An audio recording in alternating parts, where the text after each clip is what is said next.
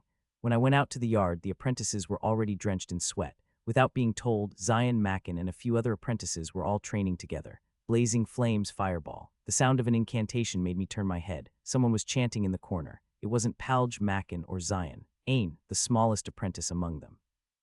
I hadn't paid much attention to him before. Ha ha, seeing him panting with a proud expression, I felt proud of him, my ass. Suddenly, the memory of my past life, struggling to create a mana circle, flashed through my mind, and I felt irritated again. What kind of apprentices can create mana circles in a day like it's nothing? As I approached Dane with a glare, he unconsciously took a step back. I leaned in close to his face and asked, "And how did you create your mana circle?" I already had it. What kind of nonsense? Wait a minute. Suddenly, looking at Ane's eyes, I remembered someone unpleasant. Looking closer, the unpleasant scent became even stronger. What's your last name? Ain Samuel. So it was a bastard from the Samuel bloodline. In the past, the powerful Samuel family had numerous branch families besides the direct line, and they supported the family as members of the White Horse Order or as elders. This kid seemed to be a descendant of one of them. I heard that he had learned circle magic as a child, but after starting to learn magic from the Red Magic Tower, he had been accumulating mana cores. So you had it from the beginning. Yes. How long did it take you to create your first mana circle? About 10 months. Excellent. Keep up the good work. 10 months meant he was among the least talented of the branch family members. He wasn't that much different from my past self, so I was pleased. A few hours passed as we resumed training. The sun was slowly rising to its zenith. As usual, the instructor appeared from below the ridge, but today there was one more person beside him. He's here. It was a familiar face. Tiger eyebrows, Hector Cart. He had returned from his outing. The promised month had passed. I physically blocked the apprentices who were rushing to greet him. I couldn't just stand by and watch them act like that in front of me. Where's your focus during training? Start the routine. 1, 2, 3, 4. The apprentices instinctively followed the routine they had ingrained in their bodies and started running around the training ground. It was a training routine where they ran around the training ground in sync with the count, shooting fireballs on the count of 3. Hector's eyes twitched slightly as he watched the apprentices perfectly following my commands. I slowly approached Hector, crossed my arms, and stopped. I spoke with my eyes. You can see how things are going here, right? Hector's pupils dilated slightly as he scanned my body with a disbelieving expression. You've changed, Ruin. When his frown relaxed, the first emotion he showed was surprise. His eyes were even trembling slightly, as if he hadn't expected this at all. You really did create mana circles, just like Dyke said. 2 of them, no less. The next emotion he showed was admiration. It was no wonder, considering I had created 2 circles in less than a month. I savored Hector's changing expressions with glee. Needless to say, the bet was mine. I was curious to hear what would come out of his mouth next, however. So the Samuel bloodline is indeed something special. After a while of admiration, a hint of pity appeared on his face. Clearly pity directed at me. Seeing that expression, my elation instantly subsided. Abandon your mana circles right now. I'll teach you myself. Whoosh, his aura flared up like a flame, and I unconsciously took a step back. His presence was more threatening than I had imagined. After creating the circles, I could vaguely sense Hector's skill. Was it because he was the Crimson Mage? Was he truly one of the most skilled mages of the current era? I resisted the growing pressure, my eyes wide open. It felt like my knees would buckle at any moment, but I endured, tensing my entire body. It was much more bearable than last time. Stop blabbering. I won the bet. I admit it, you did. Then stop interfering. And don't worry about the apprentice's training. A Samuel mage will teach in the Samuel way. That's not possible, I sneered. Are you saying you can't accept the bet now? Is the great Crimson Mage going back on his word? Hector's expression remained unchanged. This is a separate matter from the bet. I can't just watch you walk down the wrong path. That's also the head's order. What? You seem to think you're something special. Mana circles have clear limitations. Limitations. You seem to know a lot about mana circles. Of course, more than you could imagine. Do you think you're the only one who has researched mana circles? I've watched countless Samuel mages fail because of them. Before I could respond, Hector continued with conviction. Resonance Elemental Conversion Incantation. You can never surpass the Beastmen with such inefficient methods. Bullshit. I immediately chanted Fireball, aiming at a distant tree. At the same time, I manipulated the mana in the atmosphere, transforming the fireball into a sharp shape. The fireball, launched from my fingertips, sharpened and pierced a clean hole in the tree. I raised my chin and looked at Hector. See, this is impossible for Beastmen, but Hector's expression remained unchanged. In fact, the corners of his mouth were slightly raised. That's just a trick. As Hector declared this, a fireball flickered at his fingertips. A deafening roar echoed as the fireball launched from his fingertips collided with the tree. FWSH, its power was several times greater than the fireball I had created through incantation. Hector's gaze slowly returned to me. With the same expression I had given him, his chin raised high, as if looking at a mere puppy. Seeing his unwavering demeanor, a chuckle escaped my lips. What's so funny? What did you just do? The power of beastman magic is not inferior to incantation magic. That alone should be enough explanation. No matter how much you deny it, there's an unchanging truth. Incantation through mana circles is cumbersome, complex, and inefficient. Indeed, you've really changed. No matter how many times I checked, the conclusion was the same. The moment even the slightest possibility was eliminated. Looking at Hector's expression, I could be certain. The mages of this world didn't deserve the radiant pride that the mages of the past held dear. The glory of magic, so radiant, built up by the Samuel, had completely vanished. I see you've resigned yourself. Do you understand now? I raised my head again, facing Hector, who was looking down at me with an imposing expression. You said you knew a lot about mana circles. Of course. You're wrong. Resonance, elemental conversion, and whatnot. He's just spewing fancy words without knowing anything. Hector Cart frowned deeply, a 7-star mage. Since stepping into the realm of the superhuman, no one had dared to openly defy him like this. You're wrong, wrong.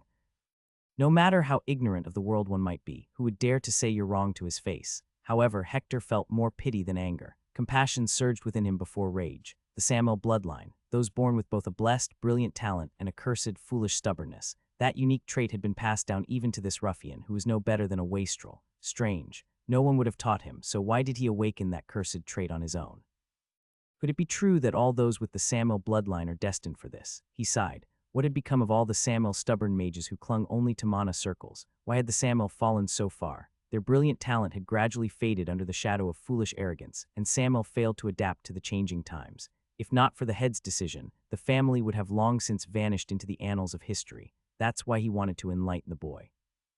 Tell him to abandon mana circles immediately, that if he taught him personally, he too had the potential to become a high-ranking mage. But the moment he met Ruin's blazing eyes, Hector had to swallow his words. Where did that confidence come from? No matter how talented you are, you cannot surpass mana cores with mana circles. He saw Ruin sneer at his declaration. It was probably born from the arrogant talent of someone ignorant of the world, just like countless Samuel mages before him.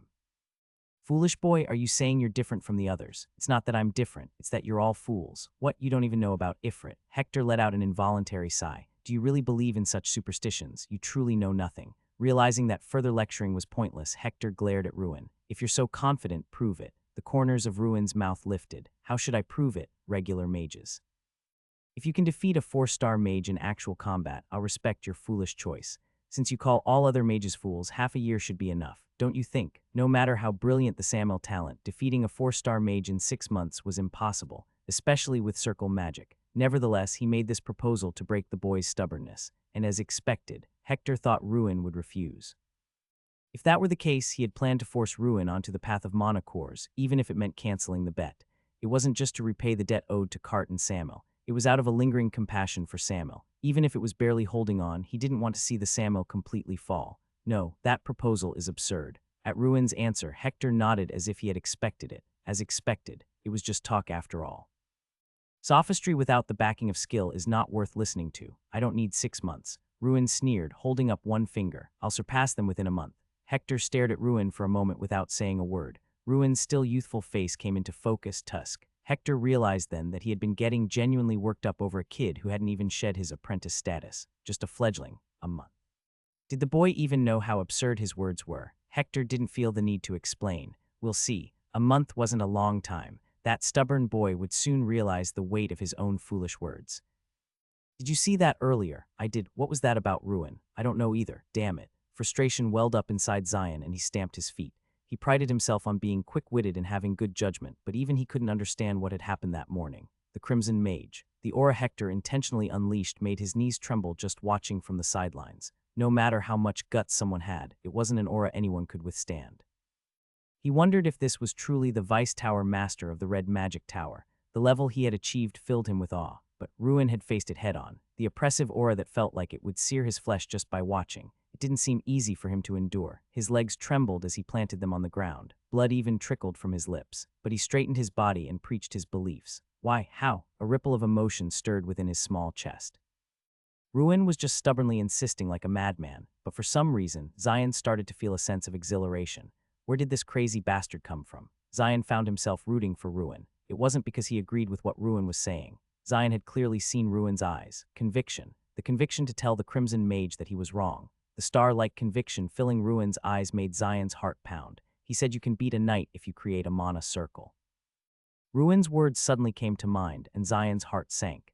It was a heavy feeling, like a lead weight settling in his chest, but it also felt like a strange excitement. He never thought he would seriously consider such an absurd statement. Sigh, what do you think, Mackin? He's definitely impressive. But even so, the mana circle thing sounds a bit crazy. Are you listening to me, Mackin? What are you doing? Zion's eyes filled with questions. Mackin was closing his eyes and muttering something continuously.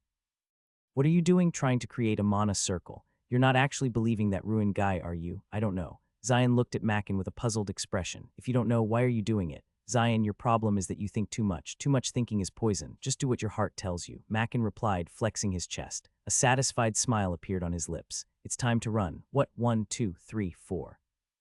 Zion stared blankly at Mackin as he ran off, shouting at the top of his lungs. I think the crazy is contagious. By the way, where did that Ruin guy go? The summit of Mount Koodo. It was a peak that could only be reached after hours of climbing the sharp cliffs halfway up the mountain and scaling a narrow rock face barely wide enough for a child to pass through. A place where the eastern continent's coast and the vast ocean could be seen at a glance. Red Summit. That was the nickname given to the peak of Mount Koodo. True to its name, the rocky terrain of the summit was covered in a deep red color, as if blood had been splattered across it. The blue sky and sea, contrasted with the red rocky ground, held a natural mystique that might be quite attractive to middle-aged people, but the summit was desolate. It seemed to have been abandoned for quite some time, probably due to the rugged terrain making it quite difficult to climb. At the edge of the red summit. I gathered all my strength into my hands, gripping the rock face and leaped onto the summit. Then I immediately sprawled out in a large X shape, gasping for breath. Phew. The mountain terrain was frustrating. It took me more than half a day to get here from the middle of the mountain, and that was even with using wind step intermittently. There wasn't a single area that wasn't dangerous. I turned my gaze to the red summit. The summit was dotted with rocks that emitted a mysterious red light. In the past, there was an altar here to honor the ancestors of Samuel, the great heroes. Yeah, I knew this would be gone too, but I knew that the red rocky ground was not a natural wonder or a mysterious phenomenon. It was a trace of the heroes who fought the Dragon King on the summit of Mount Koodo hundreds of years ago, shedding countless blood. The traces of the fierce battle between the Dragon King and humans, which lasted for a month, had seeped into the rocks and remained red to this day. Suddenly, I turned my gaze to the distant sea, and the vast blue, unchanged from the past, came into view. For a moment, my chest felt clear. Then the words of the instructor and Hector came to mind, just like a Samuel. The Samuel bloodline is indeed something special. Bullshit. The Samuel were the only mages who clung to mana circles until the end, and the result was the decline of the family. How did it come to this? How? Not only has the orthodoxy of magic been compromised, but they're also receiving pity. These people know nothing about the gods, the demons, the Dragon King, the ancient dragons, or the crazy mage. They don't even know what their ancestors accomplished. Damn it, you idiots, huh? Suddenly my heart started to pound. Thump, thump, thump. The mana circle in my heart was contracting and expanding frantically. I knew this phenomenon. I immediately clutched my heart with both hands and collapsed. Mana from the yin dimension. I could feel the foreign mana from the yin dimension in my senses. I quickly relaxed my entire body. If I lost control, it was clear that all the circles in my body would be destroyed. Not yet, not yet. With such a faint amount of mana from the yin dimension, it was difficult to rotate the circles. If I failed to achieve resonance, a runaway would surely occur. I needed a richer, more powerful stimulus. Moreover, this body wasn't yet suitable for reacting to yin mana. Phew. After taking a few deep breaths, a wave of energy passed through me. Immediately, I felt the mana circle in my heart reach its saturation point. It seemed the mana circle had fluctuated, pulling in the surrounding mana beyond its limit. Fortunately, this time it was a good sign. A thin ring formed next to my heart, and the saturated mana flowed into it. It seemed like I would be able to complete the third circle soon. Lucky me. One circle for a bit of annoyance was a good deal. Good thing I came up here. Now let's go have a talk with the head. As I hummed a tune and descended the mountain, I saw an old man slowly climbing up from the opposite side. A gentle impression, long white hair reaching his waist. He definitely seemed like one of the old men who watched me from afar while I was running in the training grounds. A master. Are there still masters left in Samuel? An emptiness that seemed to feel nothing. A faint mana fluctuation flowing out subtly. He definitely had the same features as the high circle elders I had seen in my past life. Oh ho, I was slightly excited. Haha, I thought it was someone, but it's Ruin. But the moment the old man spoke, I knew. This old man was a first circle mage. I almost fell for it. His face and attire were exactly like the elders of Samuel from the past. Just looking at him made me recall my first days in Samuel in my past life. The elders who would constantly send me on errands under the pretext of basic training. If I tried to resist, they would spout nonsense like, haha, the leaves are falling today right in front of me. then create some kind of typhoon and blow me away. Damn old geezers. Without realizing it, I ended up slapping the old man on the head, thinking to myself, thwack. Oof, I didn't panic and quickly pretended to stumble and slip. Fortunately, the old man didn't notice anything strange. Ha ha ha. It's okay, it's okay. It happens. It's been a while, Ruin. Ah, yes. Well, I'll be going then. Wait a moment. The old man grabbed my sleeve and started talking about this and that. Does this guy not have a wife or something? He's quite talkative. Perhaps your wife passed away. Why would I kill my beautiful wife who's alive and well? Then. What kind of talk is that? I didn't miss the old man's eyebrows twitching when he said, beautiful wife. That's what I thought. He's definitely the type who can't say a word at home. Even the talkative guys from my thug days were all whipped by their girlfriends. I was still envious, though. Anyway, the gist of it was that he was proud of me. He was glad I had stopped acting like a wreck and come to my senses. After chatting for a while, the old man took me somewhere, saying he had someone to introduce me to. A deep cave with a cool breeze blowing through it. In the center, several elders were sitting cross-legged, seemingly taking their time. Greet them. I hid my true feelings and politely bowed. Greetings. It's an honor to meet the esteemed elders. I'm not foolish enough to miss a good opportunity because of old emotions. As the saying goes, to extort money from parents, butter up their children, and to ruin a family, butter up the parents' parents. What does that mean?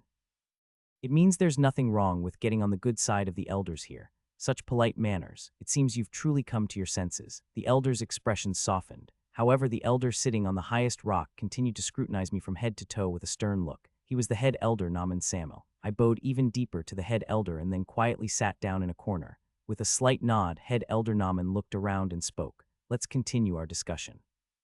My theory is flawless, Isaac. The higher the circle, the more simplified the incantation becomes. Moreover, once you reach the 5th circle, you should be able to cast lower-level magic with abbreviated chants. That's only possible in theory. Haven't we all experienced it already? Circle magic is too impractical in actual combat. It's time for us to admit it. I agree with Isaac, head elder. Surprisingly, the elders were engaged in a debate. Listening in, the level of their discussion was quite decent. In particular, the head elder was advocating for mana circles, and I was glad to see someone with a sane mind for the first time in this life. It seemed that all the elders had created circles in their hearts. Except for the head elder, most of them seemed to be regretting it. Enough. Don't anger me any further, Isaac. Are you conceding, head elder? Conceding. Are you defying me now, Isaac? Let's be clear. You always say enough when you have nothing else to say. I say that because you don't understand my theory anymore. If I say enough, then enough. I refuse. If you're so confident, show us yourself. You can do it, can't you? You young whippersnapper, I'm 65. I'll shut that brat's mouth right now. Oh my, where's that stench coming from? This was interesting. The elder's quarrel was as entertaining as a children's fight. As time passed, the elder named Isaac began to push head elder Naaman. Cornered, head elder Naaman started to huff and puff openly, but no one sided with him. Then, as if to drive the final nail in the coffin, elder Isaac suddenly turned his head towards me. Ruin, young man, answer this. I heard you created circles. You must have already felt their limitations firsthand. So whose side do you think is right? Of course, elder Isaac. Right? Elder Isaac smiled, as if to say see, and the head elder's eyes flared up. Rather, head elder Naaman is absolutely right. A mage must master mana circles. Your words are as true as the sky. What? As if I had been waiting for this moment, I sided with the head elder. Having tasted a fragment of my vast knowledge, the head elder, with a revitalized expression as if he had consumed an elixir of immortality, began to suppress elder Isaac. That's absurd. What kind of nonsense are you talking about? Of course, elder Isaac and the other elders still thought it was crazy talk, but head elder Naaman himself seemed extremely satisfied, and there was a reason why I sided with the head elder. Of course, it wasn't for the noble reason of enlightening him about the greatness of mana circles. I didn't have the time for that. I was already busy enough teaching the apprentices. The reason I sided with the head elder, it was to squeeze him dry, who in the past Samuel had as much influence as the Lord. It was the head elder. Why? Because the head elder was strong. No. At the time, there were at least 5 mages in the family stronger than the head elder. The real reason was that the head elder was in charge of Samuel's treasury. S-grade artifacts, sacred relics that could turn the world upside down just by their names. The head elder had the authority to manage and be responsible for all of them, so naturally, he had a lot of influence. Even if the Lord didn't know about some artifacts, the head elder knew about them all. Haha, you've been very well educated, Ruin. Seeing the head elder laughing heartily, I felt good. Those sharp eyes, that stubborn gaze, truly befitting of the head elder. He had a face that seemed to be hiding something. This was an opportunity, a very good opportunity at that. The head elder would definitely have stashed away a few artifacts in case of emergency. Now, all I had to do was coax him and find out their location. I didn't get proper compensation from Heir, so I had to get it in this life. About 4 days had passed since I started following the head elder around. With my help, the head elder, having perfected his crazy logic, finally silenced Elder Isaac. This is a blessing, a blessing. Ruin, you are a blessing to our Samuel, a blessing. Judging that the time was right, I cautiously brought up the topic. I have a question, head elder. Haha, ask me anything. I'll answer anything you ask, Ruin. I started by asking about Samuel's supplies. With a solemn expression, emphasizing the responsibility that the eldest son of Samuel should bear. Supplies, you're bringing up a sad story. Head Elder Naaman's detailed explanation of the pitiful situation was so irritating that I immediately got to the point. Then, are there any sacred relics or artifacts left in the family? We sold them all. It's a pity. It's truly a pity. Damn it. In the end, it was a wasted effort. As I was about to turn away before I got even more irritated, I noticed Head Elder Naaman's tightly closed lips. This old man. Looking closely, Naaman's stubborn eyes were trembling slightly. This sly old man was definitely hiding something. I looked directly into Naaman's eyes and asked, "Are you sure there's nothing left?" "Yes, I'm sorry I can only say such disappointing things. That's a shame, really. If there were even amplification artifacts or usable magic stones left, I could demonstrate shape transformation or spell guidance for you. As you know, Head Elder, those are only possible with circle magic. Oh well, it can't be helped." With a dumbfounded look on Head Elder Naaman's face, I took a few steps away when I heard a booming voice from behind. "Wait, Ruin. Wow, someone's got a loud voice. Do you have anything else to say? Come here. I'll be going now. I have urgent matters to attend to." I said, "Come here." Pretending to give in, I approached him, and Naaman, after looking around, whispered in a low voice, "Actually, there are some magic stones left. The ones remaining shouldn't be taken out unless the family's survival is at stake. Only I know about this, not even the Lord." I hid my true feelings and raised my eyebrows with an indifferent expression. "So, did you hear me correctly?" "Yes." Head Elder Naaman, his stubbornness completely broken, shouted urgently. He should have done that from the start. After leaving the cave, Head Elder Naaman followed the ridge for a while, then suddenly threw himself towards a dead-end cliff. His body flickered and disappeared before my eyes, a magic circle. Following Head Elder Naaman, I threw myself into it, and a small cavity appeared. Inside, there were piles of magic stones. Here it is. I've only kept the high-grade magic stones, so it should be enough. Now show me what you were talking about. I looked to the side and saw Head Elder Naaman staring at me with an expectant expression. I couldn't help but chuckle. Why? Because it was all a lie. Magic stones have nothing to do with spell guidance. I ignored Naaman and looked around at the magic stones. If there were a few grade or higher magic stones, I could sell them for a good price. Most of them were faded and scratched F-grade magic stones, but there had to be some decent ones in here. What the hell? None. I frantically rummaged through the magic stones, and then I was sure there were none. All the magic stones here were trash. Meanwhile, I heard Naaman's angry shout. "What are you doing? Show me now, I'll show you. Of course, I'll show you Fireball." From the third circle onwards, 2 levels of lower magic can be cast with just a trigger word. With 3 circles already faintly engraved in my heart, simply manifesting first circle magic wasn't difficult for me. F-whoosh. As expected, a fireball appeared instantly. The fireball, flying straight towards the sky, slowly changed its course in midair, following my hand gesture. Naaman's eyes widened in disbelief. Incredible. It's really guiding the spell with the magic stones. Ha ha ha. Naaman threw back his head and burst into laughter, not even realizing that the fireball's trajectory was changing towards him. Boom. Cough, water bombs, wind blow.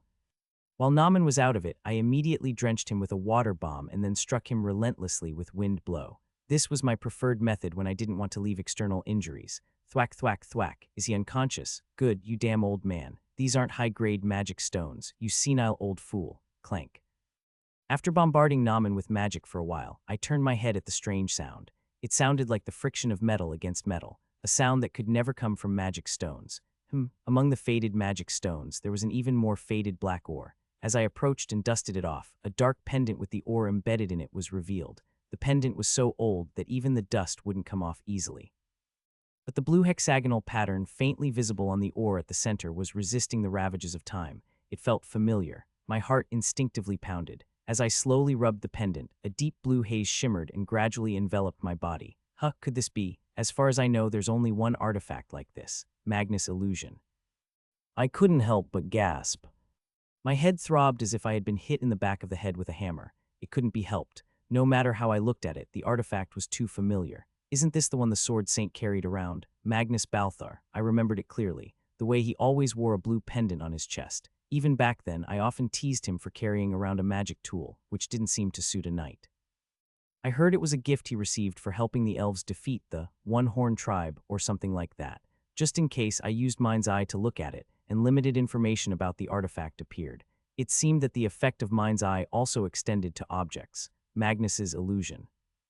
Type growth. Effect creates an illusion field centered on the user. Grade SSS. Magnus's illusion was different from typical artifacts in that its effect varied depending on the user's ability. If the owner was weak, it was just an ordinary artifact, but the stronger the owner's ability, the artifact's potential was limitless. In the past, when the Sword Saint used it, there was a time when all the demons gathered within a few hundred meters were frozen in place, trapped in confusion. The Sword Saint then cut them all down with a single swing of his sword. But is this the real one? Why is it here? Why is an artifact that was buried with the Sword Saint in the land of death stuck in Samuel's treasury? As I pondered, I suddenly remembered what Lihan had told me. I read it in a picture book when I was young, so I don't remember the details. I think I heard that the Balthar family brought peace. A strange sense of dissonance. It didn't feel like it was just a distorted version from the outside. An ominous feeling flowed through my body, making it hard to dismiss as mere coincidence. Could Magnus have been alive? No, that couldn't be. The Sword Saint was dead. I still vividly remember his broken body lying next to his broken sword. The only one who survived until the end of the expedition was the crazy mage me. Then what in the world? No matter how much I racked my brain, I couldn't figure out why it was here. It felt like a disruption in causality, a conclusion without a cause. Since I couldn't find an answer, I had no choice. I had to use the last resort. What a coincidence. There are two of the same artifacts. The crazy mage is a man who knows when to give up.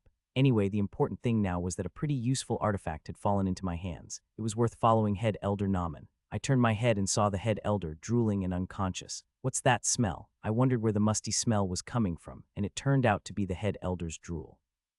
Elder Isaac was right. Wake up, head elder. Suddenly, head elder Naman woke up with a start, as if he had been having a nightmare. What in the world is going on? I'm glad you're alive. You suddenly lost consciousness and collapsed on the floor. I covered my nose and diligently massaged head elder Naman's body. After staring blankly for a while, lost in thought, head elder Naman suddenly whipped his head around and looked at me. Spell guidance. Ruin, you altered the fireball's trajectory, didn't you?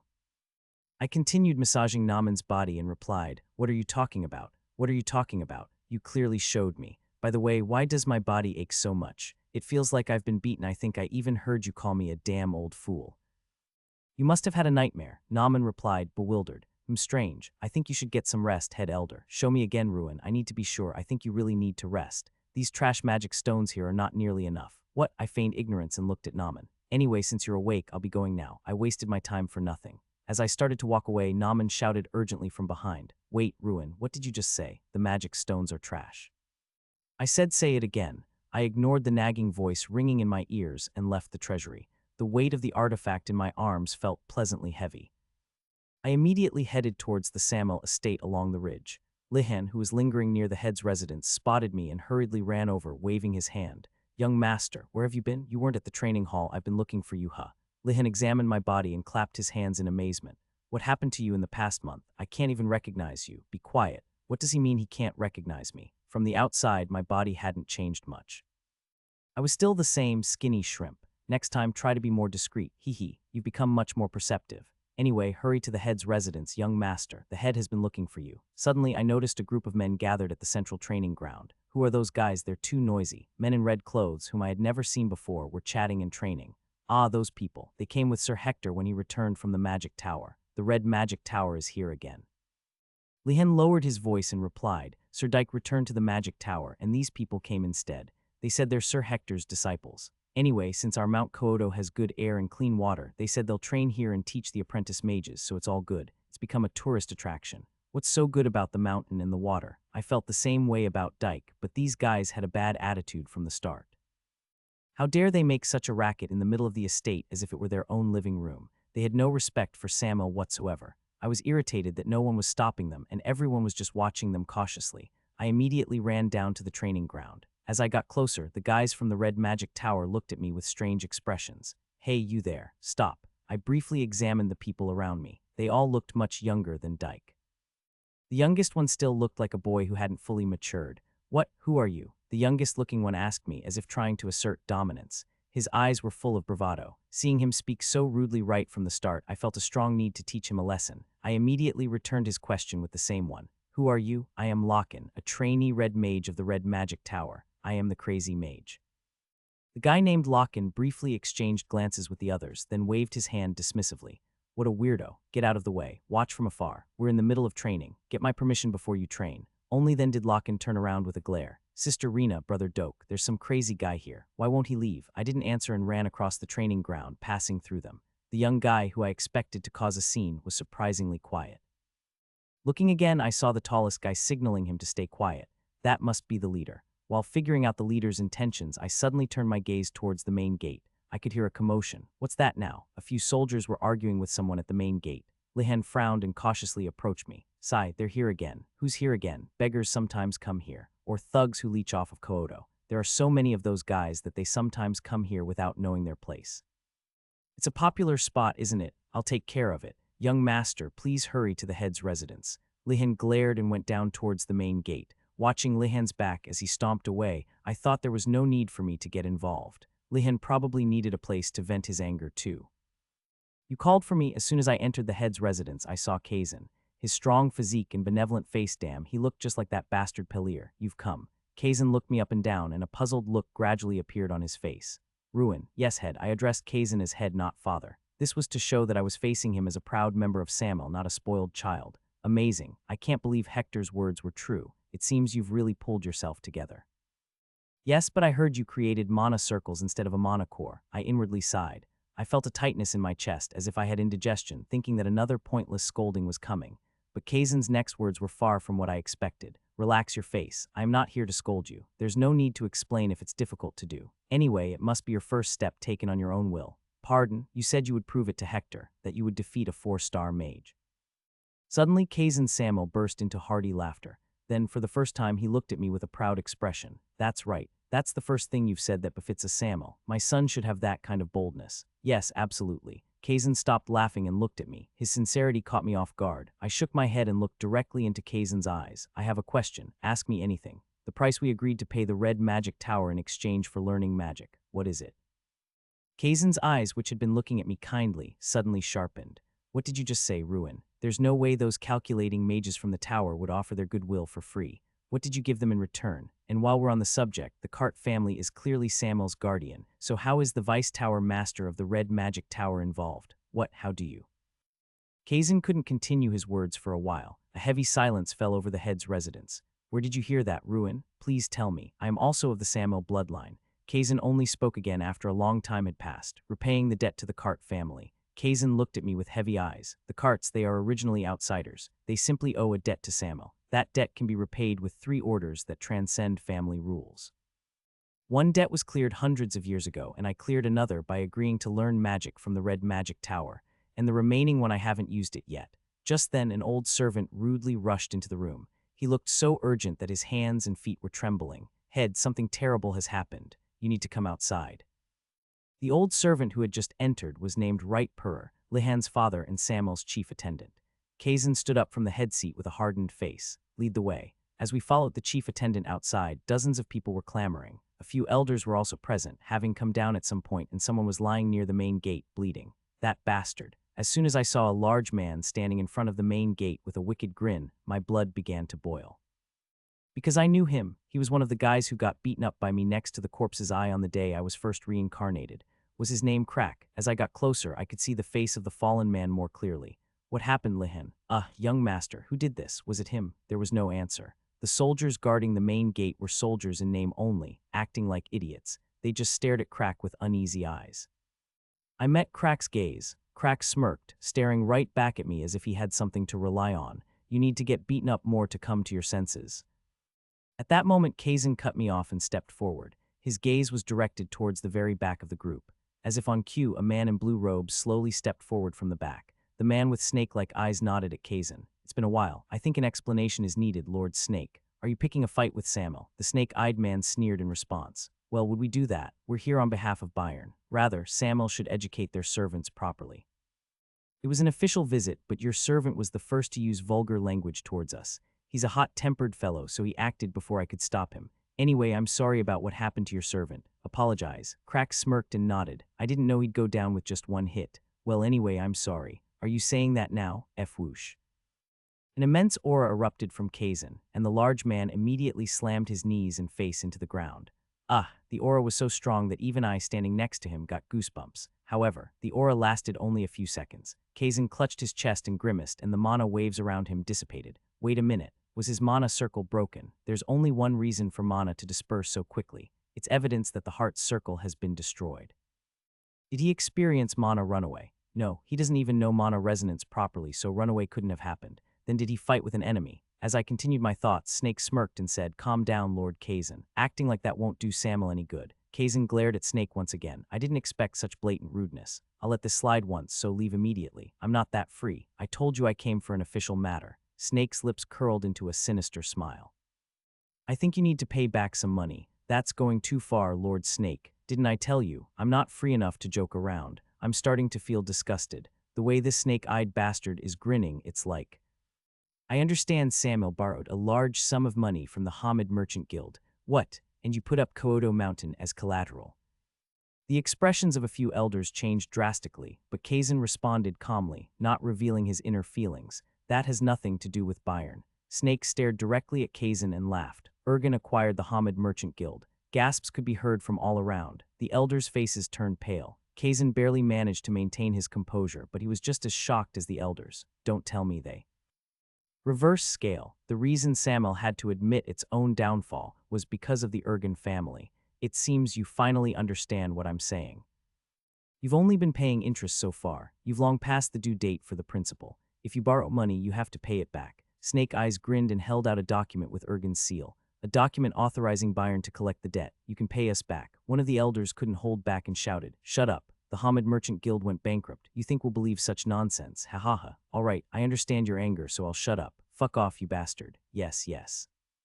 I'll fuck off too, what did you say?" I immediately stepped forward in front of Snake Eyes and said it again. "You look just like a snake. Of course, I mean you look like you should be drowned in poison. Watch your tongue, you snake bastard. Where did you learn to talk like that?" A chilling silence fell over the surroundings. The Lord, the elders, and even the Bayern guys all looked at me with dumbfounded expressions. Snake Eyes, having been cursed at, stuttered in shock, and Crack whispered something in his ear.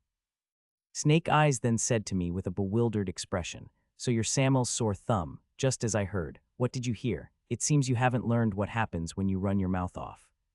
Snake Eyes and his group suddenly bowed their heads. I thought they might have come to their senses, but that couldn't be it. "Greetings, Crimson Mage. Greetings, Vice Tower Master of the Red Tower." Hector was approaching from afar. The guys who had been acting cocky towards Kazan immediately straightened up and greeted Hector respectfully. Snake Eyes whispered to Kazan just loud enough for him to hear, "You'll find out the truth soon enough if you check. I'll give you exactly 3 months. If you can't pay, you'll have to vacate Kyoto Mountain. Or you could come under us. Our Lord is generous. He won't turn you away. Haha." With that, Snake Eyes bowed only to Hector and left immediately. Seeing Kazan and the elders staring blankly, I wanted to possess Purr and smack them upside the head. Sigh. It didn't seem like Snake Eyes was making things up. He wouldn't tell a lie that would be easily exposed. Of course, what pissed me off the most was something else. Forget about borrowing the money. How can they just stand there and take that bullshit? 1, 2, 3, 4. The sound of shouting filled the air halfway up Kyoto Mountain. Young mages were running and sweating profusely as the sun began to set. Huff huff. "Guys, isn't it too hard? Should we stop for today? Yeah, let's rest today." Whoever said let's rest today stepped forward. Gasp, I knew it was you, Iron. I had secretly followed the apprentices from behind. Contrary to my expectations, seeing them train so hard made me a little disappointed, so I tried to provoke them and someone took the bait. "Where did you go, Captain? Why am I the captain?" Just as I was about to scold Iron, Zion spoke to me first. "You're the captain because you're the captain. Where have you been? We haven't seen you for a while." It was the first time I'd been called captain, and it felt oddly satisfying. I had somewhere to go. "Let's see if you've been training well." "What are you looking at?" Everyone, attention. The 10 apprentices simultaneously took the attention stance. "Ain, you've gained some muscle. Pass. Iron, not bad for a slacker. Mackin, this guy is a real monster. Zion, the venom in your eyes has grown, not bad. Palge, still fat. Pig, you're hopeless. What are you talking about? I work the hardest." "Then why do you look like that? How much do you eat normally?" "I've been like this since I was born." I took Zion down to an open space near the training hall. We sat side by side on a long rock, and Zion asked me, "Why are you suddenly acting all serious?" "Do you have something to say, Captain?" I responded seriously. "Your father was a successful black market merchant, right, from Kyoto, so then you know a lot about Kyoto. Merchants, by nature, need to be well informed to survive. Especially black market merchants dealing with dangerous goods. They need to know everything that happens in the city day and night. It could be a matter of life and death." Zion answered as if I was asking the obvious, of course. Until a year ago, I even knew how many times the manager of the Night Do pub peed in a day. No one knows it better than me. Good, then tell me about Byron. On the day I was first reincarnated into this body, Corp's eyes clearly stated that his family was Byron. I didn't pay much attention at the time, but it seems his mockery of Samuel wasn't just empty words. Byron, those thugs, you know them. Tell me everything without leaving anything out. It must be because of Samuel. Zion was certainly quick-witted. By the time his long explanation ended, the sun had completely set in the west, and my conclusion was they're no different from third-rate gangsters. Third-rate assholes, that's what they are. The current Kyoto was different from the past. In my past life, it was a dazzling, magical city, but now it's a lawless wasteland. It's just like the back alleys I used to live in. Knife fights break out several times a day, and security is terrible. Among them, the Byron are the thugs who extort protection money from merchants and small shops, and if they don't like something, they'll resort to violence and even take over businesses. They haven't been rooted in Kyoto for long. Originally, the Dark Soul Gang controlled Kyoto. Until a few years ago, the Dark Soul Gang dominated Kyoto. As Byron gained power in Kyoto, the Dark Soul's influence gradually diminished. Currently, the Dark Soul Gang controls the western part of Kyoto. Byron controls the eastern part. Are there any notable figures in Byron? The bigger problem is that they're connected to Ergen. Well said. What are these Ergen guys all about? Zion asked back with a puzzled expression. What are you stupid, Captain? You don't even know that. I smacked the back of Zion's head and replied, just answer the question. Geez, seriously. Ergen is the most famous in Quebec. They have deep ties with the Blue Tower. If we're talking about magic families, they're among the top in the East, and that's not all. As I listened to Zion's explanation, I understood why Kazan and the elders' faces had hardened. So the Byron guys are nothing special. What did you hear? I clearly said they're dangerous. Ergen is backing them. All right, go get me a mask. Zion tilted his head. What mask? We don't have one. A black market merchant doesn't have one. I told you we're bankrupt. Damn it, Captain. On second thought, we don't need one. There's something better. I gave Zion's head a good whack and started walking down past the training hall. Hey, where are you going? To beat them up. Anyone who dares to harm my servant deserves to be trampled tenfold. I must have been overcome with anger. I could feel the 3 circles in my heart spinning vividly. No matter how grand the plan, I was always quick-witted. Even Pelir had to admit that. I knew how to beat someone down efficiently and relentlessly. Of course, this was just the tip of the iceberg. I was already a notorious gangster at 18, and by 20 I had become the king of the back alleys after taking down the 2 gang leaders who ruled them. How was that possible? I wasn't that strong back then. The method was simple. This punk dared to call me impotent. You're dead meat today, you bastard. Bring it on, you impotent bastard. Today's the day your gang gets wiped out. While the 2 gang leaders were busy trying to kill each other, I pretended to intervene and easily took their heads. In short, I was a master of dirty tricks. As I circled the back mountain and entered the outskirts of Kyoto, the savory smell of soup tickled my nose. And just then I saw Palj sneaking into a restaurant. He definitely said he wouldn't eat much, but I caught him red-handed. See you later, fatty. As I followed the outskirts of Kyoto and entered the main street to the east, the brightly lit buildings illuminated the street. The street was strangely chilly and exciting, with a mix of orange and red lights. I slowly looked around the street and stopped in front of a shabby blacksmith shop. Is the owner here? Who's asking? I'd like to see a spear. A thin one with a sharp blade. A man with an impressive beard came out from inside, grumbling. His face was flushed, perhaps due to the heat from the forge. Are you going to use it yourself? A thick glaive with strong swinging power would be better for you. I need a thin one no matter what. I see. You're going to use it as a secondary weapon, huh? The bearded man's eyes narrowed as he looked at me, then suddenly widened again. Aren't you Crack? What brings you here? It's not time for your tribute yet. It wasn't my name, but I nodded immediately. It meant my plan was working. The reason the bearded man called me Crack was simple. Magnus's illusion. An artifact that creates an illusionary field around the user. The blue light that started from my chest was enveloping my entire body. At my current level, it was impossible to create a field, but at least I could make myself look different to ordinary people. This is quite useful. If I were to create an illusion with magic, I would need at least 5th circle illusion magic. Moreover, unlike illusion magic, there was no trace of mana fluctuation, so even a skilled mage would have a hard time doubting it. Currently, the bearded man saw me as Crack. There's an old saying that to enter a tiger's den, you must become a tiger. In other words, I was currently disguised as Crack, the one who took down Lihan this morning. Strange, you seem a bit different somehow. You must be getting old, owner. I'm the same as always, whatever. Anyway, I didn't know you were interested in spears. What was I interested in again? Are you kidding me? No, I'm not. I just want a recommendation for a weapon that suits me. Your way of speaking is a bit strange too. How did I usually speak? While the bearded man gave me a puzzled look, I pretended not to notice. Even if he found me a bit strange, he wouldn't be able to question me. It's just weird that someone who always asks for swords suddenly wants a spear. Anyway, choose one from over here. I picked up a thin spear that was lying on one side. The blade was sharp, and for a shabby blacksmith shop, it was in pretty good condition. Not bad, of course it's not. I looked at the bearded man again, and I could see gray beads of sweat mixed with iron dust and heat on his face. I liked it. That's the attitude a blacksmith should have. I picked up the thin spear, swung it around a few times, and said to the bearded man, "I'll take this one. 1 gold. Is it possible to deduct it from this month's tribute? Of course, then let's deduct 1 gold from the tribute. All right. Oh, and the glove that Block left with me last time is done. Do you want to take it now? Block, that corpse eyeball. What are you talking about? I'm sure of it. If it's Block, it's that corpse eye bastard." The bearded man went inside and came back with a blue glove. There was a fingernail-sized magic stone embedded in the center. Take it.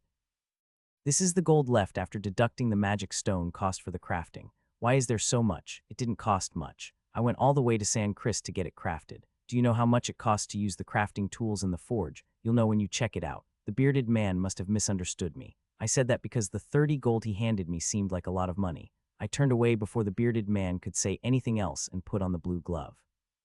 The fingernail-sized magic stone in the center was B grade. When I wrapped wind around my hand, I could feel a slight mana amplification effect. For a back-alley blacksmith, he was quite skilled. Even in the past, blacksmiths with crafting skills weren't that common. Clang. The sound of the gold coins in my hand made me smile. I'll have to help the bearded man later. I'm a person who values loyalty and gratitude. I slung the spear over my back and turned west. After walking for a while, the streetlights gradually faded, and a familiar building came into view. This was the building where I fought the corpse eyeball and his gang on the day I was reincarnated. According to Zion, Byron's territory ended at this point. In other words, this was the start of Kyoto's west side, Dark Souls territory. Soon, the main street of the west side appeared. The atmosphere was a bit different from the east side. While the eastern district had a strong red light district feel, this place felt a bit run down. However, everyone I saw was carrying at least one weapon. Sharp gazes scanned me once each, but soon they dismissed their suspicions after seeing my demeanor and spear. As I reached the center of the street, a large 4-story building caught my eye, Red Sunset Tavern. The most famous tavern in the West and the place where the Dark Soul gang appears the most. This was the reason I came here. As soon as I opened the door and entered, dim lights shone eerily. For a tavern, it wasn't very noisy. A gruff-looking employee approached me and asked, "How can I help you? I've come to share life with my brothers. What kind of drink are you looking for?" Red Dawn, 18 years old. Please go to the 4th floor. As I spoke the secret code Zion had told me, the employee bowed politely and guided me. As I went up to the 4th floor, the eerie atmosphere grew even stronger. Looking straight ahead, there were rooms with partitions on both sides of the central corridor. I pushed open the door of the largest room. Creak. 3 sharp-looking men in black martial arts uniforms stopped drinking and glared at me with murderous eyes. "Who are you?" "I've come to share life with my brothers. I'll buy you a drink." "Hey, waiter, what's the most expensive drink here?" As I spoke, I glanced at them from the corner of my eye. If anyone recognized Crack's face, I was ready to act immediately. Fortunately, they all seemed unfamiliar. Burning Dawn, 24 years old. 3 bottles should be enough. 3 bottles, sir. The price is. What, do I look like a pauper to you? I hate repeating myself. Bring it now. As I chuckled and took a seat with a friendly demeanor, puzzled looks from everyone in the room gathered on me. A brother, I haven't seen your face before. I serve Master Shapiro. Oh, while the 2 men immediately dismissed their suspicions, the man sitting at the head of the table continued to stare at me. He was an old gangster who looked quite old. I instinctively sensed that he had a high position. The old gangster pointed at me with his glass. Name? Well, the old gangster's eyes narrowed. Affiliation? Is that important? Suddenly, the 2 guys next to me cursed and pointed their spears at me. This son of a bitch, 3rd-rate gangsters are always hot-headed, no matter the time or place. Not to be outdone, I immediately took out the spear from my back, swung it around, and pointed it at them. Just as the atmosphere was about to turn ugly, the old gangster waved his hand. Enough.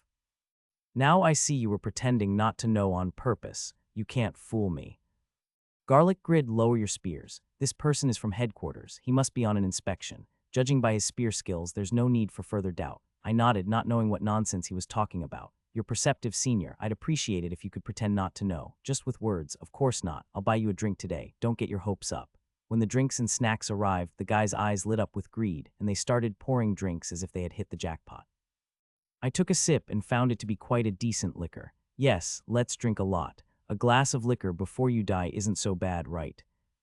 The old gangster's name was Bravo Khan. He said he was in charge of Dark Souls military. Of course, he didn't seem that smart. Gangsters always loved creating pointless titles. As the expensive liquor went down, the old gangster started to open up. I gave him appropriate responses, finding some parts of his story quite interesting. It seems like you're quite frustrated. You have no idea. Our Dark Soul's reputation in Kyoto has been completely ruined. Byron keeps crossing the line without knowing their place. A young gangster named Garlic emptied his glass and replied, "Why don't we just wipe them out? They're nothing but a few mages. I don't understand why we keep dragging our feet. You idiot." Bravo Khan threw an empty glass at him. With a smack, Garlic's forehead was cut and blood trickled down. I'm sorry. Think, Garlic. With such a reckless thought, you'll never be anything but third rate. If we mess with those sly mages, we'll be the ones who suffer. Besides, if we attack Byron, what then? Ergen is behind them. Then what do you suggest we do? Our Kyoto branch alone is not enough, but we can't just keep getting beaten up. At this point, we have no choice but to expand the game. We need to bring in the headquarters and quickly take them down. He's talking nonsense. I listened to Bravo Khan's words and cursed inwardly. I hated seeing a gangster acting like a real military strategist. I was about to put my plan into action, but the young gangster's eyes were sparkling too brightly, so I decided to wait a bit longer. As expected, Grid praised Bravo Khan. As expected, you're amazing. So are we going to have an all-out war with Ergen? You idiot. Smack. Grid's forehead was also cut. You two are especially stupid today. If we fight Ergen, you two better bite your tongues and kill yourselves. The old gangster clicked his tongue, looking at Garlic and Grid with disdain. There's only one way. The best thing is to surprise attack Byron and wipe them out before Ergen can intervene. Isn't that what I said? Even if we wipe them out, Ergen will retaliate. A strange smile appeared on the old gangster's lips. The probability of that is actually low. From Ergen's perspective, Kyoto is just a nuisance. They just need someone to manage it for them, and it doesn't have to be Byron. If we play our cards right, there's no reason why we can't get Ergen as our backing. Garlic and Grid clapped simultaneously. The old gangster smiled proudly as he tilted his glass. Haha, a true man should be able to envision the future from where he sits. So what do you think? Bravo Khan looked at me, who had been quietly listening until now. It was finally my turn. I slowly savored the alcohol and opened my mouth. It's a great plan. You're very smart, absolutely brilliant. It's like seeing a military strategist from a renowned family. But your plan is missing one thing. Bravo Khan frowned. What is it? Your plan is missing your own life. What are you talking about? No matter how grand the plan, life is such that you could get stabbed by a random robber and die. That's a good point. But why are you suddenly talking about that? I swirled my glass for a moment before asking Bravo Khan, have you ever taken over Samuel's business? Bravo Khan tilted his head for a moment before replying, Samuel. That's a stupid name I haven't heard in a while. There's nothing to take over. A bunch of losers like them wouldn't have a business, would they? I emptied my glass and stood up. I slowly glared at them, twirling my wrist with the blue glove. Garlic and Grid, sensing something strange, exchanged glances and gripped their spears. What are you trying to do? I've decided. I won't kill you. What? I'm saying I'll give you a punch instead of a stab. Three drunken, third-rate thugs exchanged bewildered glances. I seized the moment, activating two of my circles. Emerging ice, chilling thorns. Sharp ice crystals sprouted like thorns from my blue gloves. With a swing, I landed an ice-cold punch on the face of the thug named Garlic. Crack. Garlic's left cheek was torn open, his head snapping back. I kicked Grid, who was rolling on the floor, sending him flying into the groin of another thug. Grid clutched his crotch, writhing in pain. Finally grasping the situation, the old thug lunged at me with a spear. You bastard, you're Byron's dog. I flicked a glass from the table, striking the old thug's forehead. Crack, his head jerked back. I seized the opportunity, chanting another water spell. Pouring waves, water shower, swoosh. A torrent of water cascaded down, washing over the old thug's face. He looked dazed, as if slapped awake from years of drunkenness. Are you all right, boss? Garlic and Grid, having regained their senses, thrust their spears at my face. I was suddenly reminded of a subordinate from my past life, a demon who loved to show off. I never understood why he acted so foolishly, but now I felt an urge to imitate his mannerisms. Too slow. I parried Grid's spear and dodged Garlic's. With an ice-infused fist, I uppercut Grid while slamming the spearhead in my other hand onto Garlic's foot. Blood erupted from his foot. The old thug, having finally come to his senses, shouted at me. How dare Byron set foot here? Are you declaring war? As expected, they mistook me for Byron. After all, Byron's signature magic was water-based. What more proof did they need? I grinned. You got it. You snake. The three thugs raised their spears in unison. As they leaped, I activated all three of my circles. What was the flashiest three-circle water spell again? Condensed exploding water pressure, water bomb. Fizzle, wasn't it something like that? I thought it was simpler. I wasn't familiar with the formal incantations of water magic. The thugs were already upon me, exploding. Die, you bastard. Water pressure, water bomb. F-whoosh, the three-circle water spell, water bomb. Immense water pressure engulfed the three thugs, blasting them in all directions. The door exploded instantly, the torrent of water ripping through the hallway. Gush. In the chaos, I discreetly picked up a black spear lying at my feet and hid it behind my back. It was Bravo Khan's spear. What the? Who's causing this ruckus? Men in black uniforms appeared from all sides. They saw a flooded hallway, 3 unconscious brothers with broken limbs and me. Hey, was this you? Before their expressions could turn any uglier, I flashed a grin. I smiled even wider, making sure they'd remember my face. Now for the grand finale. Run. I smashed the opposite window and jumped out, sprinting eastwards. My rigorous physical training paid off. After 30 minutes of non-stop running, my pursuers were nowhere to be seen. As expected, the thugs at the tavern were small fries. Real gangsters wouldn't be hanging around a place like that at this hour. If I were the boss of Dark Soul, I would have knocked those guys out with a mace. As my adrenaline subsided, the main street to the east came into view. A red light district, flickering with crimson and orange lights. The air was thick with a pungent aroma. It was a far cry from Dark Soul's territory. To think that the Kyoto I knew had changed so much, life is full of surprises. I saw drunken men stumbling around, a young punk flirting with 2 scantily clad women, a man passed out in a corner while a large figure picked his pockets. The men were all dressed in expensive clothes, likely wealthy out-of-towners. Those were the easiest targets. I could smell their gullibility. Especially that chubby guy with flushed cheeks, clinging to a hostess. Was he trying to sell something? The idiot. Ah no, he was just fat. It was a typical red light district scene, but the closer I got to the center, the more my mood soured. Even during my gangster days, I despised those who operated in red light districts. There were levels to the underworld. A true gangster looked out for his own. Third-rate thugs disguised it as loyalty or brotherhood, but it was all nonsense. The real reason was survival. The lower you were on the ladder, the more you needed to stick together to stay alive. And the gangsters in the red light district, blinded by money, don't care about their own. They treat women and children as mere tools. I was born in the red light district, abandoned in the red light district, and beaten like a dog every day in the red light district. As if to prove my point, as soon as I turned the corner, I saw a child being beaten like a dog. A large man was slapping a snot-nosed kid. I saw my past self in him. Please, I'm sorry. I won't make the same mistake again. This little brat, how many times do I have to cough? I crept up behind the man and slit his throat with the spear. Blood spurted into the air, mingling strangely with the streetlights. Life is indeed unpredictable. Did this gangster know he was going to die today? The thug's eyes looked resentful as he fell, but not as resentful as the snot-nosed kid. I returned to the main street and walked until I reached my destination, Night Dew Pub. A 3-story pub radiating colorful lights. It was one of Bayern's main businesses. As soon as I entered, loud music assaulted my ears. Several men were posturing at the bar with hostesses. It was a stark contrast to the quiet atmosphere of the Red Sunset Tavern. As I slowly looked around, one of the bouncers at the door spoke to me. "Why are you back, Crack? You just left me. The fuck do you mean by me? You were just fooling around like an idiot when the shift ended. By the way, when did you change clothes again? What's with those ragged clothes? You wanna die, you son of a bitch. Kahaha, that's some colorful language." The bouncer suddenly chuckled. It seemed he liked the way I used the typical slang of third-rate gangsters. "Where did you say I went? You got a hole in your head. Where else would you go, you hallucination weed addict?" I see. I had a rough idea of where he might have gone. I considered going after Crack right away, but changed my mind.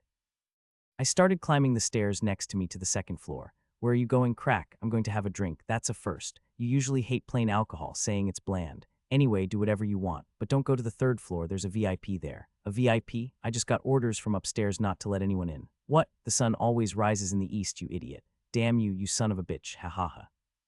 Slam.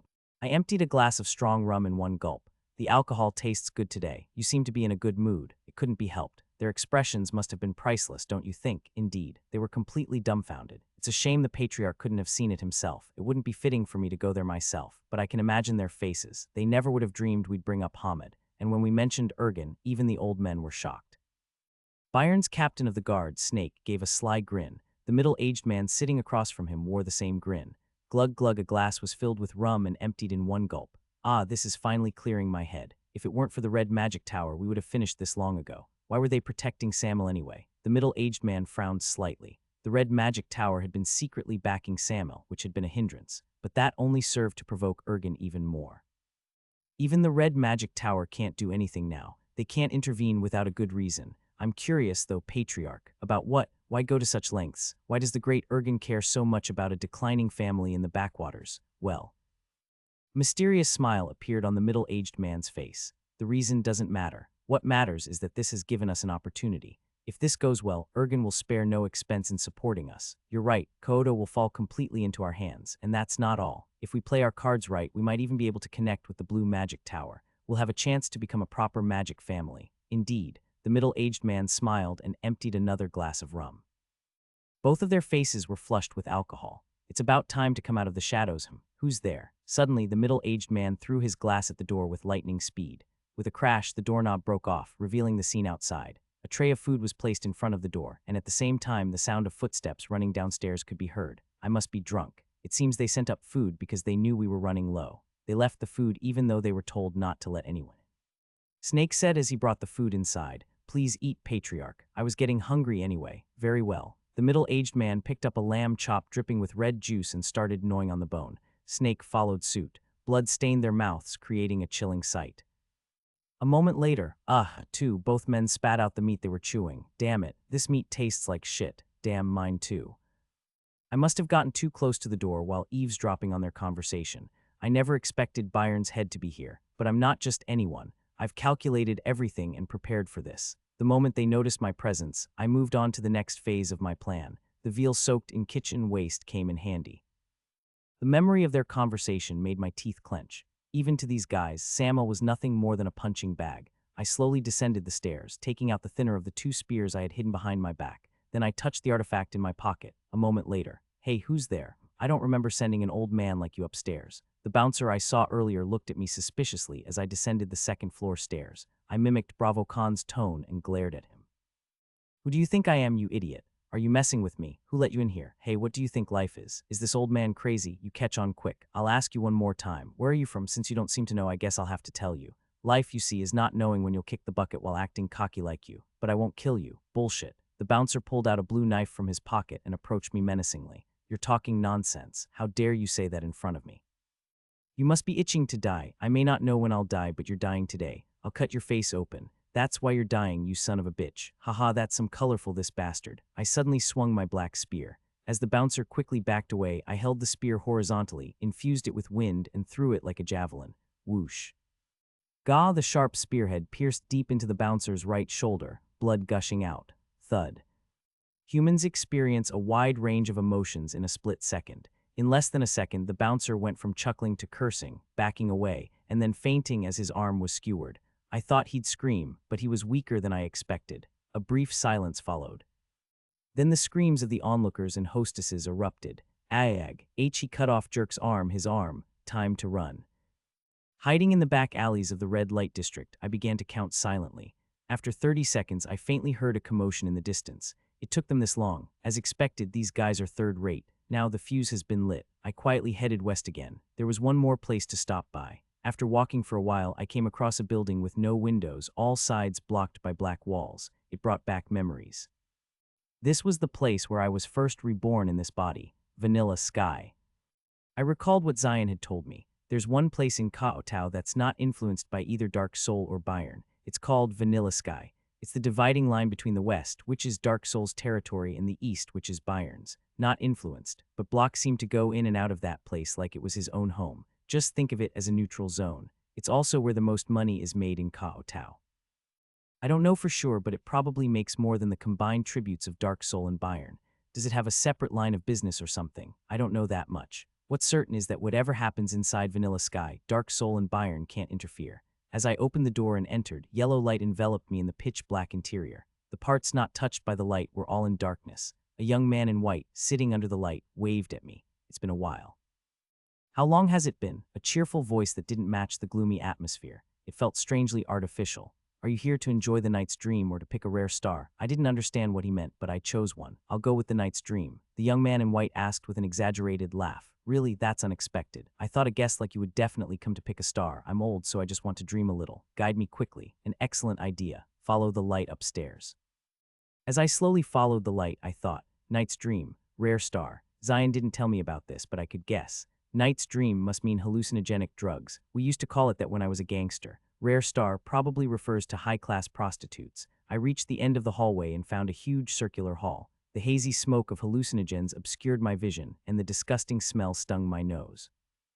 Looking around, most of the people were staggering around with glazed eyes or drooling amidst the noisy clamor. I slowly scanned the area and headed inside. He should be around here somewhere. The smoke from the hallucinogens was like fog, making it hard to distinguish people. The deeper I went, the more winding paths appeared like a maze. There were individual rooms scattered on both sides. As I checked each room, I suddenly felt like I was reliving my childhood. With the heart of a child playing hide and seek, I cheerfully searched for Crack. Creak jackpot, I found Crack in a corner room. Not only Crack, but Block and another big guy were there too, all gathered together and smoking hallucinogens. Hey, I walked slowly towards them. Their dull, lifeless eyes slowly turned towards me. What? I shouted at Block without warning. You punk. Block looked at me dumbfounded. Are you crazy? Who are you? I puffed out my chest and said proudly, Norman Byrne. What?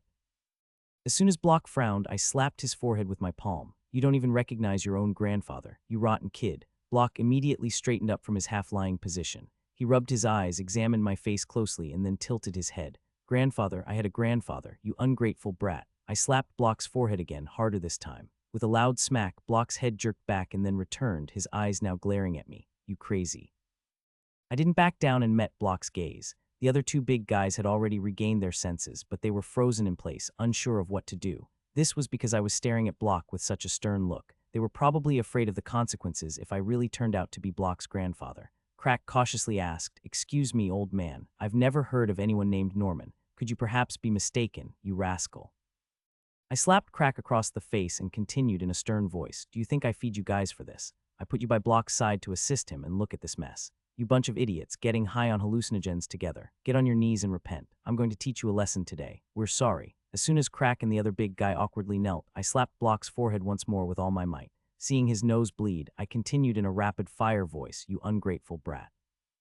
Ungrateful bastard, unfilial bastard who doesn't even recognize his own grandfather. Where do you get off looking down on me? I might just gouge your eyes out. While I was talking, Crack and the other guy stood up simultaneously. It seemed they finally realized I wasn't their grandfather. Crack shouted, This crazy old man is asking for it, really. Who the hell are you? How did you even find this place? Crack, you punk, you don't even recognize your own grandfather. I tried to slap Crack's forehead with the same tactic, but I failed. It seemed he wasn't completely stupid after all. Block, who had finally regained his senses, was leaning back, staring at me with bloodshot eyes. He took a deep drag from the half-burnt hallucinogen and exhaled the smoke with a whoosh before speaking. Ripped that old man's mouth apart. Yes, Crack and the other big guy charged at me simultaneously. I swiftly unsheathed the black spear from my back and swung it horizontally. Caught off guard by the old man's spear skills, their clothes were ripped open, revealing their flesh. A large black dragon tattoo was emblazoned on their chests. Typical third-rate thugs in their tacky tattoos. That spear. Crack retreated and widened his eyes. Don't tell me you're with Dark Soul, you damn old man, ambushing us here. When I didn't answer, Crack drew a knife from his waist and charged at me, cursing. His momentum was good, but he was still third-rate. I swung my spear, its blade glowing red with fireball like a bolt of lightning. Their gloved wrists were cleanly severed. F-whoosh. Blood splattered in all directions in the smoke-filled room. Before they could even scream, I thrust my spear downwards again. As I saw the big guy's chest split open, I kicked off the ground and grabbed Crack's hair with my other hand. Pulling his head towards me, I whispered in his ear, Long time no see. Let go, you old bastard. I told you you'd be dead if I drew my sword. What, want me to set your head on fire like your friend? Crack's eyes widened in shock as if he suddenly remembered something. You're that bastard from back then, SHH. I roughly pushed his head down and swung my spear like lightning. Gah! A final scream. A streak of blood splattered on the table in a long arc. Was I too good with the spear, or were these guys just too weak? It suddenly occurred to me that there's no knowledge that's useless. I never thought that imitating knight spearmanship out of boredom while slaying demons in my past life would come in handy like this. Of course, it wasn't over yet. Hey, who are you? Why are you doing this? Block looked like he was about to faint. His face was pale with fear. Let's talk this out. Something about his posture seemed odd, so I took a closer look. He was trembling and secretly drawing a magic seal, which made me chuckle. He had plenty of time, but he still hadn't completed it. This guy was really something else. You're quite the idiot too. Should I wait for you? Shit. Call me Grandpa. Grandpa. All right, you unfilial brat. I poured myself a drink in an empty glass and watched the Corpse Eye's antics. It's taking you a while. What are you doing? After emptying 3 glasses, Corpse Eyes finally stopped struggling. A look of relief appeared on his face. You're dead, you son of a bitch. Water spear. FYing. Block's smile vanished in an instant. With a wave of my hand, the water spear dissipated without a trace. Wind step. I moved like the wind, grabbed 2 of Corpse Eye's fingers and bent them back. Nice show, grandson. Now it's time to get hit. How many hits do you want? You looks like you don't want to answer. Actually, the answer is already decided. I started slapping Corpse Eye's forehead slowly. 1, 2, 3, 4, 5. Smug. What a satisfying sound. Block kept moaning strangely as I continued to hit him without pause. Ugh. I kept hitting him because I didn't want to hear it. After over 100 hits, I couldn't hear anything anymore. I got thirsty from hitting him, so I emptied a glass of poison liquor that was nearby. I hit him again, and again, with my left hand then my right. I even hit him with liquor on my hands. Smack, smack, smack. I stopped after exactly 297 hits. I approached Block, who had passed out with his eyes rolled back, and said with a smile, "Don't think this is the end." I finished up and left the room. The hallway was still filled with hazy smoke. Whoever designed this place did a good job. It was moderately private and moderately open, the perfect structure for suckers to lose track of time and spend money. Lost in thought, I ended up getting lost. I thought I was going back the way I came, but I found myself wandering in an unfamiliar place. I walked towards an area where the smoke was thinner, and suddenly a narrow passageway appeared, with stairs leading down. Since it was too much trouble to go back, I started down the stairs as if in a trance. As I stepped off the last stair, I saw a large stage-like structure. What is this? The central stage, hidden by curtains, was lit by spotlights, and the audience seats surrounded it. People wearing masks were looking down at the stage from the seats. I was looking for an exit, thinking this wasn't the place for me, when someone approached with a chilling aura. "What are you doing?" A man with a white mask covering his face spoke. "We've told you repeatedly to follow the rules. It's about to start. Why would someone here to pick a star?" Suddenly, I realized something from the white mask's words. Could this place be the underground auction house? It seemed this was the underground auction house Zion had mentioned, where shady merchants gathered. It was a place where many items of unknown origin were dealt with, and the participants concealed their identities. "I'm not here to buy today. Even so, you must follow the rules." I tested the waters, and as expected, my guess was right. The rare star referred to the auction. I was planning to leave before it started. "Could you guide me to the exit?" I tried to make an excuse and leave, but the white mask grabbed my wrist. "Wait a moment. What is it?" The white mask's voice turned cold. "May I see your entry pass?" I realized that the entry pass meant the mask and tried to say I lost it, but it didn't work. "You're lying." As the white mask raised his hand, others wearing the same mask gathered around. "Once you enter to pick a star, you can't leave until it's over." "You must know that." I was about to say something, but then I had a sudden idea. "Actually, I'm not here to pick a star, but to sell one." I immediately pulled out the B-grade mana stone from my pocket and held it out. I didn't mind since I was planning to sell it anyway. However, it didn't work this time either. "You're lying to the end. You must know what happens when you break the rules." The white masks gathered around me, all staring at me. I sighed and said, "I'll be honest. I got lost.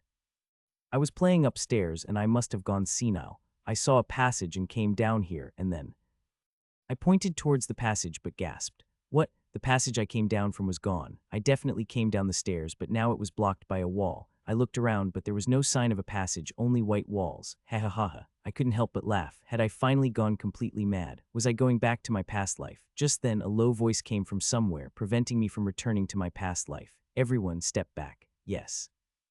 The white masks parted like the tide, and a black mask walked out. "You said you want to sell something." I held out the mana stone and replied, "That's right." The black mask examined the mana stone and said, "B-grade, not bad quality. Let's do it." The white masks murmured in surprise. What do you mean? That's against the rules. We need to verify this person's identity." "Enough, I'll handle it. Go back to your seats and prepare without any issues." The black mask cut them off and said to me. I followed the black mask backstage, and there was a staircase leading outside. "Go that way. You'll find the exit." I nodded silently. As he said, when I reached the top of the stairs, I saw the door I had entered through. At the counter, the same young man in white was dozing off. He saw me and smiled brightly. "Did you enjoy the night's dream?" "Indeed, I even sold a star today." "Haha, I know. I'll issue you a certificate, so come back later to receive your payment." I felt a sense of unease and stared at the young man before answering, "All right. Yes. Then, farewell, young master." For some reason, the young man's voice continued to feel artificial. On a dark night filled only with moonlight, as I returned to my family's estate, having crossed the eastern part of Kaotao, I suddenly chuckled. The last words of the phony kept echoing in my ears. "Then farewell, young master." I was clearly disguised as Bravo Khan. But what? Farewell, young master. What a cheeky fellow. I think I know why I kept feeling uneasy. There are few men in the world who are good with money. Even among famous merchants, not many are truly skilled in the art of finance. Most of them were born into wealth. Surprisingly, there are quite a few nouveau riches who are good with money. I respect those guys. To succeed in finance from nothing, one must understand the ways of the world and know how to manipulate people's psychology. We call all of that, in a word, sangy business acumen. Of all the guys I know, the one with the sharpest business acumen was Garibong. He was one of my subordinates in my past life. Garibong had an uncanny knack for smelling money and was excellent at execution. He was the one who first tried to distribute hallucinogens before I took over the back alleys. I took Garibong under my wing and banned the distribution of hallucinogens. Garibong was so resourceful that he made up for the losses with other businesses in just 3 months. The only pity is that he died young because he was too good at smelling money. He didn't die in some grand way. He just got stabbed to death while trying to make a deal with a famous thieves guild. He died suddenly before I could even try to stop him. Of course, I avenged him, but it was still a shame. If he were still alive, we might have made a fortune together. As soon as I returned to the training hall, I sat down in a chair and lost myself in thought. The more I thought about it, the more I sensed Garibong's scent at Vanilla Sky. They knew how to smell money, luring suckers with hallucinogens and secretly running an underground auction house. They used hallucinogens as a front, while the real money was made through auction commissions. They're not third-rate. I didn't know about the white masks, but the black masks' energy felt quite heavy. Of course, that wasn't all. The real reason I felt uneasy was something else. Is the underground auction house really the end? The more I thought about the structure of Vanilla Sky, the more uneasy I felt, if my guess was right. The underground auction house was likely just a front. If they were as clever as Garibong, their true purpose would be something else. The fact that they noticed I was using an illusion and even said something like "Farewell, young master" was clearly intentional. It was a warning of sorts, a warning that I was in their grasp and should be careful. Interesting fellows. I thought Kyoto was just an ordinary back alley, but it seemed there was more to it than met the eye. I didn't know what the phony or the black mask were up to, but I wasn't going to just sit back and let them play me. I had a hunch. I glanced at the window and saw that dawn was breaking. Suddenly, I felt a wave of fatigue and drowsiness. When I opened my eyes, I was curled up like a shrimp on a wooden bed. Damn, I must have dozed off. The sunlight was gradually filling the room, so I must have fallen asleep for a while without realizing it.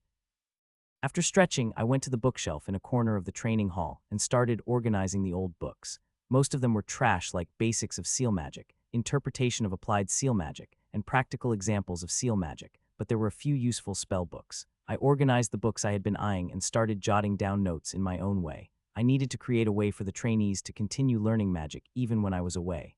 Sigh.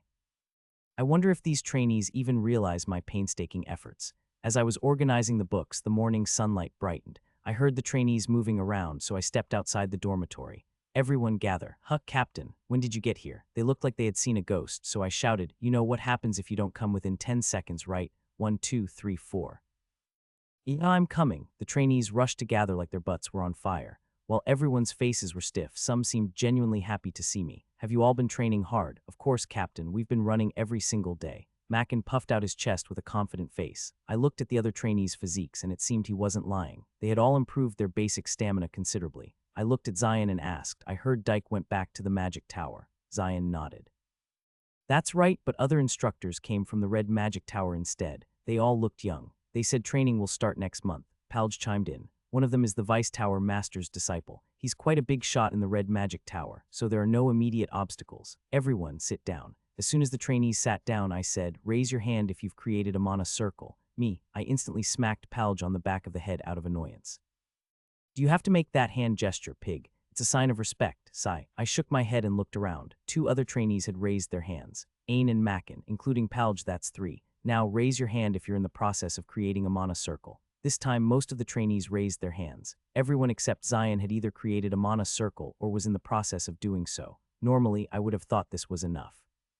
But that feeling had vanished yesterday. There was no time to leisurely train the trainees in Samel anymore, Bayern and Dark Soul. The situation outside was more serious than I thought. Kyoto had already become a haven for gangsters, and a full-scale war could break out at any moment. I didn't know what decision the house leaders and elders would make, but it was best not to have any expectations. The best outcome would be the destruction of both Dark Soul and Bayern. That's unlikely. There was even a chance that those Ergen guys would get involved. We had to move before that happened. Sitting around and hoping for the best didn't suit my personality. I had to raise the trainees to a certain level before things got out of hand. I pointed at Palj and said, Palj, use fire spear with your hand seals. Suddenly, just do it. Swoosh. Palj drew his usual flashy hand seals and shot a fire spear at a large tree. The base of the tree was half hollowed out. Watch closely. I immediately focused on another large tree and rotated 2 mana circles. Resonating with the mana in the atmosphere, I envisioned a long spear of flames in my mind, remembering the days when Samuel's sorcerers used to chant Ifrit, piercing flames, fire spear. Gasp, a spear of flames manifested, twice as long as Palj's. Fyang, the spear of flames left my fingertips, piercing through the first tree and completely through the tree behind it. Wow. As the trainee's eyes widened in amazement, I shook my head and said, watch until the end. The heart circle rotated as if it were burning. I grasped the atmospheric mana contained in the spear of flames and pulled it back in the opposite direction.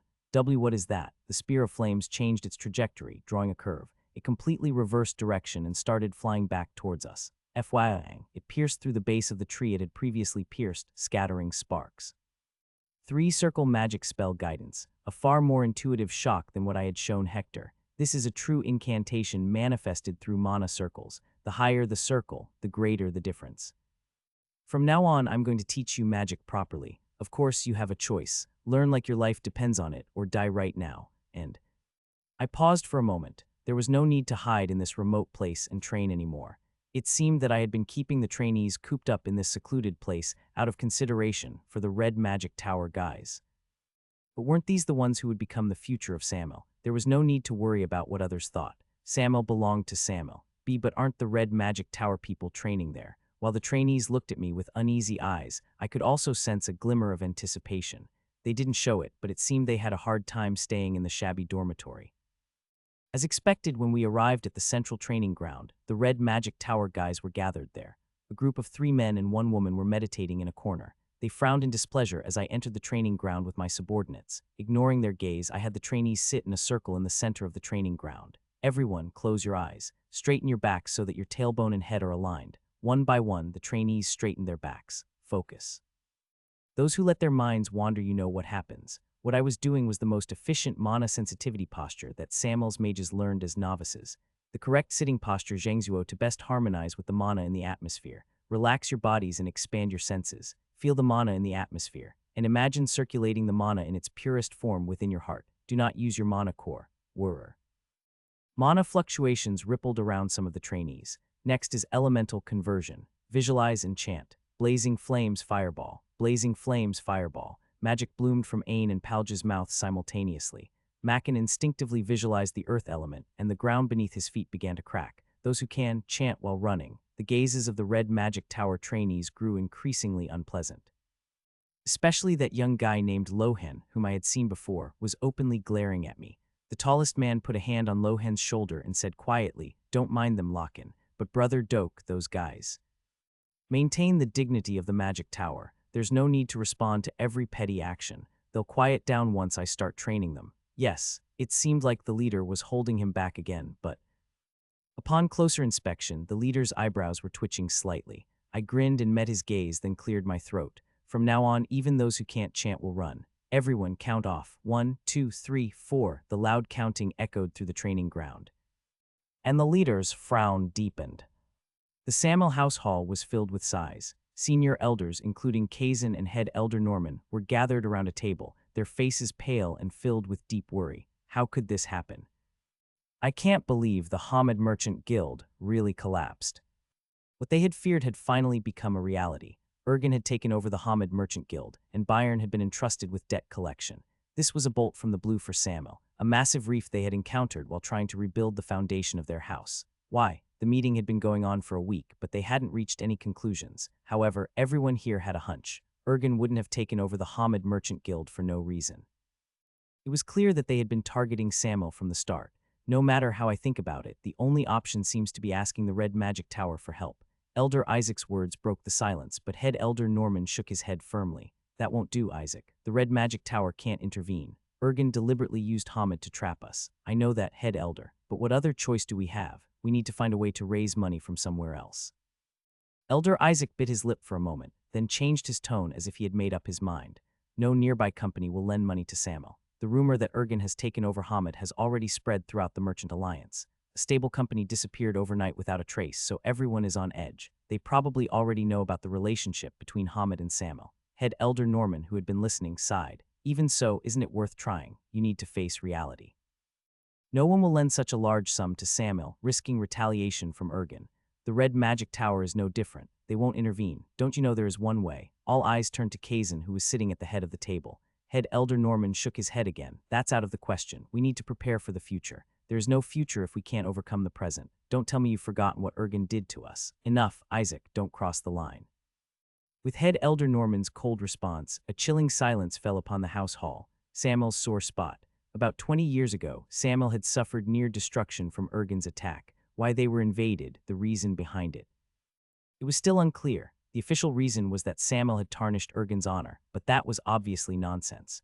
Ergen might be powerful now, but back then they were just another insignificant house in the east. Of course, the reason didn't matter anymore. Most of the remaining Samel mages had died in the war with Ergen. The Samel that had been rebuilt since then was barely holding on to a thread. Ergen was a dagger lodged deep in the hearts of everyone here, a source of immense pain. After a long silence, Isaac spoke again. You must make a decision, househead. Bring in Hector. Norman glared at Isaac with wide eyes. Isaac, at that moment, Kazan Samel, who had been silent until now, finally spoke. Both of you elders, please stop. Kazan met the eyes of the elders, his gaze weary. This is difficult. He knew it all too well. Head Elder Norman and Isaac might be constantly at odds, but they both genuinely cared for Samel. Who among the remaining members of Samel didn't? But this time, even Kazan found it hard to make a decision. Ordering Hector wasn't ideal. It wasn't just a matter of borrowing money from the Red Magic Tower. Their safety had to be guaranteed afterward. There might even be humiliating situations. It would be fortunate if we could resolve it even then, he couldn't be sure. But there wasn't enough time to find another solution. Even though they had promised a 3-month deadline, there was no telling when they might change their minds. Is there no other choice? Strangely, at this moment, Kazan suddenly thought of Ruin. Ruin had mastered the mana circle on his own, making Kazan's last order to Hector somewhat ambiguous. Is this an opportunity created by Ruin? Indeed. Kazan felt a pang of sorrow in his chest.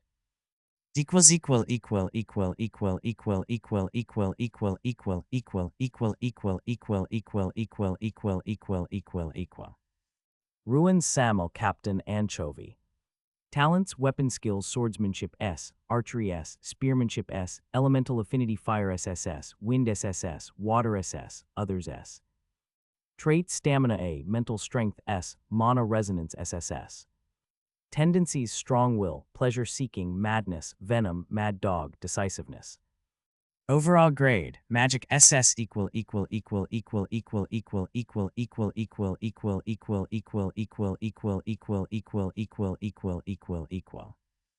I finished my bath and looked at myself in the full-length mirror for the first time in a while. Still, I haven't escaped the anchovy look yet. I stretched and went outside, where I found more than 10 loaves of rye bread, a pile of chicken breast patties, and various vegetables carelessly placed on the table. As usual, I cleaned up the food and went outside, where I heard the trainees training. Leaning on the railing and looking down at the training ground, all 10 of them were voluntarily training early in the morning. I couldn't help but smile. Of course, I had threatened them with hell if they came out later than me, but what did that matter? The important thing was that they were doing it. On the other side of the training ground were the Red Magic Tower mages. My eyes naturally drifted towards their leader. His name was Doke, right? I thought he would pick a fight within a day or two, but it had been more than 10 days with no sign of him. He was unexpectedly patient, but his expression grew sterner with each passing day, as if he was about to explode. Tusk, he didn't have a great personality. People who suppress their anger like that tend to unleash everything when they finally explode. I immediately jumped into the middle of the trainees and started running with them. I'm here, my subordinates. As I ran, I closely observed the trainees' bodies. Even Iron, the weakest of them, was now in good enough shape to cast spells while running. Shaking Earth, Earth Shock, a 2-circle Earth attribute spell. I felt a slight tremor beneath my feet. The spell cast by Macken, who was far away, was reaching me, as expected of a descendant of the Gento Tycoon. Macken was clearly more attuned to the earth element than fire or wind, even with spells of the same level. Yes, keep going like that. Then you'll discover the essence of circle magic on your own. I slowly warmed up and started training as well. Whirr. 3 circles were now firmly established in my heart. Even when I circulated an abundance of atmospheric mana in the 3 circles, I didn't feel any instability. As I continued training tirelessly until the sun reached its peak, I suddenly felt an unfamiliar gaze. Kazan and Hector were standing in front of the house hall, looking down at the training ground. As I thought it was an unpleasant gaze, one of the trainees nudged me. Captain, what? Look over there. The Red Magic Tower mages were slowly approaching us. The eyes of everyone training turned to me at once. They planned this. They must have deliberately waited for Hector to appear. Doke, who had stopped right in front of me, finally spoke. I am Doke, a member of the Red Magic Order and a disciple of Hector. It sounded like he was saying, know your place and step aside, but it wouldn't work on me. I met Doke's eyes and asked, so, Ruin, was it? I'd like you to step aside with your trainees. You're mistaken. I clearly told you. If you want to train, you need permission. This is Samuel's training ground. Doke's brow twitched intensely. You don't understand the situation. I was trying to be patient, but you're interfering too much with our training. I'll be teaching the trainees myself from next month, so please refrain from doing anything unnecessary until then. I tilted my head. I don't understand. Who are you to say that? What? I asked, what gives you the right to tell me what to do in my own home? Who do you think you are? You're the type who doesn't understand when I'm being nice. Dok's forehead veins bulged as his face contorted. It was the expression of someone whose kindness had been rudely rejected. At that moment, Locken, who was standing next to him, shouted, "I've had enough of this. Are you crazy? Crazy?" I didn't respond for a moment because he was right, but Locken seemed to think I was scared. "Hey, why are you acting so tough? Just shut up and stay still. Do you even know who Dok is?" I nodded and replied, "I heard he's quite the big shot in the Red Magic Tower. And you're talking like that knowing that. So what?" The atmosphere quickly turned cold. I stared directly at Dok and said, "Being a big shot, are you confident enough to put your neck on the line for Samuel? If you are, then step aside." I then glared at Hector in the distance. The elitist attitude, really. The great mage of the Red Magic Tower will personally teach you, so bow down and worship him. Is that what you're saying? This crazy bastard. I've been watching, and the Red Magic Tower is very fair and neutral. It's quite impressive how they just watch silently even when Samuel gets into trouble with insignificant houses. I looked around and said, "Listen carefully. If you're not confident enough to face the enemies on behalf of Samuel, mind your own business. Don't pretend to be doing us a favor." Locken's eyes changed completely, and he started drawing a magic seal towards me. There's a limit to being clueless. Dok, don't stop me. I laughed and beckoned Locken with my hand. "Come at me then." At that moment, Zion quickly stepped out from behind and flipped Locken off. "You disrespectful little shit, acting all high and mighty. Do you want to die? What was this now?" "What did you say?" Locken stammered, unable to respond for a moment, and Zion smirked and said again, "Are your ears blocked?" I said, "Stop barking, you milk-smelling brat." Locken's eyes finally lit up with fury. "Wow, these crazy bastards are in pairs, really." With a thud, Locken kicked off the ground and aimed his elbow at Zion's chin. It was a decent stance. Zion easily dodged it with a nod, and Locken quickly closed the distance and drew a hand seal, a 2-star fire spear hand seal. At the same time, I could feel mana fluctuations around Zion. Blazing flames fireball. For a moment, I doubted my eyes. Zion, this kid, made a mana circle. I thought it would take him a little longer because he was so suspicious, but I was wrong. I knew he would rebel if I forced him, so I left him alone, and it seemed like he had figured something out on his own. Boom! Zion and Locken's magic collided, scattering sparks. Zion had the upper hand. While Locken was caught off guard, Zion rushed towards him. I couldn't help but smile as I watched Zion push Locken back, imitating the moves I had shown him. The young mages from the Red Magic Tower widened their eyes in surprise. "What? Locken is being pushed back, of course." Locken was just a 2-star mage. The moment Zion created a mana circle, there was no way he could lose to Locken. "Ah, this is so embarrassing." One of the girls next to Locken blushed and stepped forward. Mackin. At my signal, Mackin blocked the girl's path. It felt like the Red Magic Tower and Samuel were having a proxy battle. However, the problem was that Mackin wasn't strong enough to completely defeat the girl. She seemed to be a 3-star mage, but I wasn't going to let him lose easily. "I'll go easy on you if you surrender. Understand?" I secretly placed a wind spear behind Mackin as he charged towards the girl. The moment Mackin and the girl clashed, I aimed the hidden wind spear at the girl. Boom! With this, our victory, huh? Contrary to my expectations, Mackin was pushed back 3 steps. A barrier had suddenly appeared in front of the girl, and Dok was glaring from behind it. "You've crossed the line." Dok glared at me with a completely flushed face. "Enough, I've been patient enough. I don't want to disobey my master's orders." "Are you talking about Hector? You're incredibly rude. Or have you truly lost your mind?" "You guessed it. Then a beating will be your medicine." As I smirked, Dok took a step closer. As his hand slowly formed a hand seal, I opened my circles. Whirr. Ian, Hector's disciple and me. Who would win? Thump, thump, thump, thump. My heart pounded to the beat of the drum sound I made with my mouth, and the trainee's eyes burned like a bonfire. Just then, stop. FYI, a powerful wind like a typhoon swept through the training ground. I quickly retreated and glared towards the house hall. "Stop it, Ruin. I knew you'd say that. Did I say anything wrong? In Samuel, this kind of For a moment, I was so surprised that I was speechless. My excitement vanished instantly. It wasn't Hector who told me to stop, but Kazan. "Don't be disrespectful to the people of the Magic Tower any longer. Don't you realize that your actions are tarnishing Samuel's reputation?" I could feel Dok shrugging next to me, but my bewilderment was far greater at that moment. Were those really the words of the current head of Samuel? I asked, wondering if I had heard wrong. "What are you saying?" I clearly said stop. "Disband the trainees, and you, Ruin, come inside." "What are you doing?" "Disband immediately." Kazan entered the house hall, holding his throbbing forehead and resting his chin on the table. The old steward, Right Purrer, stood behind him. I stared at Kazan without saying a word. A sense of emptiness washed over me, but I wondered if there might be another reason. After a long silence, Kazan finally spoke. "My son. I respect you, Ruin. I'm not looking down on you because you're young. No matter what path you take or what magic you learn, even if it differs from my thoughts, I will respect it. Because the fact that you're showing me this much in front of me is admirable enough. But in return," Kazan's voice was filled with quiet strength, As the head of Samuel, I ask you one thing. Don't provoke the red magic tower. Anger welled up inside me. Samuel must not be looked down upon. By anyone, looked down upon. Are you trying to say they're not? After a brief pause, Kazan replied, it doesn't matter. Right now, Samuel needs the red magic tower. In the end, is that what you wanted to say? Samuel must protect itself. Yes, of course. But sometimes we need to know when to bow our heads. We don't yet have the strength to protect ourselves. If only we had a few more years. Anger welled up at the sight of him looking at me with pity, as if I were a naive child. This foolish househead didn't even know what he was forgetting. So you're saying we should cling to Hector's coattails. I couldn't bring myself to speak formally anymore. Do you think that will protect Samuel? Ruin. I stared directly into Kazan's eyes and said, did your mana circle get destroyed while fighting Ergen? Are you scared? You've forgotten Samuel's pride and dignity. You say if only we had a few more years. It wouldn't matter, it would be the same as now. There's no future for a place that has forgotten its identity. Suddenly, old Steward Wright shouted at me with bloodshot eyes, young master, what are you saying? Show some respect. He was so shocked that his jaw was trembling. I ignored him and kept my gaze fixed on Kazan. I didn't know you'd throw away Samuel's pride, that you'd forget even that. I hope you'll think carefully about how long we can rely on them. Stop it, Ruin. Kazan looked at me with a stern gaze. No matter what you say, you can't change my decision. This is an order from the house head. If you disobey my orders again and act recklessly towards the red magic tower. Ha ha ha ha! Suddenly, laughter burst out of me, turning into maniacal laughter. After a while, I finally came to my senses. The Samuel I knew is completely gone. Bang. Ignoring Kazan's shouting, I left the room.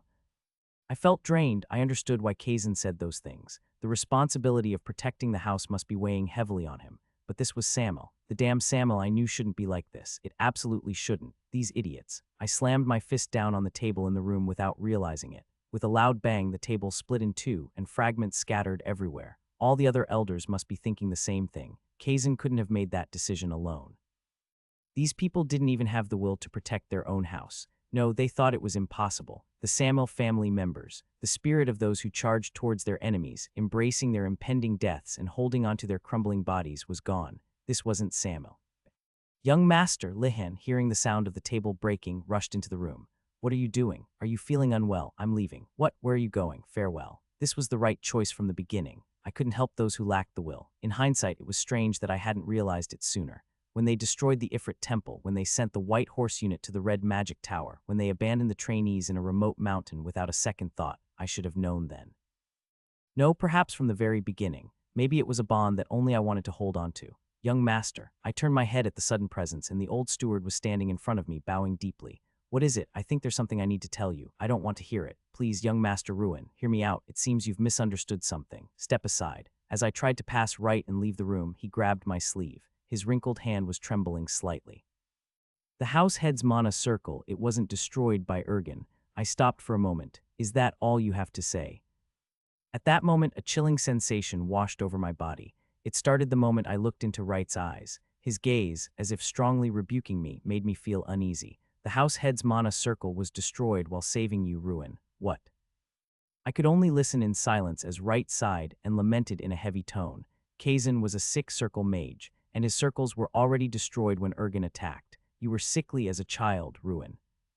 You probably don't know the reason. You were born with a congenital disease. 7 of your body's meridians were blocked by yin energy. Sadly, it was clear you wouldn't live past a year. You're saying I had blocked meridians, but how could I be alive? Wait a minute. Wright nodded, watching my expression. You expect me to believe that? It's the absolute truth. No, it's a lie. I knew. Having 7 meridians blocked was an incurable disease, so rare that it might only occur once in 100 years. And the sun herb was indeed a spiritual herb that could effectively treat blocked meridians, but only if there was a practitioner who could withstand its yang energy. There was no way Kazan wouldn't have known this when he obtained the sun herb. To withstand the sun herb's heat and open up 7 blocked meridians, one would need at least 7 heart circles. A 6-circle mage could never fully withstand the sun herb's yang energy. Kazan knew this, and yet he did it. Knowing that his mana circles would be completely destroyed, knowing that he would suffer the agonizing pain of his heart shattering, he did it to save his son. Suddenly, an uncontrollable emotion welled up inside me. Why? Why did I have to feel this wretched emotion again, even in this life? Even though the object of my affection was different, it was ultimately me who was saved. Kazan had saved me. The memory of Pelir's unlucky actions came to mind. The last moments of the expedition. Pelir, with his lower body blown off, crawling towards me and pouring the elixir into my heart. Why did his actions come to mind? Truly, that foolish nature of his hasn't changed, even after 300 years. Could it be that I was wrong, that even after all this time the nature of Samuel hadn't changed, that they simply didn't know yet? Damn it. Frustration surged through me, making my hair stand on end. At this moment I had to make a decision, and that decision. Perhaps it was something I wanted to do from the beginning, from the moment I saw the crumbling Samuel. You sure picked the right side. Aren't you the strongest now, Commander? I'm the vice captain, so I guess that makes me second in command. House head, don't be upset. Isn't it about time you cut us some slack since we're all dying together? Ha ha ha. The faces of Pelir Azeta and the crazy mage squad members, whom I could no longer see, flashed before my eyes. My decision turned into conviction. I would raise Samuel with my own hands, until I restored the glory of the four great houses, the ones no one dared to challenge 300 years ago, and especially the Gongshan house, the first among them. In my own way, it would be different from the Samuel of the past, the one I disliked. There would be no righteous Samuel led by Pelir. I wouldn't create a foolish Samuel that sacrifices its own interests for some grand cause. I would make it so that no one would dare to underestimate or exploit Samuel. I'll collect the price tenfold in the afterlife, house head. Bang. I opened the door and went outside. In the distance, I saw the trainees walking dejectedly. Only the red magic tower mages remained in the training ground. Whirr. I opened all 3 circles in my heart. I could feel Hector's gaze from afar. I stared at the center of the training ground and chanted without hesitation, piercing flames, fire spear. As the spear of flames flew in a straight line, I chanted again, raging ice, ice wave. Sparks flew into the air with sand as the spear of flames pierced the center of the training ground. Crackle. A cold ice fog rolled in, covering the sparks and creating a cloud of steam. Dozens of stone fragments froze in midair. What? As the frozen sand shards rained down like needles, everyone prepare for battle. Dok's urgent cry rang out. He had created a wind barrier above his head to block the shards and was now looking at me with a hardened expression. I met his gaze and slowly walked forward. Meanwhile, my subordinates began to appear one by one from afar, with the sound of their footsteps. Captain, is the captain really capable of that? The subordinates' expressions, as they looked back and forth between Dok and me, gradually turned to shock. They looked like they couldn't believe I would do something so crazy. Wow, I knew the captain was crazy, but I didn't know he was that crazy. Well, now you know. I stood in front of Dok, listening to Zion's praise. Dok glared at me with an incredulous look. You're capable of that, I scoffed and replied. If a mage can't believe his own eyes, it means he needs to relearn the basics. Dok's eyes filled with rage. I glanced to the side, and the others were just as dumbfounded. Do you even realize what you've done? Of course. As the rightful heir of Samuel, I was simply conducting proper magic training in Samuel's training ground. Dok gritted his teeth and said, You're even defying the house head's orders. There's a limit to irresponsible behavior. You intentionally attacked us. It's a clear violation. It seems that's what happens when you guys are in the way of my training. I didn't expect such great mages to complain about being attacked by something like this. Why don't you just step aside? I need to continue my training. As soon as I finished speaking, I immediately conjured fireballs in both hands and fired them, one towards Dok, the other towards Locken. Dok easily dispelled it, while Locken stumbled back 10 steps, frowning. At least try to be a decent target. Dok took out a pair of red gloves from his pocket and put them on, pointing a finger at me. This is a clear act of hostility towards the magic tower. From now on, I consider you an enemy. Seeing Dok acting all high and mighty, as if he were God passing judgment, made me angry. He was full of arrogance. I wanted to be like that too. This is an act of hostility towards Samuel. From now on, I also consider you guys enemies. At that moment, I heard the sound of someone kicking off the ground. Locken, who had been hit by the fireball, was charging at me while drawing a hand seal. This bastard really. I easily deflected Locken's attack and wrapped my elbow in a wind barrier. I immediately struck Locken's chin, and a sharp impact like shattering glass resonated. At the same time, I hit his face with a wind blow with my other hand. Cough. Locken's face was smashed as he sprawled backward. Dok instantly blocked his path and asked, Demonic magic. Where did you learn demonic magic? It seemed he was referring to the demonic magic that modern mages learned for close combat. This is the Samuel-style crazy demonic magic. Don't get cocky. Finally, Dok stepped forward. Powerful flames flickered from the weapon in his hand. You brought this upon yourself. A 4-star firearm hand seal. I scoffed as I saw him approaching, twisting his right arm like a pretzel. Wasn't it pathetic, like a miniature version of firearm? I blocked all of his attacks with a 2-circle wind barrier and pushed forward. As Dok aimed for my face again with his hand seal, I ducked and reached for his stomach. Piercing wind bomb. Boom.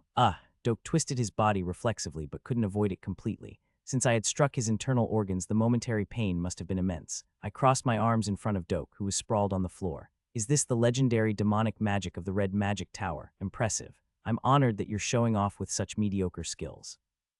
Attack me all at once before I get even more impressed. I'll wait. I'll kill you. A moment later, Doak, who had regained his senses, and 3 others lunged at me simultaneously. Seeing them rush towards me with murderous intent, I felt a bitterness in my heart. They must have thought they could easily deal with the consequences even if they killed me. This was why one needed power. They desperately needed a lesson. I looked at them and thought of the highest level 3-circle magic.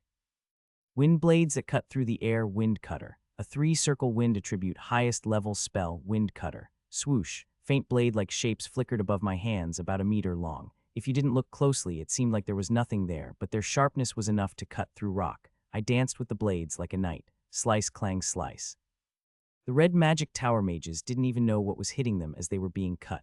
Cough, arg, the magic they cast was completely shredded by my wind cutter. Sharp blood splattered into the air. What is that? I've never seen that before. As the murmurs of the trainees reached my ears, suddenly an unimaginably powerful mana wave surged from the opposite side. FYI, an immense recoil pressed down on my body.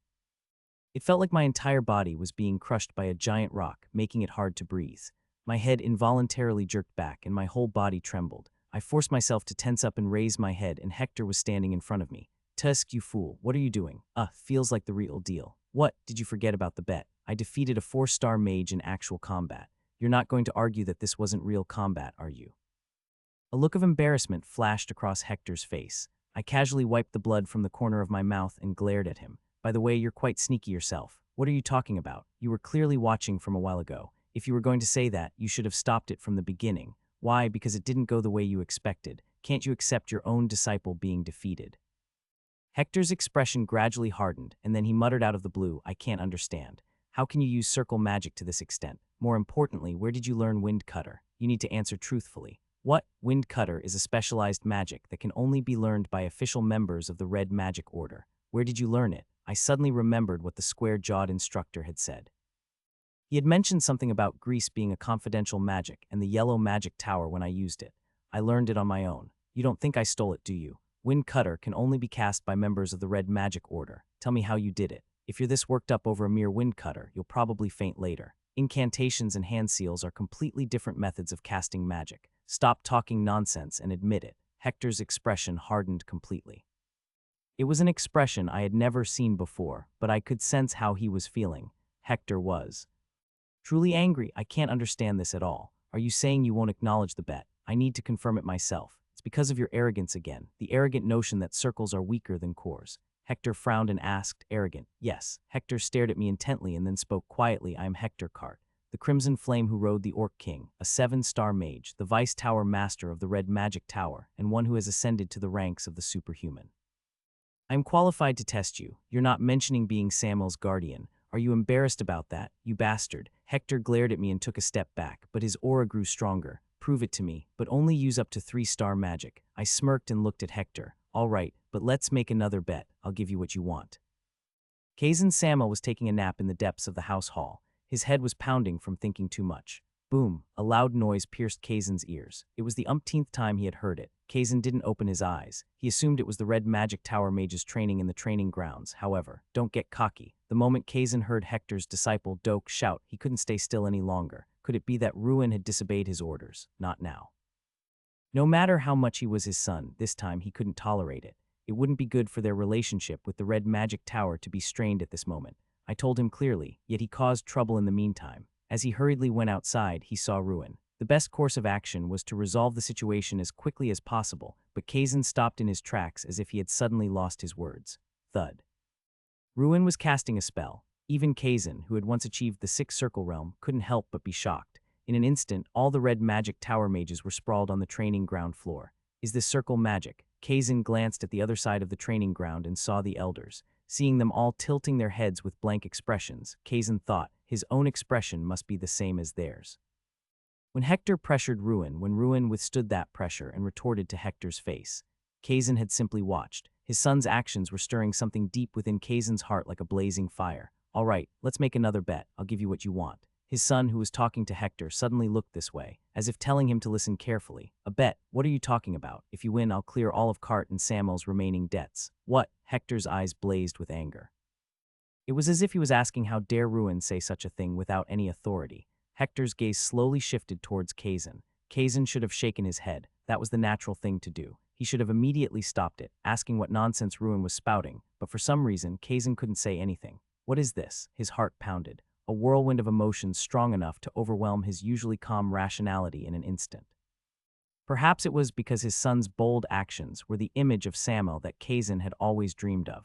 His son's voice slowly reached his ears and pierced through him. But if I win, you, Hector, will clearly acknowledge that you are the guardian of Samuel. Hector didn't answer. He simply scoffed and put his hands behind his back. It wasn't a sign of refusal. His eyes, burning with intensity, held a mixture of contempt for a young pup who didn't know his place and anger that showed he was genuinely furious. As proof, with just a change in his posture, an oppressive pressure weighed down on my heart. You have an interesting way with words. All right, come at me. His hands clasped behind his back, he exuded a relaxed demeanor as if he were on a leisurely stroll without a single opening.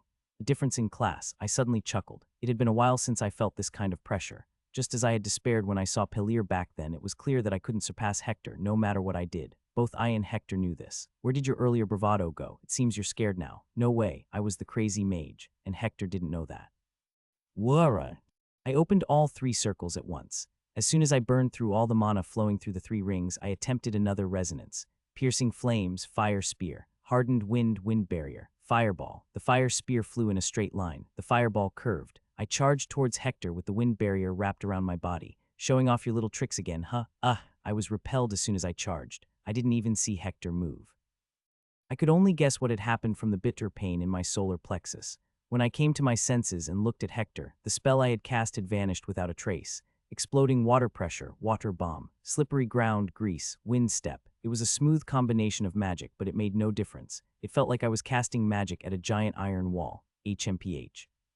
For all your big talk, you're nothing special. Is that all you've got? I'm just getting started. I charged at Hector again. Even if I was repelled, I kept charging without rest. FYI, sweat poured down like rain. After repeating it 10 times, my legs started to tremble. The physical strain of simply confronting a powerful opponent was beyond imagination. Hector was still in his initial stance. Looks like you're tired. Huff, huff. Were you trying to show some age-appropriate spirit? But that won't change what you've said, even if you are a Samuel. Suddenly, he trailed off and looked at me with pity. I couldn't help but let out a hollow laugh again. You find this situation funny, isn't it strange? What is? I slowly shook my head and spoke. Mages of the past all created circles. Knights all built cores. That was a fact that didn't change for countless years. But in just 300 years, why, how did mages alone sell out their identity? It seems you're trying to talk your way out because you lack the skills. I was curious. What was the reason? Why did circle magic suddenly become so disregarded? Because magic has evolved. The limitations of old magic have been proven countless times. No, I glared at Hector and said it's because they forgot. Knights value fighting amongst themselves, but mages didn't. Mages are different from knights. Mages don't value fighting amongst themselves. Instead, they proved their worth by fighting against the countless races that threatened humanity. They drove out the giants who ruled the forests, threw themselves into the ogre hordes, defended against the endless waves of monsters, and erased the cunning Black Clan from this land. TLN, Black Clan name is not final. That's not all. They marched with dragons and slew dragonkin, and in the end they even fought and won against demons. Each and every one of those battles was a struggle that threatened the survival of the human race, and it was the mages' unique value that they constantly questioned themselves and evolved in the process. Just like the damn Samuel did. That's why in those glorious days there were many great mages who could rival even the dragons, the agents of God, and the origin of magic. Monsters still exist today. I shook my head at Hector's indifferent answer. But they don't feel threatened. That's why they forgot. You say circles have clear limits. No, circles are just difficult. Modern mages no longer needed to evolve. That's why they chose the easy path and envied others. They admired knights and started creating things like cores. You talk too much. Why are all Samuel bloodlines so delusional? Really, I opened all the circles in my heart once again. Piercing flames, fire spear. Piercing flames, fire spear. I manifested 2 spears of flames, overlapping them, and focused solely on the path of mana extending from my fingertips. Extreme concentration to not lose track of the mana's path, which stretched out like threads. Tusk, it's pointless. As Hector shook his head and tried to dispel the spell, I raised my fingertips upwards like lightning. Whoosh, 2 spears of flames shot up vertically right in front of Hector. What? As Hector's pupils dilated slightly, I rotated my heart's rings once more. Wind blades that cut through the air, wind cutter. A meter-long wind blade sliced through the air, and I pulled the vertically soaring spears of flames back down. There was only one target. Whir the circles spun wildly, and I felt intense pressure in my heart. As the fire spear plunged vertically towards Hector from the sky, the wind cutter pierced through the fire spear, creating an explosion. Quang. Makeshift fire explosion using 3 circle spells. For the first time, a surprised voice escaped Hector's lips. A wind barrier had formed in front of him. It was the first time he had used magic in front of me. 300 years ago, there were fools who marched towards the land of death, the final expedition where countless idiotic knights and mages risked their lives to protect humanity. Hector looked at me with increasingly annoyed eyes. Are you going to bring up legends now? Yes. They may be just legends now, but it's a fact that they existed. I can't listen to this anymore. He pointed his finger at me without even forming a hand seal. Just one gesture. Blood spurted from my mouth the moment I realized it. Only then did I realize it was a fireball. Even though it was just a 1-circle spell, the magic cast by a 7-star mage was on a different level. As soon as I sensed the anomaly, I put up 3 layers of barriers, but my insides were still shaken, and it felt like my organs were about to burst. See, no matter how much you rant, this is the unchanging truth. Let's end this. They were all crazy and strong. The 10-year expedition turned everyone into crazed superhumans. Swordsmen, dragon knights, guardians, spearmen, martial artists, mages, everyone. And do you know who was the strongest among them? The 10-year expedition. The 2 men who remained until the very last moment. It was the mage. Stop your nonsense. I stood up. Ruin, the crazy mage who endured for 10 years. Heir, the Archmage who endured for 10 years. I couldn't stand to see their value dismissed as mere nonsense. Magic must contain will. Hand seals cannot do that. You're becoming more and more insolent. I'll show you. I closed my eyes. I opened all my senses and focused on the mana in the atmosphere. The fluctuating waves of mana felt particularly dense. SSS rank was it? My elemental affinity, talent for fire and wind. My mana resonance talent, the talent to perfectly sense pure mana and draw out the elements within it. In other words, it meant that I was blessed by Ifrit, just like the mages of Samil in the old days. I chanted wind barrier in that state. The atmospheric mana gathered by the 3 circles transformed into wind. At that moment, the fireball that Hector had shot collided with the wind barrier. Boom, the wind barrier shattered and I was pushed back. But this time it was different from before. The wind barrier I had cast had neutralized more than half of Hector's magic. Blood welled up in my mouth, but it was bearable. What kind of trick are you using? A trick, you say? Bang. Boom. Boom, Hector fired 3 spells in a row. I was pushed back, but I held my ground. As soon as the impact threatened to shake my insides, I converted the mana into wind attribute to absorb the shock. Yes, this is Samil, and among all those mages, Samil was the strongest. My voice, declaring as if in a challenge, overlapped with Hector's hand seals. The 3-star spell he deliberately fired was difficult to dispel even with my blessed talent. I was pushed back 10 meters and slammed my head on the training ground floor. Crack, my skull throbbed, and the bitter smell of blood filled my nostrils. It seemed like my forehead was cracked. But who am I? I am the crazy mage. I gritted my teeth and raised my head. You said you didn't know Ifrit. You're still spouting superstition. I really need to end this now. Hector looked at me with a tired expression and slowly turned his head towards Kazan as if to confirm the outcome of this bet. Yes. You bastard, I'll show you. What the true nature of Ifrit is, the one you call superstition. That dragons weren't the only ones granted the status of agent by Ifrit. Samil Langrish Ifrit. Langrish Ifrit, source of blazing rage and cold wind. The name that the high-ranking sorcerers of Samil used to call upon, the blessing of God that they always included in their incantations when casting high-circle spells. It felt strange. The blessing that I had only watched and mocked back then was now flowing from my mouth. And then, resonance. All the sorcerers of Samil resonated with Ifrit through their own status. Then, this is my status, Ifrit. I show the qualification of one who faced the end of the land of death. Grant your status, dwelling in this world, to the one who remembers your name. Bring a fleeting flame here. The mana in the atmosphere fluctuated and flowed into the fireball in my hand. At that moment, my head buzzed, and I heard a hallucination in my ears. Ifrit confirms the agent's qualifications. The agent's qualifications are met, commencing resonance with Ifrit. The level of resonance is equal, unable to contain equal resonance at the current level. The level of resonance is decreasing. The level of resonance is decreasing. A very small portion of the resonance is contained in the heart, eternity in a fleeting flame. Red Summit, the peak of Mount Kyoto, surrounded by cliffs on all sides, is as quiet as ever today. Reddish rocks in the unchanging blue ocean beyond. Only a large raven with a sharp beak circles leisurely above. SHHHH. Suddenly the raven spread its wings wide and began to dive vertically towards the ground. It had found a delicious prey. Its shiny beak suggested it hadn't eaten in days. I decided to watch how desperately it was diving to see what kind of delicious prey it had found. Holy shit, it's me. I was spacing out and almost had my right pectoral muscle ripped off. In shock, I swung my arm as hard as I could. With a whoosh, the raven was hit and flew into a rock. Moment of silence for the fallen. I decided to take a moment of repentance. I'm sorry, bird, but I couldn't imagine a life without my right nipple, so it couldn't be helped. Phew. As my startled heart calmed down, a heart-squeezing pressure began again. At first, the pain of my whole body breaking apart continued day and night, but after about 10 days, it subsided to a level I could barely endure. Only the pain in my heart still wouldn't subside. It was to be expected. Ifrit. That name, which only appeared when using high-level magic of 7th circle or above with all one's might, could not be handled by a mere 3rd circle apprentice like me.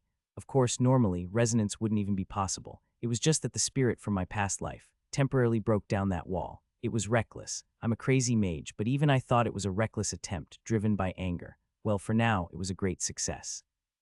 Not only did I achieve resonance, but it was also a resonance of equals. I've never heard of a mage who achieved equal resonance with Ifrit throughout history. Even the dragons of the past wouldn't have experienced such a thing. I was newly proud. Wasn't this the moment the crazy mage was finally recognized in this life? No matter how great a mage Hector is in this era. No, even if he had stepped into a higher realm. It would be difficult to withstand a spell imbued with Ifrit's spirit in an unguarded state. I clearly saw it. Hector's face went from surprise to astonishment, and finally the composure he had built up cracked and shattered. Nothing could be more satisfying, but in return, now I'm in this state. The price of accepting power beyond my capacity was devastating. The circle in my heart malfunctioned. The surging mana waves engulfed 3 circles and completely exploded. Excruciating pain, like a hot furnace exploding in my heart, enveloped my body. So, am I going to become a cripple again? Of course not. I knew exactly how to restore a broken circle. A drop of high elf tears, half a bottle of elixir, a root of snow flower, and a dragonic heart combined can restore the circle's function to normal. In short, it's damn difficult. How long would it take to gather all of that? That's why I came here. I looked down at my palms. My nails were already worn black, and every joint was torn and bleeding. I had climbed the cliff, practically crawling, suppressing the pain in my heart, and my hands were completely wrecked. But it didn't matter. Phew. I exhaled a long breath and closed my eyes. I recalled the nightmare like battlefield. I still vividly remembered that first ridge where the corpses of humans and demons were piled up like mountains. The blood was so thick that even with my eyes closed, everything appeared crimson. Later, I became so accustomed to such scenes of carnage that they no longer affected me, but I still couldn't forget that day. The day the wretched expedition faced its first setback. It was exactly 1 year after we entered the land of death. Until then, no one thought the expedition would end up in such a state. We even thought we could almost see the end of the expedition. The frequency of demon appearances was clearly decreasing. In front of the expedition, where some were gradually becoming intoxicated with heroism and others were increasingly making frivolous jokes, a sly guy who called himself a Count of the Demon Realm suddenly appeared. Kellyock, TLN, name not final. The guy, who looked similar to a human, blocked our path with his subordinates, who looked like a cross between trolls and rhinos. He seemed childish. Naturally, the expedition scoffed and tried to kill him, and that day, everything changed. The price of underestimating Kellyock was devastating. Massacre. One word was enough to describe the tragedy. The expedition members, whom I had considered an insurmountable wall, were torn apart like pieces of paper. It took the elites of the 4 divine families a whole day and night to stop him. Despair, screams, pain, madness, death. In that hellish chaos where all the terrible energies of the world were concentrated, I miraculously survived.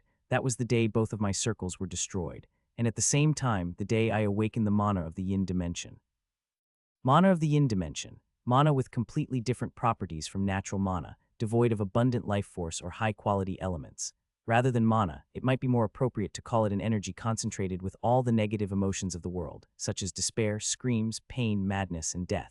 But the reason I call it mana is, I could actually accept this energy in the form of mana and manifest new magic through it, the moment both circles in my heart were destroyed. Just as a troll demon, split vertically, let out a strange cry and viciously opened its mouth towards me, I felt an immense energy rising endlessly from among the mountains of corpses. The first emotion I felt as I sensed that energy was death. It was an ominous feeling, indescribably destructive and seemingly concentrated with madness itself. I was certain it hadn't just appeared at that moment. It was a familiar energy that had always existed around me in the form of emotions. It was just that, like a flame igniting and exploding, I became able to feel that emotion in the form of mana at that moment. I instinctively accepted the irresistible energy, and at the same time, the circle I thought was damaged started rotating backwards on its own. And then, the moment the troll demon's mouth and my hand touched, black smoke billowed from the entirety of its head. The creature's body, which had regenerated even after being hit directly by 6th circle personal magic, couldn't regenerate at all. After that day, I realized for the first time that I had a talent for magic. Until then, no matter how hard I tried, I couldn't have known, because it was a type of magic that didn't exist in the world. It was a killing magic solely for destruction and annihilation. Not long ago, the day I first climbed Red Summit, I felt the mana of the Yin dimension, the traces of heroes who fought and shed blood against the Dragon of Chaos on the peak of Mount Kodo hundreds of years ago. Those horrific and desperate traces remain to this day, triggering a catalyst. Back then, I tried to forcefully suppress the resonance, but now it was different. Thump, thump. The mana of the Yin dimension began to flow into the destroyed circle in my heart. The amount was so meager that if I failed to achieve resonance, a rampage could occur. But with my circle already destroyed, I had nothing more to lose. I would just feel extreme pain. There's no other way anyway. Squeeze. Amidst the pain tightening my heart, I closed my eyes and continued to accept the mana of the Yin dimension. Recalling the one internal explosion I had achieved in my past life, I tried my best to rotate the foreign energy entering my body in the opposite direction. Squeeze. The wick burned, as if detonating a fuse at some point, the patience to create a single spark through endless repetition. How much time had passed, just when I felt like my brain, not the fuse, was about to explode. Ability Great Sage's Wall is activated. The soul of the Great Sage, who has pursued truth for ages, is like a wall that cannot be easily broken. The sage's steadfast soul protects your spirit. A lousy auditory hallucination rang out, the pain subsided, and my hazy mind instantly cleared, vitality returning to my body. It's a success. I could feel the 3 broken circles slowly recovering their functions. The gamble I had taken, just in case, had paid off. Some characteristics of Ruin Samuel will be changed. Due to the resonance, you will manifest the upper element darkness. Unique trait assimilation will bloom.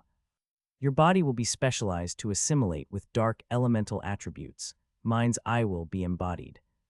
I immediately rotated all 3 circles in reverse, a familiar sensation I hadn't felt in a long time. A part of the power I had in my past life surged, clamoring to be released. I lifted a small red rock in front of me. Sizzle. The red color of the rock's surface was gradually consumed by darkness. The shape of the rock remained the same, but I could subtly feel its weight decreasing, evidence that it was being destroyed from within. Sizzle. After a fleeting moment, the rock in my hand scattered into black smoke, returning to nothingness, as if it had never existed in the first place. I slowly clenched and unclenched my fist, satisfied with the familiar sensation in my fingertips. Dark lightning, the magic I loved to use when crushing demon heads in my past life. Although its power was incomparably weaker than before, considering I was only at 3rd circle, it was far beyond common sense. Even in the past, expedition members who saw dark lightning for the first time often mistook it for high-level martial arts rather than magic. This time in the normal direction. I began to sense and accept natural mana again. As the circles rotated in the normal direction, the abundant atmospheric mana surged into the 3 circles. I felt like more mana was flowing in, but I wasn't sure if it was just my imagination. A blade that slices through the wind cutter. Wind pressure swirled sharply in the form of a blade, extending in a fan shape towards the front. The sound of wind tearing through space followed fiercely. Whee! It wasn't my imagination. The mana rotating in the 3 circles was completely saturated. Should I call this a blessing in disguise? A smile crept onto my face. A distinct 4th circle was forming next to my heart. This is working. This is awesome. Problem arose. After taking a bath for the first time in days and coming out to look in the mirror, I fell into deep thought as soon as I activated Mind's Eye. It's the same this time too. No matter how many times I activated Mind's Eye, nothing changed. While pondering for a long time, I suddenly remembered the auditory hallucination I heard when resonating with the mana of the Yin dimension. Mind's Eye will be embodied. At first, I thought it meant it would be activated unconsciously, but that wasn't it. Even after trying it out in various ways for days, nothing changed at all. The ability had disappeared like a mirage.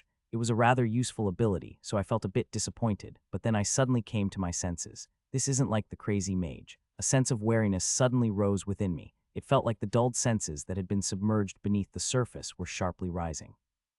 Only then did I realize that I had been overly reliant on the convenience provided by Mind's Eye. But who am I? Isn't the crazy mage a man who hates relying on baseless superstitions? If I rely on superstitions, it's only a matter of time before I become possessed by a demon and become a cripple. It's not like the knights of the expedition went crazy and did foolish things for no reason, falling for the demon's tricks.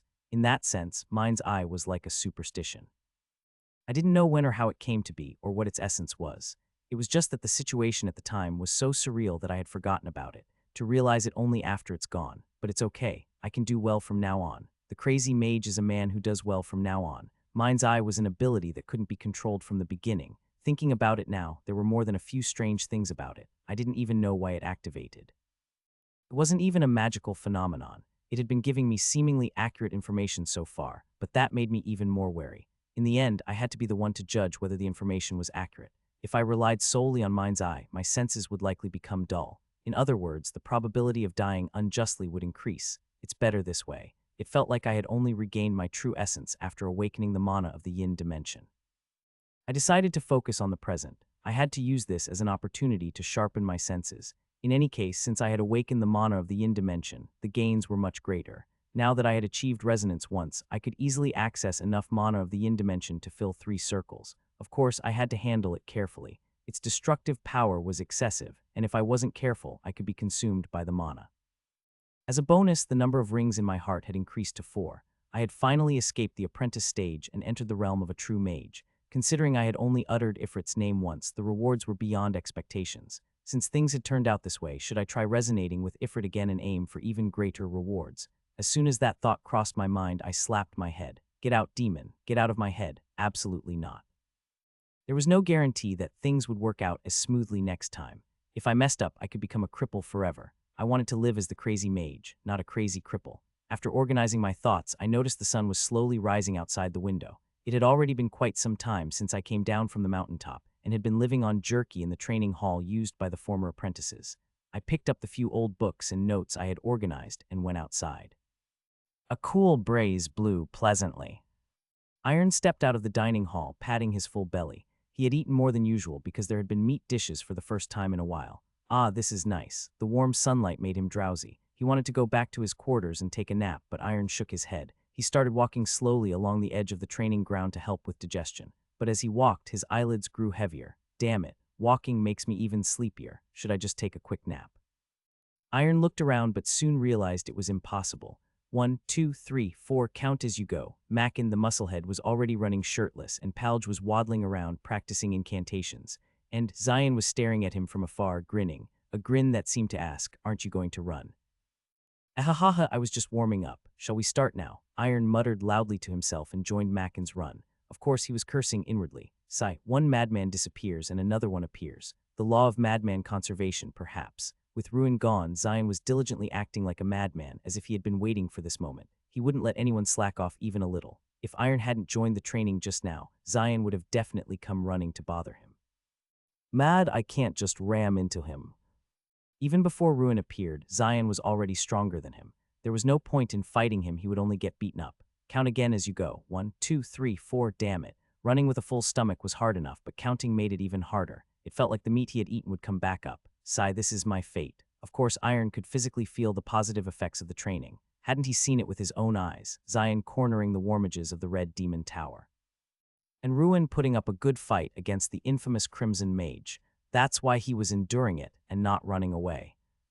Real reason was that he had nowhere else to go, but anyway, still this is too much. Wasn't this going too far? With Ruin gone, couldn't they slack off a bit? It's not like anyone wasn't training at all. It would be so much better if they could just relax a bit, chat casually, and then train. Did they really have to train like madmen? Iron suddenly turned his head to the side. He felt a sense of camaraderie when he saw Ain Samuel struggling just as much as he was. Huff huff, am I wrong?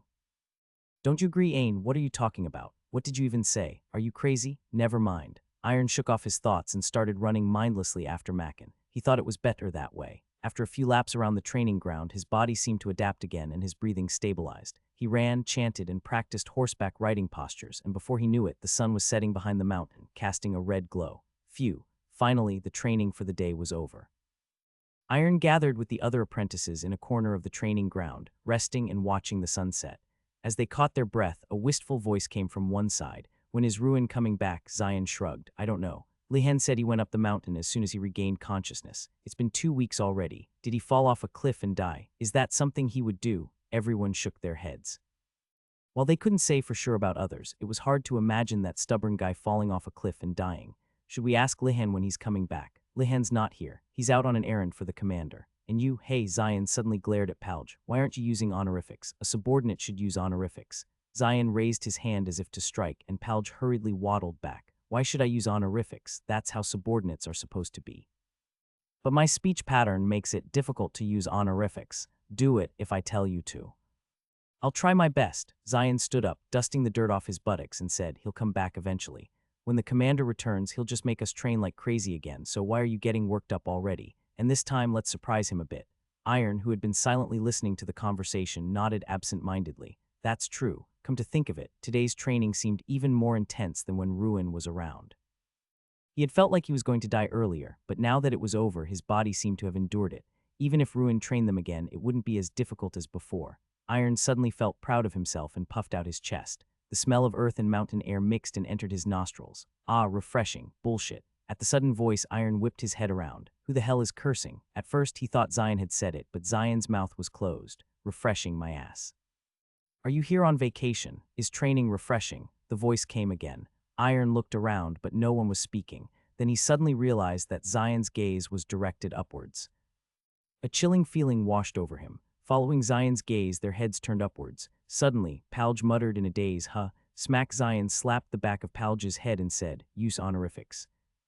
Yes, sir. The figure floating in the air wobbled once, and then slowly descended towards the ground. Levitation. Could it be that the commander has reached the fourth circle? Ruin, landing on the dirt floor, then wickedly curled his lips. You guys, just that and you're refreshed. Let's see how amazing your training was that you said would surprise me. Race to the middle of Mount Koodo while chanting. The last one gets an extra 2 hours of horseback riding. Run. Act, sir. The apprentices, as if possessed by ghosts, rushed forward. Bastard this, demonic bastard. It's worse than before. Getting easier, my ass. Under the bright moonlight, the apprentices returned to their quarters, limping and clutching their thighs. Everyone looked like death warmed over. The refreshing feeling of finishing training was nowhere to be found. And, Iron, who had stayed behind the longest to finish his 2 hours of horseback riding, was crawling like a squid, his legs trembling. Heave ho, how's it feel? Still refreshed? And no, oh come on, you're lying. It's refreshing, right? This is what being refreshed feels like, isn't it? Iron desperately ignored the voice coming from beside him. What's wrong? Are you so refreshed that you can't even speak? I'm going ahead. Come eat when you're ready. Iron watched Ruin, who had finished all the training just like him but was now running ahead, humming a tune, and realized something. He had been wrong. Ruin was the only true madman. I slept lightly again today, but maybe because I was lying on a soft bed for the first time in a while, I seemed to have slept a bit more than usual. I went out to the kitchen, tore off a chunk of hard rye bread, and was chewing on it when I sensed someone to my left. I waved happily. Good morning. Iron, who had been crawling out like a crab, was startled and crawled back in. Strange guy. I suddenly remembered yesterday. It wasn't bad watching the apprentices train after a long time. Everyone was diligently training even while I was away. Especially Zion destroying his monocore was an achievement even I hadn't anticipated. But complacency is forbidden. Didn't I fall off a cliff because I was careless while coming down the mountain yesterday? Using myself as a lesson, I trained the apprentices several times harder than usual. Now is the time they need a strong push. After finishing the rye bread, I brewed a cup of tea, casually perched on the railing, and sipped it. Looking outside, amidst the thick fog, someone was gazing endlessly at Mount Koodo in the dawn light. Kazan. Unconsciously, I followed his gaze and stared blankly at Mount Koodo. As more time passed, the elders appeared one by one with serious expressions and disappeared into the main house with Kazan. While I continued to sit and appreciate the surrounding scenery, someone suddenly rushed out of the main house and started running towards me. Young master. The head steward who had run up to me bowed respectfully. The head is looking for you. All right, I had been waiting for this. The head steward walked carefully behind me, unlike before. Only after reaching the main house did he step forward and announce respectfully, Head, young Master Ruin has arrived. Let him in. Creak. As I entered, Kazan was sitting in the head seat, and the elders, including Norman Wonju, were occupying the seats on both sides with grave expressions. All eyes in the room focused on me at once. The atmosphere felt somewhat suffocating, so I greeted them brightly first. Good morning. Ah, refreshing. Our esteemed elders didn't react at all. I tried to break the awkward silence by talking to myself. Am I the only one who feels refreshed? Haha. I tried again, but I was completely ignored. But it's okay. I know that the elderly can be too weak to respond. Yes, it can be difficult. I'm such an understanding person. Stop feeling refreshed and sit down. Yes, I sat on the edge and looked around. All the elders were gathered.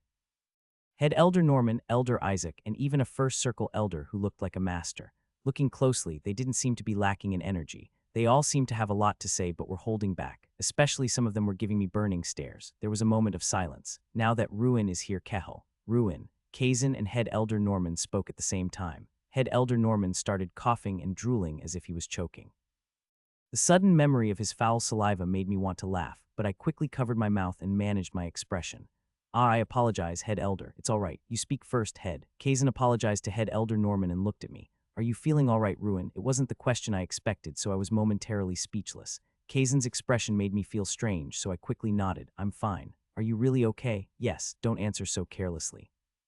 Kazan scolded me in a stern voice. Where did you go as soon as you woke up? Look at yourself. Your eyes are as dark as a starved corpse. You may think you're fine, but internal injuries don't heal so easily. If you're not careful, there could be serious aftereffects, so heed my words. His worried eyes felt a little burdensome. I'll be careful. Head Elder Norman exchanged glances with Kazan for a moment, and when Kazan nodded, he spoke. Ruin. Yes, Head Elder. I can't help but ask.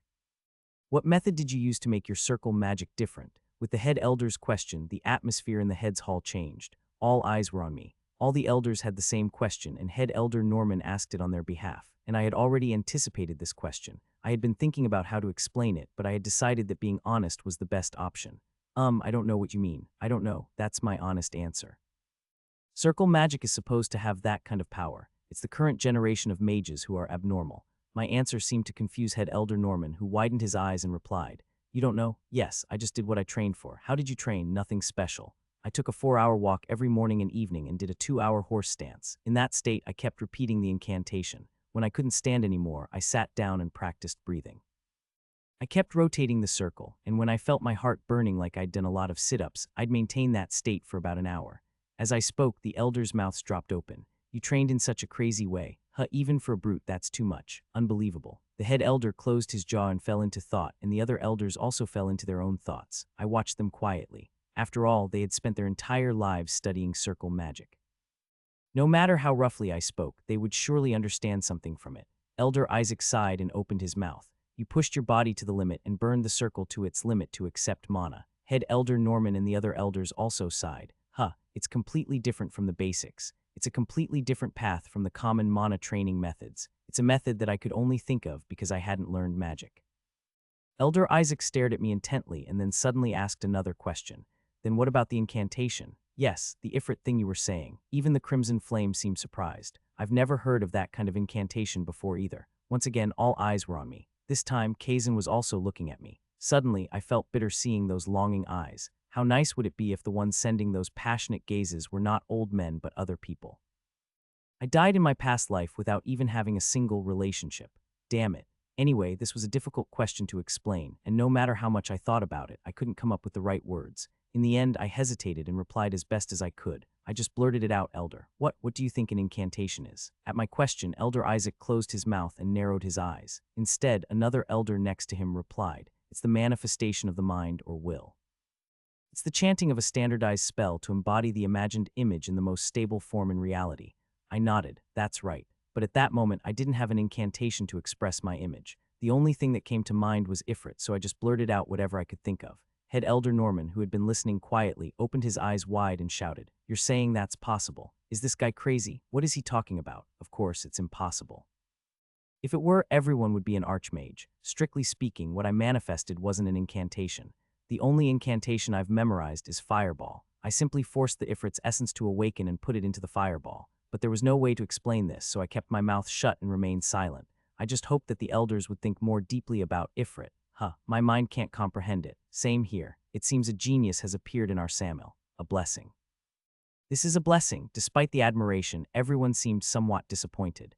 No, this wasn't the reaction I wanted. According to my Samil development plan, I still had things to exploit from the elders, things to do through the elders. I needed to make the elders crave me even more. I quickly looked around at the elders and continued speaking. Elders, it's not that I'm talented. I simply resurrected like a dog. You can do it too, elders. Fighting. Seeing the veins bulging on Head Elder Norman's forehead, I realized my mistake and quickly launched into a passionate speech. I'll help you, Head Elder. Please don't take it the wrong way and listen. What are you talking about? Think about it. It's embarrassing, but until recently I was living a reckless life. Don't all the elders here know that? The disgrace of Samil without a single ounce of mana, associating with trash among trash. The worst of the worst. The most useless of the useless. Even a fool like me was able to do it. It's presumptuous of me, but if I could just help you a little, I'm sure you could achieve even greater things. Hearing my tearful self-loathing, the elders' eyes gradually began to burn with desire. Of course, it wasn't because they pitied me. Yes, this is it. My intentions were working perfectly. I knew that no matter how old they got, the fiery passion of Samo wouldn't fade. As the elders rushed to ask questions, Kazan slammed his fist on the table a couple of times. Thump, thump. Elders, I think it would be better to ask personal questions later. Haven't we heard Ruin's opinion on the agenda yet? Ah, that's right. I guess I got a little carried away. The elders, with embarrassed expressions, adjusted their posture and sat down again with a serious demeanor. Ruin, Kazan made eye contact with me and spoke. I'll tell you the real reason we called you today. We called you because we're curious about your opinion. Think carefully and answer. I had a feeling something important was about to come up. Do you still think we don't need the help of the Red Magic Tower? Yes, Kazan's voice grew a little louder. Has your opinion not changed at all? Of course not. Kazan stood up and approached me, saying, even if it means the family will be in great danger. Think carefully and answer, Ruin. I answered without a moment's hesitation. This is our matter. Help is only meaningful when it's between equals. The very thought of relying on the Red Magic Tower is making us weak. The more we rely on the Red Magic Tower, the more Samo will lose its power. It's right for us to overcome this, even if it's difficult. Kazan, who had somehow come right in front of me, stared at me as if he were trying to pierce through my eyes. Even if it means the family will perish as a result. I thought of Pelir and met Kazan's gaze. That is the Samo way. There was a moment of silence. Rough breathing could be heard. Kazan slowly walked back to his seat and muttered, all right, I heard you well. So that's what you think, Ruin. Suddenly, a smile spread across Kazan's face. I suddenly felt a familiar scent from him. Kazan stood up and declared, from now on, Ruin, you will be responsible for the apprentice's training. Yes, I've already informed the Red Magic Tower, so you should know. Only then did I realize that Kazan and the elders had already made that decision and asked me.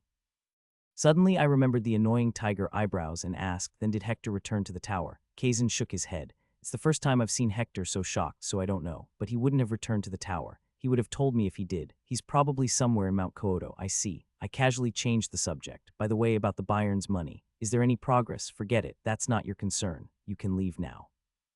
Seeing the expressions of the head and the elders, who had just given me the order to leave, harden in an instant, I sighed inwardly.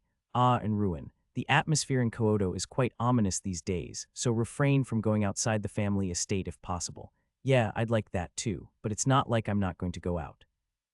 It seems he's finally breaking out of his shell. The young elder, who had been silent until now, muttered in an admiring voice. Indeed, I didn't expect him to change like this. Isaac nodded in agreement. There were certainly some unclear parts in Ruin's explanation, but that wasn't the important part. Enlightenment was often difficult to explain in words, but what was truly surprising was Ruin's attitude. He didn't hesitate to declare that he would protect Samo with his own hands. Really? It didn't feel like the mere bravado of a young child. Didn't you see it with your own eyes? The sight of Ruin fighting to the end against the Crimson Flame, even while coughing up blood. Although the current Samo had lost its past glory, the Ruin they saw today was worthy of being called the true heir of Samo. I agree. Of course, Ruin still seems a bit out of it. Why are you making that face, Kazan? Of course, I'm saying this out of concern. Head Elder Norman thoughtlessly chimed in before hastily correcting himself. It was only after he noticed Kazan's expression that he realized his slip of the tongue. Only then did Kazan open his closed eyes and look around. Is there still no news from Leon's side? Instantly, everyone's expressions hardened. Kazan's words brought the elders back to reality. There's not a single one yet. What about the noble families? We can't reach them. The elders sighed, looking at each other. There are still families who haven't given us an answer yet, so we'll have to wait. I hope there's good news. Since we decided not to ask the Red Magic Tower for help, we have to find a way somehow, even if something happens. We can't give up Kyoto. A heavy silence followed for a while. I sat on the railing, staring endlessly at the main gate like a stray dog waiting for food. It was about time for Rehan to return with news from the outside. But he's not coming back. Bored, I looked down at the training ground where the apprentices were in the middle of their training, and my feet instinctively moved. Gather. The apprentices walked over, grumbling with sour expressions. In the bright sunlight, I noticed something awkward about their movements and immediately asked, "Hey guys, did you do your running today? I don't think I heard the command." That's because. Zion, on behalf of the shuffling apprentices, spoke with a pitiful expression. "Commander, my legs aren't listening after yesterday's training." "Aha, yesterday's training was hard, so you skipped it." Mackin raised his hand. "I ran, Commander." "Excellent." Clap, clap, clap. As I applauded Mackin, the other apprentices cursed under their breath. That tactless bastard. I glared at the apprentices, and they all lined up in front of me with resigned expressions. Looks like they've only gotten better at reading the room. Mackin, step aside. Today we're going to the middle of Mount Kyoto. Run. Yes, sir. Go. FCK. Whoever said FCK, step forward. Gasp. Two of them flinched at the sound, and I made a mental note of them. This is why psychological warfare is important. The little bastards were testing me, and they got caught right away. I ran along with them, checking to see if anyone was slacking off at the back of the line. It was refreshing to run with the apprentices while receiving the mountain's energy after a long time. I took the opportunity to look around at the scenery. The deeper I went, the stronger the smell of the mountain became, and the terrain became more rugged. Then, as I passed a steep cliff, I looked up at the top of the cliff without thinking. After running for a while longer, I reached the halfway point and passed the same cliff again in the opposite direction. Stop. I stopped the group for a moment. Why, Commander, we still have to go a little further down. You guys go down first. The apprentices were tired and ran forward without saying anything. As soon as the back of the line disappeared from sight, I looked up at the empty air. Come out. The rubble on the cliff scattered, and with a flapping sound, someone landed behind me. I thought the bet was over. I didn't need to turn around to know who it was. My body reacted instinctively to the presence behind me. Don't tell me you can't accept defeat this time either. But the moment I turned and saw his face, my eyes narrowed involuntarily. Hector looked completely different from usual. He had dark circles under his eyes as if he hadn't slept for days, and his entire face was flushed red. No way, I knew what it meant. It was a precursor to the inner demons experienced by those madmen who hunted down demons in the expedition. What is this unlucky bastard? As I carefully observed Hector's expression, I realized the full picture of the situation. Generally, as one's level of cultivation increases, so does their mental barrier. However, if the truth they believed in collapses, it's natural to fall into inner turmoil. Perhaps the shock was greater for Hector because of the level he had reached. Lost in thought for a moment, Hector slowly approached. I instinctively took a step back and said, "What? Does the esteemed Vice Tower Master of the Red Magic Tower have other business with me?" Up close, I could see the bloodshot whites of his eyes. As an ominous feeling washed over me, Hector quietly opened his mouth. "I will ask you, what is your relationship with the White Magic Tower?" What? It was an unexpected question. For a moment, I wondered if Hector had figured out my personality and was trying to engage in meaningless chatter, but that wasn't the case. The White Magic Tower was a tower that existed in the past. It wasn't a place I particularly liked, as it was filled with old-fashioned mages who preferred research over combat. The only thing of note was the White Magic Tower's library. But what does that have to do with me? Did you think I wouldn't know? Before I could react, there was a flash of light. Hector vanished and reappeared in an instant, grabbing my shoulder with crushing force. "Crack, what are you doing, Hector?" Then tried denying this as well. I tried to wriggle free as Hector opened his mouth, but his next words made my whole body freeze. "Have you ever been to the land of death?"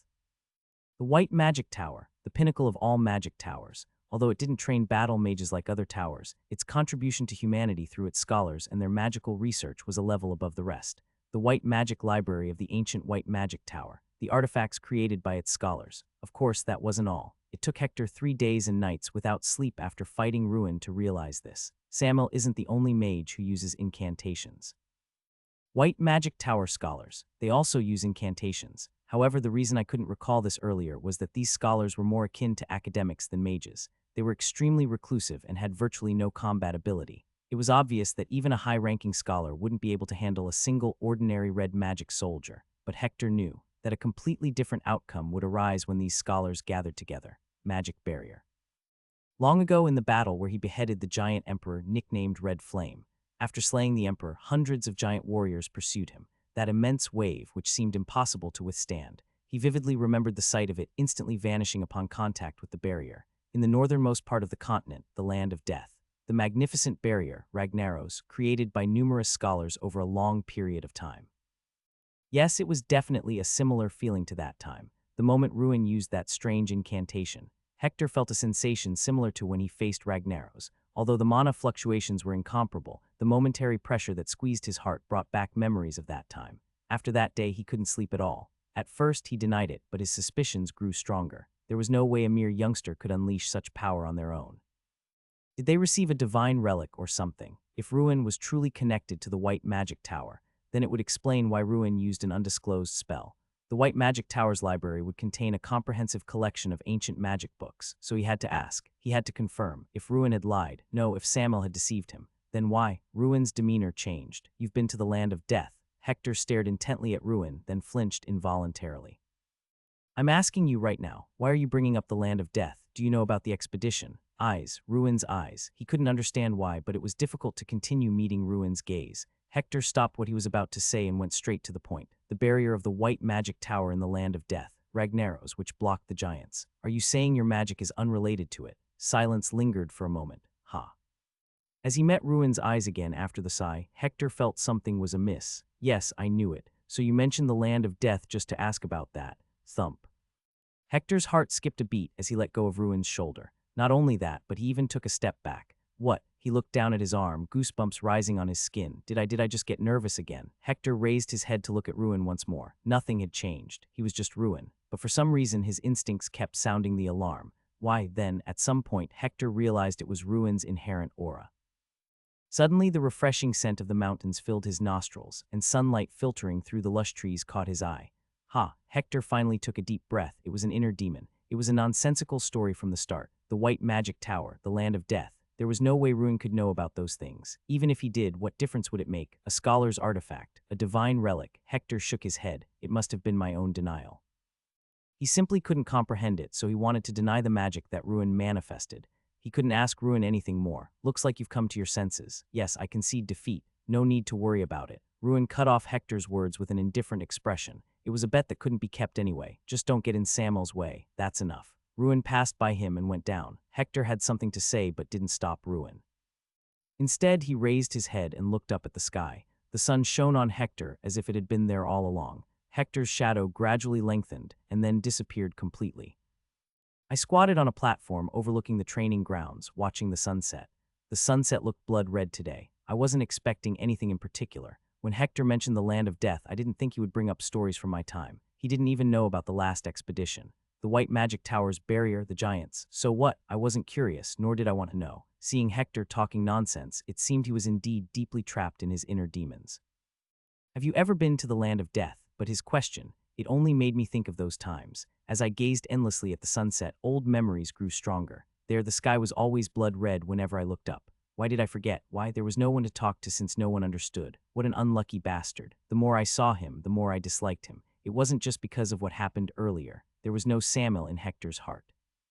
Only pity and sympathy, like looking at a beggar. The hypocritical act of giving to Samuel like a handout, using his status as the Vice Tower Master of the Red Magic Tower, was utterly disgusting. It would be better to cut ties. Suddenly, I heard footsteps and looked to the left to see the crabs gathered in the training ground scuttling up to the dormitory. Is it dinner time already? The crabs must be hungry. I wasn't particularly hungry, so I looked around and saw a man passing through the main gate. The man, who had been walking leisurely, made eye contact with me and suddenly started running towards me. Young master, it was Lihan. Yes, did you find out anything? Yes, of course. What should I tell you first? I had asked Lihan to gather information about the situation outside, whether Bayern and the Dark Soul guys had a fight, which businesses were attacked, who suffered more damage. I deliberately looked at Lihan, who was breathing heavily, and asked, "Why are you so late? I asked you a while ago. Did you slack off?" Seeing Lihan waving his hands with a wronged expression, I held out my hand. "Give it to me." "What?" "The remaining money." Just in case, I had given Lihan 10 gold from the money I received from Whiskers, so there should be change. Lihan's eyes wavered, and he slowly took out 3 gold coins from his pouch. "Lihan, are you crazy?" As I glared at him, Lihan pulled out 2 more gold coins with a tearful face. "Wow, you have sticky fingers. Hurry up and take it all out." Lihan turned his empty pouch inside out and showed it to me. I searched his pockets myself, but nothing came out, so I immediately smacked the back of his head. Smack. There seems to be no normal person in Samuel. I thought highly of him, but of all things, he has a spending problem. You spent 5 gold. 5 gold. The average cost of a night at an inn was around 20 silver, so if he spent 5 gold, it meant he ate everything, played everything, slept in a good place, and splurged. Wow, that's why you were late. Lihan, you didn't even listen to what I asked and just focused on having fun. No, young master, well, it's understandable, I had never scolded Lihan like I did with the apprentices, so it was inevitable. He must have heard and seen things, but it didn't really hit home. It seemed he didn't even know I would ask for change. I should teach him. Yes, I should teach him. Lihan, look over there. I pointed to the crabs coming out after eating. Do you want to walk like a crab too? Lihan's face paled, and he suddenly dropped to his knees with a thud. I apologize, young master. The truth is, I was asking around and buying drinks for people, so it took longer. I don't have many close friends outside, so I was trying to make some connections. I'll be more careful next time. Be careful, Lihan. I'll only overlook this once. If words don't work, I have no choice but to turn you into a crab. Now tell me what you found out. Yes, sir. Lihan began his explanation with a respectful expression. As I listened, I realized that Lihan hadn't just been playing around. He had a knack for gathering information. From tavern owners and innkeepers to even the trivial gossip of street thugs, he had gathered information from various sources and was able to objectively assess it. However, the more I listened to his explanation, the more puzzled I became. In summary, there was no all-out war between Bayern and Dark Soul. To be precise, nothing had happened except for one Dark Soul thug being killed by someone from Bayern.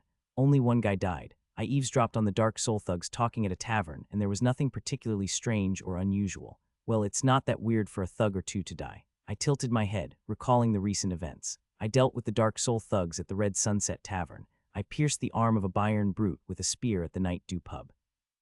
And to top it off, I knocked out a Bayern bloodline member at Vanilla Sky. Both groups believed they were being attacked by the other. Considering the nature of thugs, even if it wasn't an all-out war, there should have been at least a couple of major fights. After pondering for a while, I couldn't find an answer, so I thought of one place. Lihan. Yes, young master, I'm going out for a bit, so guard the house. Oh, and there are a few books stacked in my room. Please distribute them to the apprentices. Yes.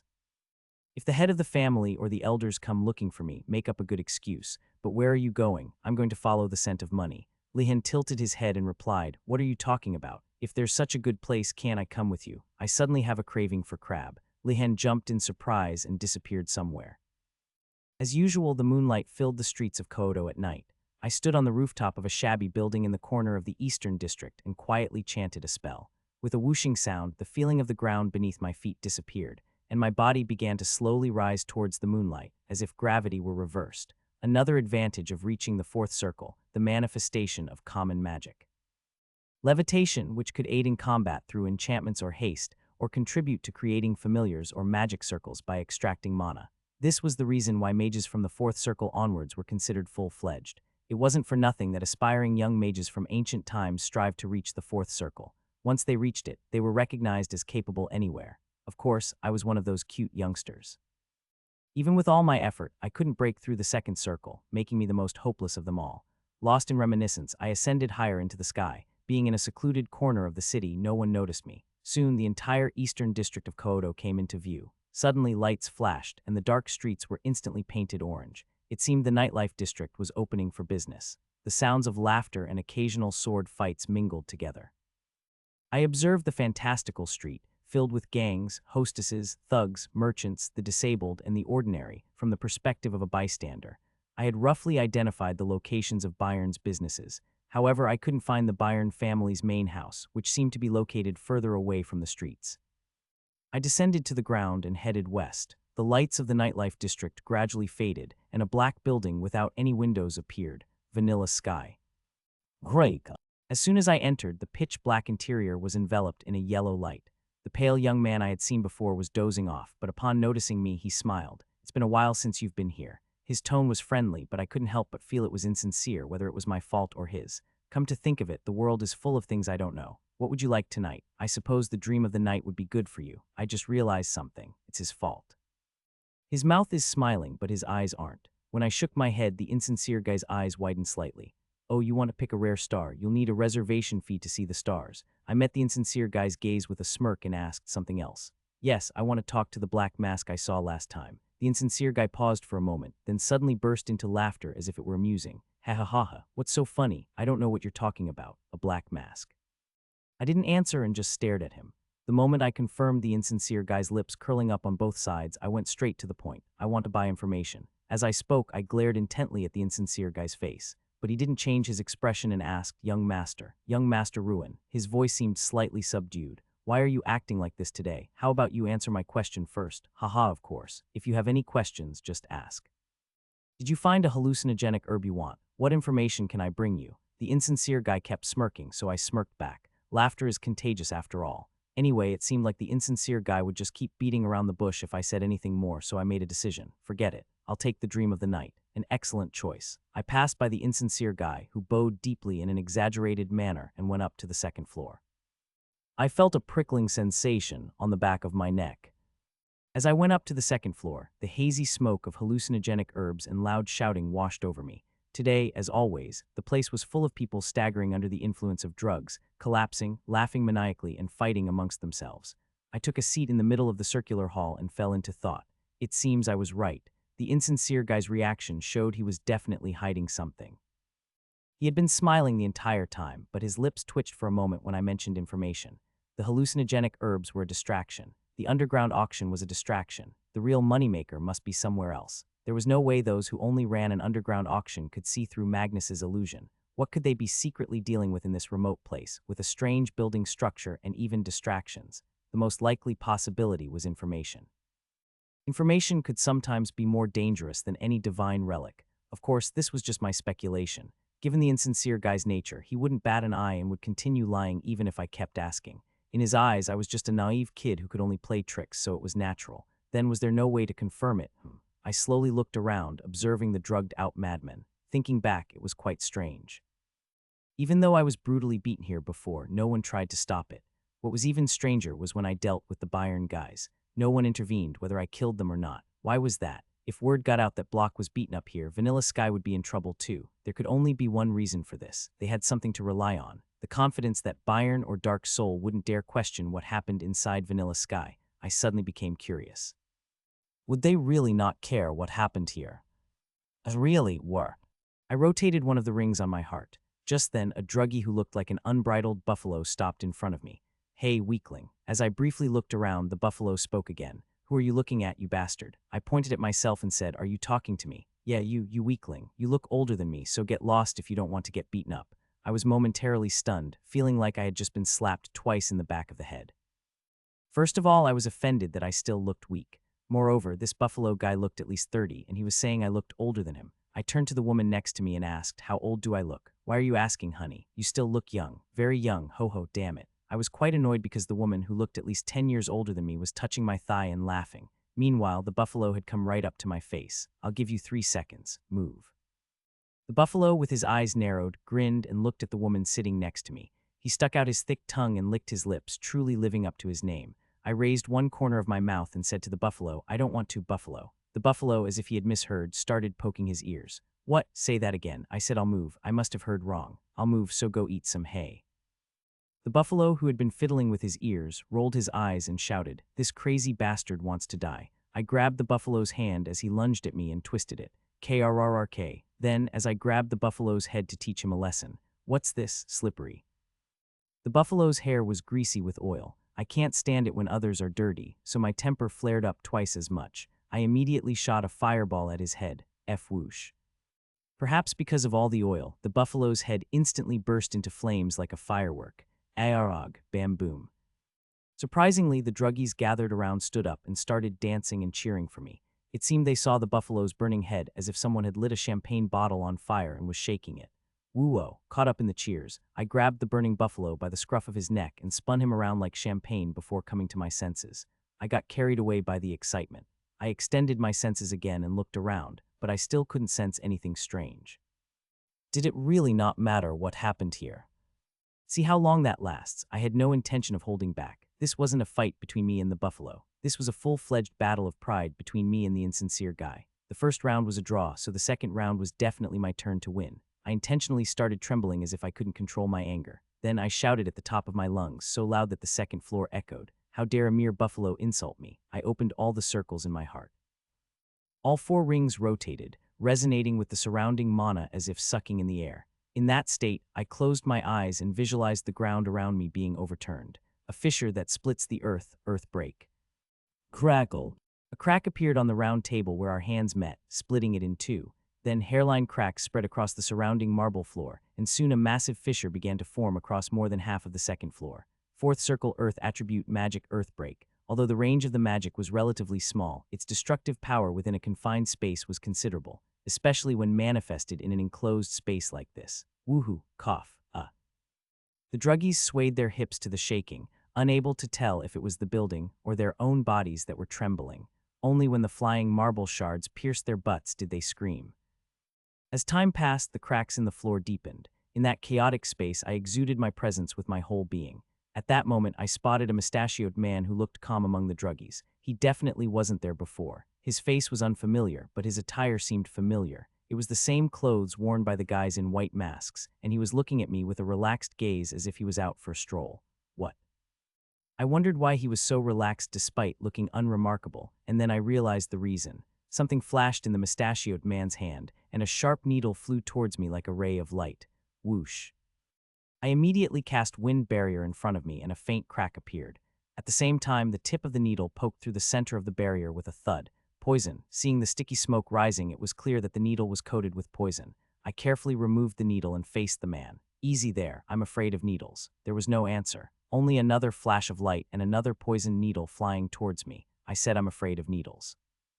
As I used wind step to retreat, the druggie behind me was hit by the needle instead. He stood there, convulsing, then stiffened. A paralyzing poison, quite effective. But are you mute? The mustachioed man remained silent. Instead, he kicked off the shaking marble and plunged into the crowd of druggies. He moved surprisingly fast. The mustachioed man quickly disappeared among the druggies. All I could see around me were druggies. But who am I? The mad magician never lost a target once they were caught. I closed my eyes, extended my senses, and ducked as soon as I felt a controlled movement. Then, chanting the spell for firearm, I soared upwards. Cough. The flames engulfing my arm singed the man's mustache. I grabbed his neck as his pupils wavered. How did you? I immediately jabbed the poisoned needle I had pulled out earlier into his neck and said, because I could smell your foul stench among the shaking druggies. The mustachioed man convulsed and then stiffened. I dragged him towards a specific location. I had already figured out where he had appeared from, a wall blocking all sides. Crack. As soon as I slammed my body against the solid wall, the space rippled, and a new passage appeared. It was the same structure as the passage I had stumbled upon while wandering around before. It seems to be an illusion type. Judging by the absence of mana fluctuations, it was probably a space distorted in advance by an artifact during the building's construction. After following the stairs inside the passage for a while, I suddenly came across a single iron door in a narrow, enclosed space. Creak. As soon as I pushed the iron door, a yellow light enveloped my eyes. Sitting at a table, the insincere guy stared at me with an expressionless face. I kicked the former mustachioed man I had dragged along and said, I want to buy some information. A heavy atmosphere settled in the confined space. The insincere guy, who had been staring at me for a moment, quietly opened his mouth. What is the meaning of this? I ignored the insincere guy's words and first assessed the situation. The insincere guy and the black mask were sitting in the center of the table, and behind them, people wearing white masks were lined up. There was a single loaf of bread on the table, which didn't seem to fit, and a small mirror hung on the wall.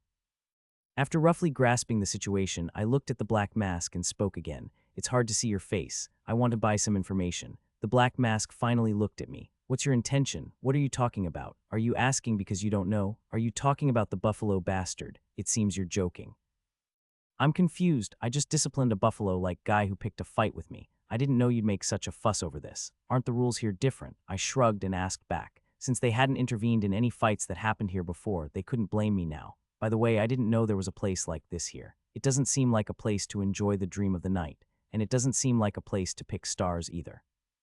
Is this perhaps a place where you have important conversations with people like me? The black mask started staring at me intently. We met each other's gaze and checked each other's energy. I couldn't tell for sure because only the eye part of the mask was open, but he was definitely above third rate. The black mask chuckled and opened his mouth. Interesting. You want to buy information? Yes, it would be nice if you could give me a good price. Why are you so sure? I replied nonchalantly. The underground auction, no matter how important, wouldn't be this secretive. Plus, if I put together the actions you've shown me, the answer is clear, and most importantly, Garibong told me, who's that? My subordinate. He died 300 years ago, but still. At that moment, the black mask briefly exchanged glances with the insincere guy. The insincere guy spoke in a flat voice. Ruin Samuel, heir of the Samuel family, addicted to hallucinogenic herbs, addicted to zolpidem, used to hang out with Byron's block, but recently they've grown apart. Depression, insomnia, and nervous breakdown. Personality disorder. Shut up. How dare a subordinate interrupt when the boss is talking? I scolded the insincere guy, and the black mask tilted his head. The personality part seems right, but this is strange. The black mask stared at me intently and said, who are you? Can't you tell? I'm Ruin Samuel. At this point, we need confirmation. The black mask gestured, and 3 guys in white masks rushed at me, showering me with needles. You'll regret this. I wrapped myself in wind barrier, grabbed a chair, and countered their attacks. Clang. While the needle was embedded in the wind barrier, I slammed a chair onto one of their heads. At the same time, I gathered a fireball in my other hand and hurled it at another masked figure. With a whoosh, the white mask was engulfed in flames. At that moment, the last remaining one reached right in front of me. I deflected his attack with wind push and grabbed a loaf of bread from a nearby shelf, smacking him in the head. As I prepared to continue my attack, the impact felt heavy, and I looked to see the guy I hit with the bread knocked out. What? It was absurd that he passed out from just a bread hit, so I looked down and saw that the bread was unscathed. It was a rock-hard loaf. Unfazed, I approached the white mask who was still on fire and grabbed him by the scruff of the neck. I shoved his face, which was making strange groaning noises, into the shelf. Crash, water shower. Water sprayed from the air, extinguishing the flames on the mask. But I still had a tight grip on his neck, turning my head to glare at the black mask with murderous intent. Think carefully. I'm Ruin Samuel. I don't know who you are, nor do I want to know. If you have eyes, look closely. I could have killed the one who attacked me, but I mercifully only knocked him out. But there won't be a second act of mercy. I don't know you and you don't know my abilities. That's why the leader's judgment is important, you idiot. Your subordinate almost died because of your gesture. Try it again, I'll blow this whole place up and scorch your mask and the insincere guys with fire. Why, can't you do it? He truly is a madman. Good thinking. As the black mask stood up, radiating killing intent, the insincere guy suddenly shook his head. That's enough. The black mask's killing intent instantly subsided. Then, with a single gesture from the insincere guy, the white masks disappeared, carrying their unconscious comrades. I was genuinely surprised this time because it turned out that the insincere guy wasn't the black mask's subordinate, but the other way around. I naturally assumed the black mask was the leader because he looked stronger, but this was unexpected. I had been engaged in a pointless power struggle, but showing any sign of surprise would put me at a disadvantage in this psychological battle. Instead, I exaggeratedly nodded and smiled brightly. So the leader is finally stepping up. The insincere guy chuckled and nodded. Good, it seems you genuinely have no ill intentions. Are you finally willing to sell me information? The insincere guy shook his head with a smile. I apologize, but that would be difficult. Why, I have plenty of money. Of course, that was a lie. I was just trying to get ahead of the insincere guy in case he got suspicious. I could always haggle if I didn't have enough money after hearing the information. Information isn't always just about money, so you're saying. The corners of the insincere guy's mouth lifted a bit more. There's no reason for me to make a deal with you, Ruin. Why, I can't do business with just anyone. That's how it is in this line of work. Sometimes it can backfire. And Ruin, let me give you a piece of advice. Sometimes it's better to pretend you don't know even when you do. I gave you so many hints. This insincere bastard is really pissing me off. But since things have turned out this way, let's make an exception just for today. I admit I misjudged you, Ruin. Look at this manipulation. Back and forth, hot and cold. I was about to ask if he was playing with me day and night, but before the insincere guy could change his mind again, I quickly nodded. What do you want to do? I happen to be curious about something, so how about we exchange one piece of information each? I carefully examined the insincere guy to figure out his intentions, but I couldn't read anything. His expression was unchanging, as if he had a poker face. I chose my words carefully and then spoke. Let's do that. I'll ask first. Go ahead. I want detailed information about the powers in Kyoto. Troops, funds, businesses, everything. The insincere guy pondered for a moment, then smiled and replied, All right, that shouldn't be a big problem, haha. It seems young master has been involved in the recent changes in Kyoto's power dynamics. I don't know what you're talking about. This guy is definitely tricky. He suspected my involvement just from me asking for information. Haha, it was just a passing remark. I'll have the information delivered to you in a document. The insincere guy nodded, and the black mask bowed and went somewhere. A moment later, the black mask returned with 2 books and placed them on the table. They were documents containing information about Bayern and Dark Soul, and upon examination, they were quite detailed. After browsing through them, I closed the books, and the insincere guy asked, Are you satisfied? More or less. Then it's my turn now. The insincere guy went straight to the point. What's the name of the artifact you possess? What? As soon as I heard the question, I realized the insincere guy's intentions. The question was a trap. That's a bit difficult. The insincere guy said without any hint of disappointment. Then I'll ask something else. The magic you use, Ruin, where does it originate from? The value of the information seems a bit different. That's not true. I could have just given you information on either Bayern or Dark Soul. Since I gave you information on both, I feel you've sufficiently paid for my question. At this point, I started to get curious about their true identities. I smiled and answered honestly. Samuel. The insincere guy stared at me and said, You're not lying, are you? Yes, is that the answer you wanted? The insincere guy slowly nodded. All right, I may have taken a bit of a loss, but shall we wrap things up? Wrap up. You want to end this? Haha, why are you acting like this? Would you like to have another dream of the night? I met the insincere guy's gaze and slowly shook my head. I had no intention of ending things here. It seems like I'm the one taking a loss here. I stood up and slowly started walking. I had been feeling a sense of déjà vu from the left side of the room. The corners of the insincere guy's mouth gradually rose. I didn't expect you to do this. As the insincere guy clapped, the black mask jumped up from his seat. I pointed at the black mask with my middle finger and said, Sit down. How dare a subordinate interrupt when the boss is talking? Hey, insincere guy. Why did you ask about the name of the artifact? Was it because of the disguise as the old man from Dark Soul? It could have been magic. I continued speaking, following the flow of my thoughts. You were curious whether it was magic or an artifact. You already knew that illusion is a 5-star spell, so why did you ask in such a roundabout way? Why, were you curious about my level of ability? Were you contemplating whether to kill me or not? Haha, you're exaggerating. I stopped walking and looked to the left. The mirror on the wall felt familiar. Looking at my reflection in the mirror, I thought I looked pretty good, so why did that buffalo bastard say such things? At that moment, with a thud, the black mask jumped up from his seat and lunged at me. But I wasn't surprised because I was watching through the mirror. grease. The floor beneath my feet became slippery, but the black mask quickly twisted his body and regained his balance.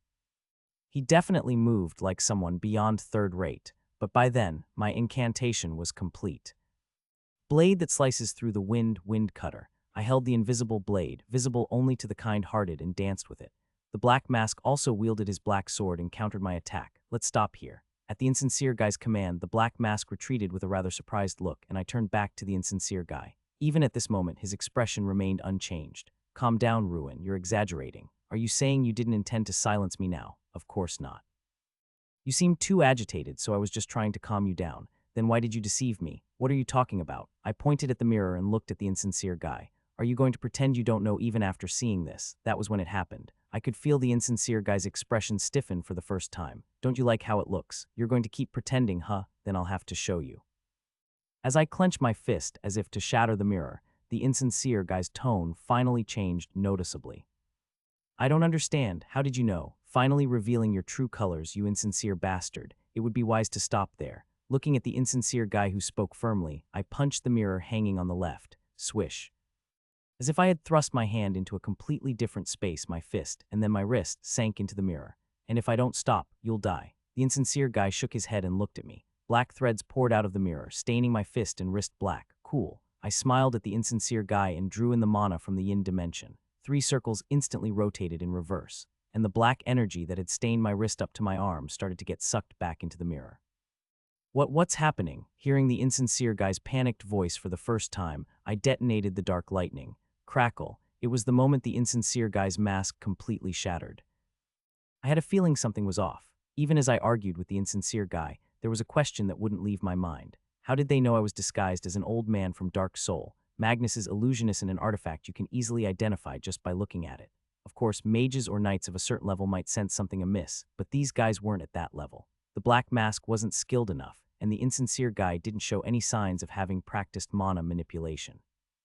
But there was no room for frustration. I wasn't the kind of crazy mage to rely on superstitions, so I focused more intently and scanned my surroundings. Then, at one moment, the side of my head tingled, and when I looked to the left, I felt a sense of unease. It wasn't a mana fluctuation, so it was hard to notice, but it felt like a gaze, as if someone was watching me. The closer I got to the mirror, the stronger my suspicion grew. It was creepy. I hate being deceived. But I hate being secretly watched even more. If some bastard was hiding and watching me, I was going to rip their head off. I looked at the insincere guy's face, and it was stiff. Whoosh. As I reached into the mirror, anticipating what kind of bastard's face would appear, I encountered an unexpected situation. The energy emanating from the other side of the mirror was reacting with the mana of the yin dimension, and I knew the identity of this energy. There was still one left. It wasn't human. The Shadow Clan. It was definitely the energy of the Shadow Clan, whom I thought had been wiped out by the demons during the expedition. There must have been one who didn't participate in the expedition. Surprise is fleeting. The source of the Shadow Clan's power is difficult for ordinary knights or mages to deal with. This is because they take the form of intangible shadows. They can't be caught, they can't be touched. But they chose the wrong opponent. If this guy had participated in the expedition, they wouldn't be pulling this kind of idiotic stunt in front of me. Impressive. I admired the shadow creeping up my arm, consuming my wrist. Then I immediately reversed the rotation of the circle, drawing in the mana of the yin dimension. Dark lightning. As I detonated the dark lightning with the hand I had inserted into the mirror, the space beyond it began to crumple with intense pressure. Fang! What are you doing? The insincere guy's composure was completely shattered. They expected me to die, but when they saw this unprecedented phenomenon, they started trembling. I glared at the insincere guy and said, I told you, you insincere guy bastard. There's no second chance. If you were going to deceive me, you should have done it properly. To think you were sneakily targeting me like this. Let's finish this today. The mirror gradually turned black, and a sound as if it were about to tear filled the air. The insincere guy said urgently, please stop, Ruin. I had no intention of killing you. Let's end it here. At that moment, the black mask, who had been watching, drew their black sword and charged. I kept my hand in the mirror and twisted my waist to dodge. Then with my other hand, I picked up a nearby stone and faced the black mask. Stop, Marco. The insincere guy intervened to stop the black mask and declared surrender. Ruin, I admit we deceived you. Please, if you continue, the young master will be in danger too. I'm not bluffing. Just listen to me first and then decide. I briefly checked my own condition. The dark lightning was still shrinking the subspace beyond the mirror, but the space was too vast. It was difficult to maintain the dark lightning until I dragged out the Shadow Clan member. However, I was irritated with the insincere guy, so I pushed in more mana, determined to see this through to the end. Shut up, young master. The insincere guy made eye contact with me and waved their hands frantically. Pretending to be generous, I withdrew my hand. Only then did they rush over and examine the mirror on the wall for a while before sighing. I glared at the insincere guy and said, "What's your identity?" After a long silence, staring at the mirror, the insincere guy gestured for the black mask to leave before speaking. "Ruin, are you perhaps a superhuman?" I looked at the insincere guy with an expression that said, "What kind of nonsense are you talking about?" They sighed again. The last descendant of the Shadow clan, Yongzio, was watching the unfamiliar intruder through Luminous. After a long period of boredom, something interesting was finally happening. It was the first time Yongzio had seen the contractor display such a flustered emotion.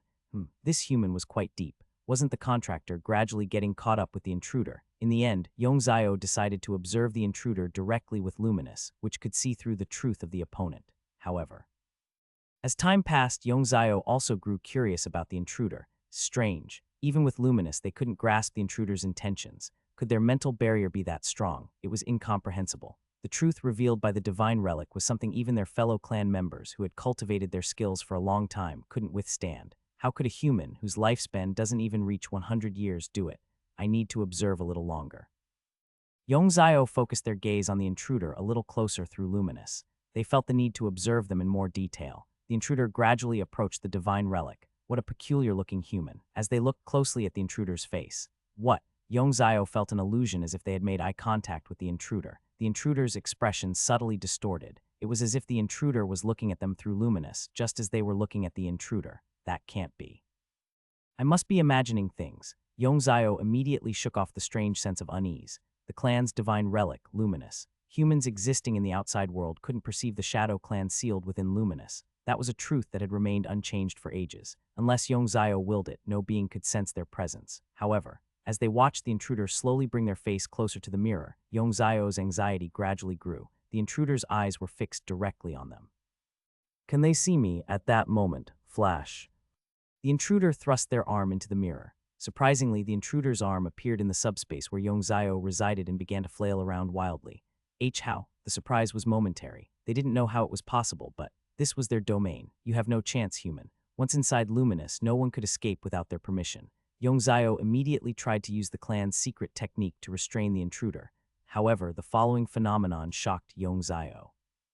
The entire space was warping. The terrifying energy emanating from the intruder's fingertips was destroying and constricting the entire space where they existed. Could this be mana that could exert physical force in a space where the laws of physics didn't apply? Unbelievable. Is this a human who has reached the level of a superhuman? As the entire space contracted, Yongzio felt an unspeakable fear. If this continued, they might even be annihilated. Even if they used their last remaining secret technique, they weren't confident they could handle the intruder. At this moment, Yongzio's pride as the last descendant of the Shadow clan, the goal of fulfilling the Shadow clan's wishes. None of it mattered. Contractor, this person is not someone you can handle. They could only hope that the contractor would make the best decision before it was too late. Superhuman, that's an interesting thing to say. The insincere guy responded with a bitter laugh. Of course, that wouldn't be the case. I'm Kant, in charge of the Leon branch of the Calfian Information Guild. Calfian Information Guild, the insincere guy who introduced himself as Kant, laughed bitterly. You really don't know, do you? It's not a secret organization. Any mercenary with a decent reputation knows about us. They just don't know where we are. If you knew about us, Ruin, you wouldn't have approached us like this. That's why we were wary. I asked the insincere guy, you said you're in charge of the Leon branch, so why are you stuck in Kyoto? It's a diversion. I have my contacts in Leon. This means they made it hard to find them. The structure is that someone contacts them through a liaison, and then they verify the identity before meeting. I see. So you're not particularly interested in Kyoto. I've become interested in you, Ruin. Just how long have you been hiding? I looked at Kant and got to the point. Explain first. You weren't trying to backstab me. Kant nodded and replied, you misunderstand. Even if you were an apprentice mage, Ruin, I had no intention of backstabbing you. I was purely curious about the artifact you possess. I already knew it wasn't an illusion magic. Kant said, touching the mirror. If there had been a mana fluctuation, the Shadow clan would have noticed, so it wasn't a lie. I pointed to the mirror and said, what's that? Kant shook his head resolutely. I can't tell you. That's a problem. I don't trust you. How do I know if what you're saying is true or not? I need to know. I stood up and glared at Kant again. I took a stance as if I would attack with mana at any moment, but Kant remained firm. I'm sorry. He was a gutsy one. Since he looked like he wouldn't open his mouth even if I beat him to death, I spoke first. Is it a divine relic of a heteromorphic race? Kant's jaw dropped involuntarily. He had never experienced such emotional fluctuations in his entire life. He just stood there with his jaw hanging open like a nutcracker doll that wouldn't close. It was only after a long time that he spoke again. Ruin, what? I want to make a deal. What do you mean? I want to invest in you, Ruin, not as the Information Guild, but personally. I pondered the meaning of Kant's words. Explain it so I can understand. Calphian is a cell organization. They wouldn't bat an eye even if a branch manager like me died. I'll provide you with any information you want, Ruin. In return, please help me. I paused for a moment and then said, you want a mutually beneficial relationship. But wouldn't it be better to hire mercenaries for that? It's risky. The moment I reveal my affiliation to them, I don't know when they might betray me. You seem to be overestimating my abilities. Kant shook his head and pointed at himself. I'm not trusting you, Ruin. I'm trusting my instincts. Of course, I'm not asking for anything grand, just a mutually beneficial relationship. That's enough. Of course, you can always refuse if you're not interested. How can I trust your words? Kant pushed the mirror forward. Among the elves, there are gray elves called the Shadow Clan. They're believed to be extinct now, so you probably haven't heard of them. This mirror is the gray elves' divine relic, Luminous. It has the ability to discern truth and create illusionary realms. I stared at Kant for a moment. I didn't expect him to tell the truth. He had a backbone that was too good for a mere underling of an organization. There were still many unclear points, but this was enough for now. Let's do it, fine. I won't ask how you got it. Kant met my eyes. Tell me what you want, Ruin. Of course, you don't have to tell me now. You can come back later and… I cut Kant off and said, I'll tell you now. I want to know about Ergen. I need some time. I stood up and said, I'll be expecting it. Let's see how capable you are. Kant grinned from his seated position. Understood. The dawn wind blew chilly. After leaving Vanilla Sky, I walked west again. There were some things that didn't sit right with me, but I decided to keep an eye on Kant for the time being. He wasn't interested in Kyoto and didn't seem like he would be an obstacle to Samuel. Kant probably intended to use me, but there was no harm in me using him as well. In a way, we were both dreaming different dreams in the same place. Since we were in the same place, I could always take him down if he did anything strange. As I walked in the wind, I saw a sign in the distance, Red Sunset Tavern. According to the documents Kant gave me, there was a reason why an all-out war hadn't broken out. Byron had stabbed Dark Soul several times, but Dark Soul hadn't responded. It seemed they had held back due to lack of power. They were spineless rats without any pride. However, Byron couldn't just recklessly attack Dark Soul either. Byron didn't have many members from their main family and relied on hired mercenaries to run their business. The monthly cost of paying them was considerable. If a full-scale war broke out, they would surely face financial difficulties, so it seemed they had settled for a temporary truce. Then the answer was clear. Which one should I poke to reignite the flames? If my prediction was correct, the rats of Dark Soul would be filled with resentment. That's how third-rate gangsters are. If someone keeps provoking them and their superiors tell them not to respond, wouldn't resentment build up? If I provoke them further, they'll bite Byron right. I had no other choice. Because today I was going to beat up some rats. While I was contemplating in a back alley about what disguise to wear today, I heard the sound of a small stream of water. Drip, drip, drip. I looked over and saw a drunkard staggering around, marking his territory. I glanced down for a moment and clicked my tongue involuntarily. Tusk, good luck with that. What? I turned my head abruptly and made eye contact with the drunkard, who surprisingly turned out to be someone I knew. Damn it. What are you looking at, punk? You wanna die? I stared at the dirty drunkard approaching me while marking his territory, unsure of what to do for a moment. Then I noticed the rock I was holding in my hand. Smack. This punk, I hit the drunkard on the temple with the rock, and he collapsed onto the ground where he had been marking his territory. I've lost count of how many times this rock has helped me. This is a useful rock. I put the valuable rock in my pocket and looked down at the unconscious man. I think his name was Garlic or Greed, but I can't remember which one.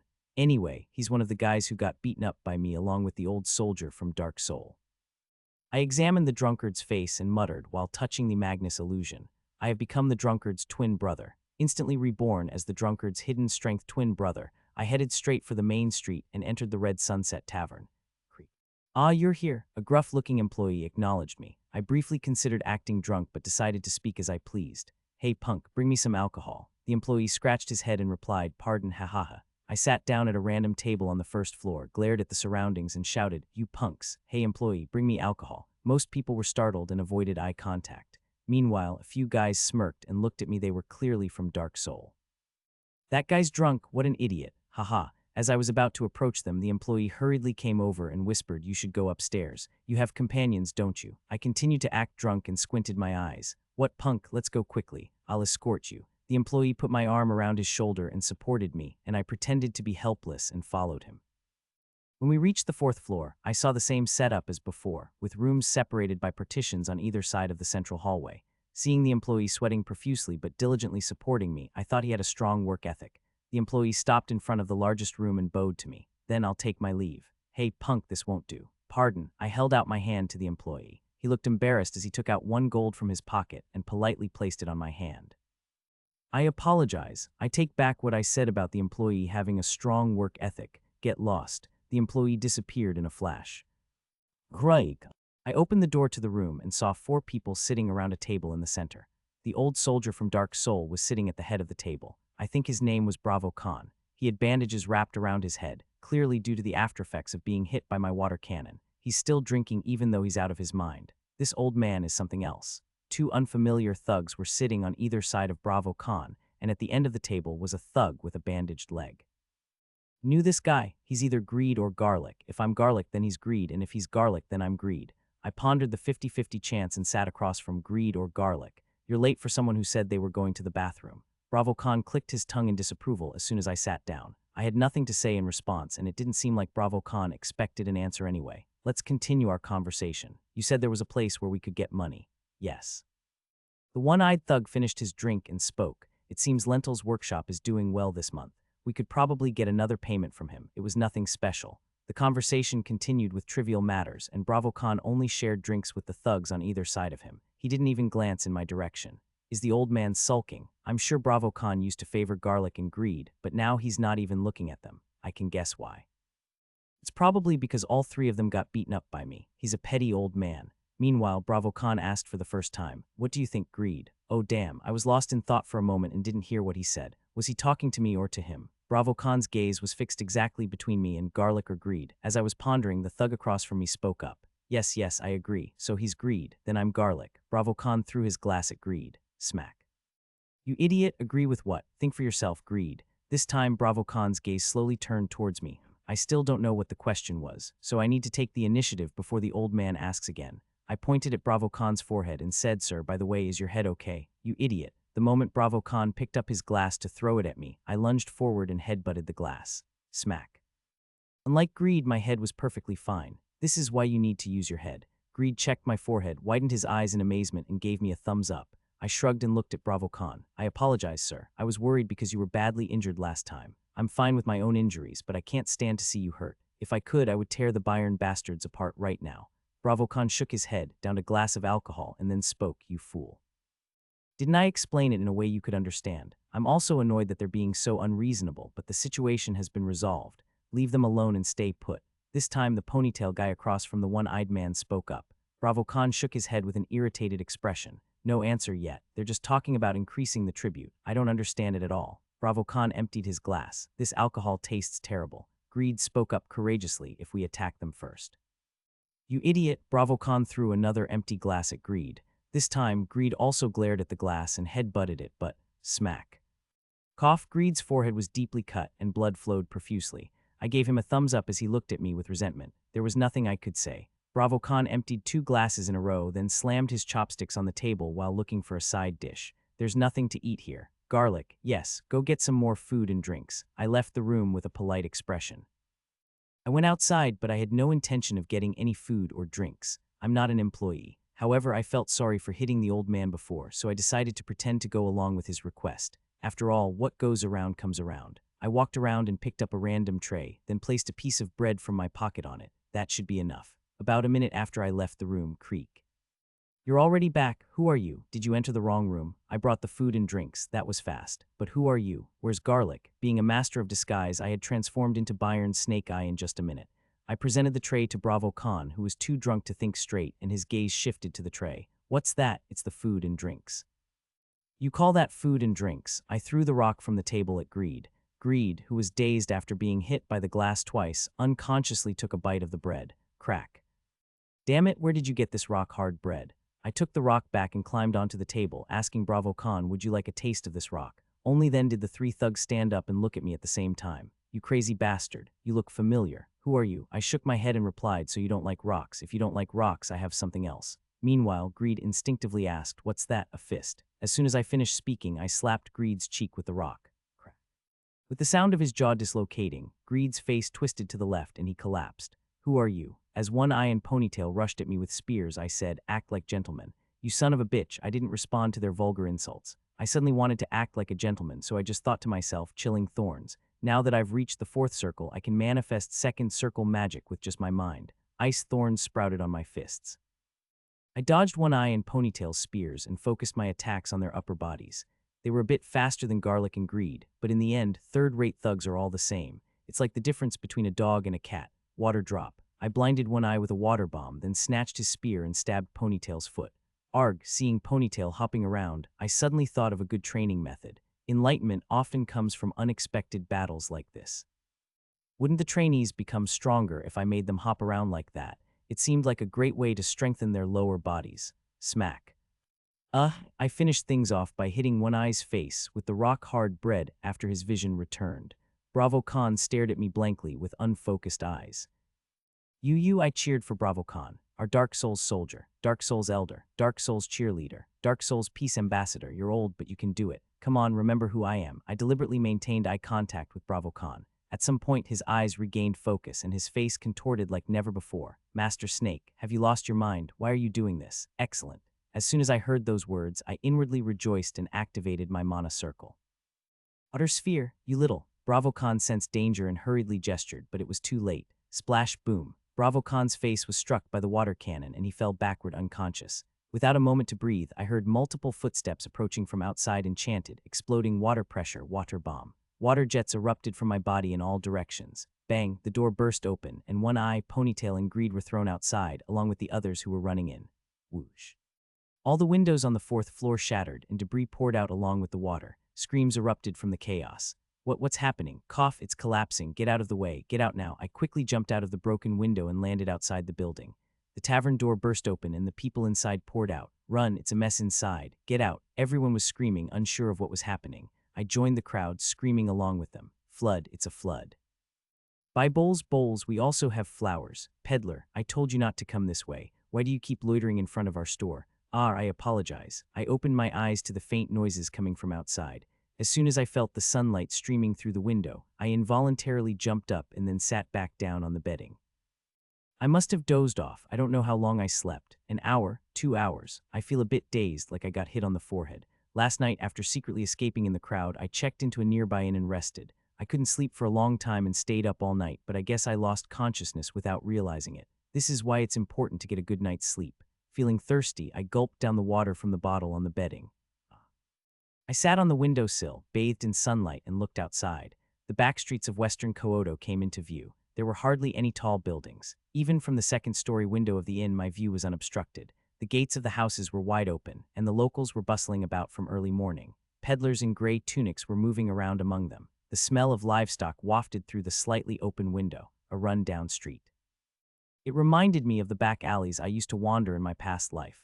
Nothing much has changed. Considering the chaos I caused yesterday, nothing much seemed different. Of course, it didn't feel particularly strange either. Most of the people in western Kyoto are locals. It was natural for them to continue with their livelihoods. They must be suppressing their fear and living in this run-down environment where fights break out at the drop of a hat, pretending that everything is normal.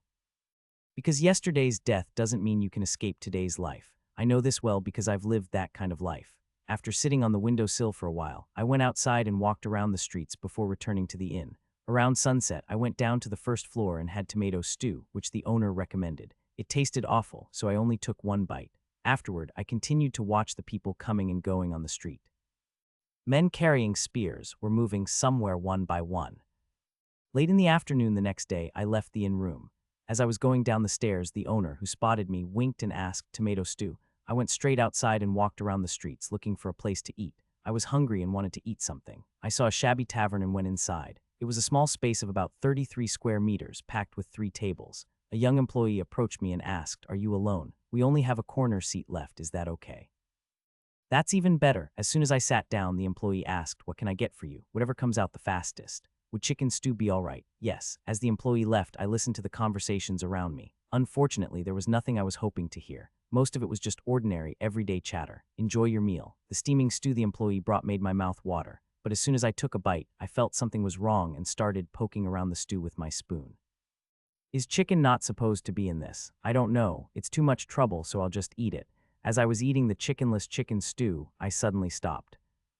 Did you hear about Dark Soul? What about Dark Soul? Don't tell me they're asking for more tribute. I glanced sideways and saw two men in shabby tunics whispering. Their voices lowered when they mentioned Dark Soul, so I perked up my ears as well. It's not that. They raided Nightshade Pub in the East End at dawn. I met Arrow earlier. Oh dear, is Arrow all right? There was a commotion at Red Sunset the other day, so I thought something was going to happen. But Nightshade, they must be serious. But then again, this isn't anything new, is it? The man who first spoke shook his head. I thought so too, but it wasn't just a simple brawl. Arrow said more than 10 people died on both sides. What, is that true? SHH, who are you? I must have gotten too close while eavesdropping. I came to my senses and realized I was practically sitting with them. The men looked at me with suspicion. Who are you? I've never seen you before. I had nothing to say, so I asked what I was curious about. Actually, this is my first time here and something strange. I ordered chicken stew, but there's no chicken. Is that normal? I must have said the wrong thing. The man who first spoke frowned and muttered, I don't understand what you're talking about. I'm saying there's no chicken. Is it normal for there to be no chicken? What are you talking about? Take a look. I offered my chicken stew to prove my point, but the men backed away, pulling their chairs back. Stop acting strange. Are you a foreigner? The man narrowed his eyes and scanned me like a snake. If he were a thug, I would have hit him right away, but I couldn't bring myself to hit an ordinary person, so I tried to converse. Stop staring. I'm a local. Don't lie. I've lived in Kodo for decades, and I've never seen anyone like you. I'm a bit special. Your way of speaking is a bit strange too. It's better than speaking informally. Should I speak informally then? I've been living in the mountains, so please understand. What mountain? Are there any other mountains here? The man who had been listening quietly thought for a moment, then opened his eyes wide and said, Mount Koodo. Are you talking about the Samuel family? The other man's eyes widened as well. You're Samuel. What's your name? Ruined Samuel. I figured there wouldn't be any major problems revealing my name here. However, I wasn't sure how the men would react. A brief silence followed, so I stayed quiet as well. I thought it would be fine as long as I cleared their suspicions, but contrary to my expectations, the silence continued for a long time. I thought it was just the three of us being quiet, but at some point an eerie stillness settled over the entire tavern. I was puzzled and then, wahahaha. Hey, you're Ruin, really. With the men's hearty laughter, the people inside the tavern gathered around me. Their wariness disappeared in an instant, which was unexpected. That's right, haha, I saw you when you were young. You still have some of that childhood face. You were a little brat even then, I'm sure of it now. I heard rumors that you were a wreck, but I guess they were exaggerated. Come on, let's have a glass of mead honey wine. The people quickly made space, gathered tables, and formed a circle around me. What's going on? Let me introduce myself. Sorry for the misunderstanding, Ruin. I'm Toran and this is Harku. The man who was wary of me changed his attitude 180 degrees as if struck by lightning and started introducing the people around me. I wasn't sure what was happening, but it didn't seem like a bad situation, so I stayed quiet. Wait a moment. An old man wearing a sanitation cap came out of the kitchen in a hurry and said, Here, I'll provide the mead today. Are you serious, sir? Of course, but the old man swallowed as if about to say something important, and everyone's attention focused on him. Let me join in, we can't miss out on this rare guest. Wahahaha, ha. Of course, sir, you should definitely join us. Here, Ruin, have a drink first. It's the first time I've seen you since you became an adult. Wait a minute. The old man took off his sanitation cap, scratched his head, and looked at my face closely. This is strange, I clearly remember. Were you over 18? Toran replied, looking puzzled. How can that face not be an adult? He looks at least 25. You're something else, sir. Right, Ruin. I was momentarily speechless. I don't know why everyone keeps picking on my face, from the water buffalo guy to everyone else. It wasn't a big deal since I was reborn, but it still irritated me when ugly people criticized my looks.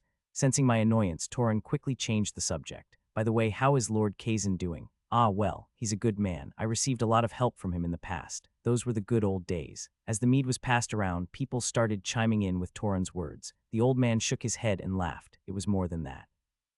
When I was young, Samuel's influence in Koodo was considerable. Koodo was a much better place to live back then. Of course, you must be right. You're exaggerating, sir. It was more than that. You young people these days know nothing. I inwardly shook my head at the old man's words. It was more than just that, he says. By now, I understood why these people were being nice to me. But I didn't want to listen to their reminiscing about a stranger, so I asked directly, by the way, what do you mean by Dark Soul raiding the chicken stew? What are you talking about, Ruin? Are you drunk? No, I misspoke. I meant Dark Soul raiding the Nightshade Pub. Koodo's West End is mostly populated by locals, but the East End is dominated by Bayern's businesses. Nightshade Pub was one of Bayern's key establishments. Toran's expression hardened instantly. Yes. They say 10 people died on both sides. There have been cases of 1 or 2 people getting hurt, but never anything like this. The atmosphere in the tavern grew heavy. The old man looked around and said, Everyone be careful for a while. Bayern won't stay still. It would be a shame to get caught in the crossfire. One of the men tried to calm himself and asked, since Red Sunset Tavern was attacked first, wouldn't they settle things here? I don't know, it's unpredictable. They usually stick to their territories.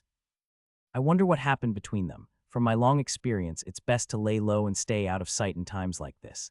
I see. It was clear that Dark Soul had started something. Well, after being beaten twice, they couldn't just stay still, even if they were outmatched. They had reignited the conflict. The reason for handling things this way was simple. If they simply attacked Bayern directly, they would give Ergen a reason to intervene. I wouldn't care if it were just me, but Samuel still needs time. Here, Ruin, it should be fine until today, so don't worry too much and have a drink. The old man's words reached me as I was lost in thought, and immediately I turned my head sharply and looked outside. There was no one there, but I definitely felt someone's gaze, an eerie gaze I've felt somewhere before. What's wrong, Ruin? You seem tense. Why are you looking outside like that?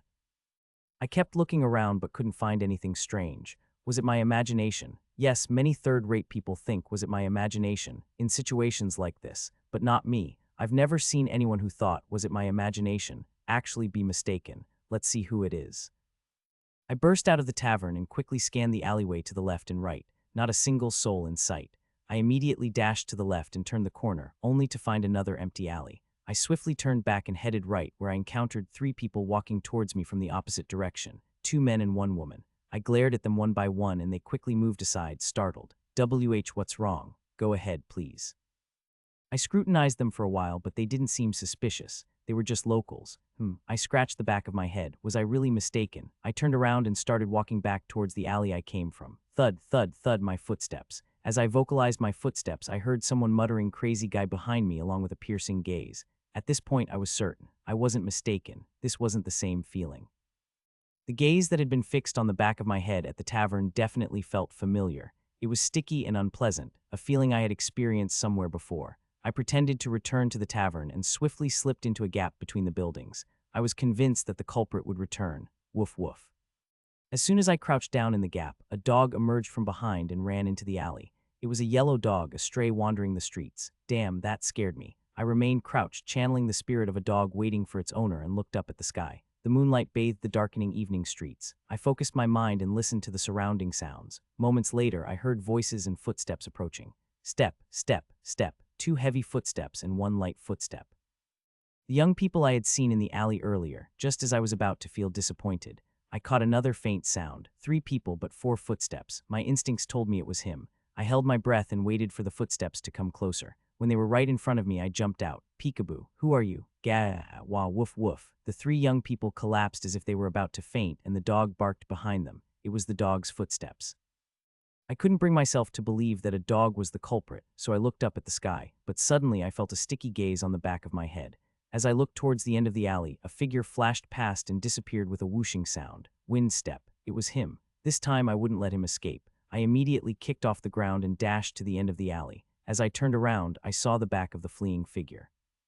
He was wearing a cloak-like garment over his head, making it impossible to identify him. Hey, you there, take off the cloak on your head. As I closed in, the guy swerved left and vanished. Stop before I rip off your hair along with it. You're not bald, are you? Wind push. I taunted him with words while chasing him with my feet. I almost caught up using my brilliant 2-pronged strategy of flashy footwork and verbal abuse, but then he swerved right and disappeared again. He was as quick as a rat.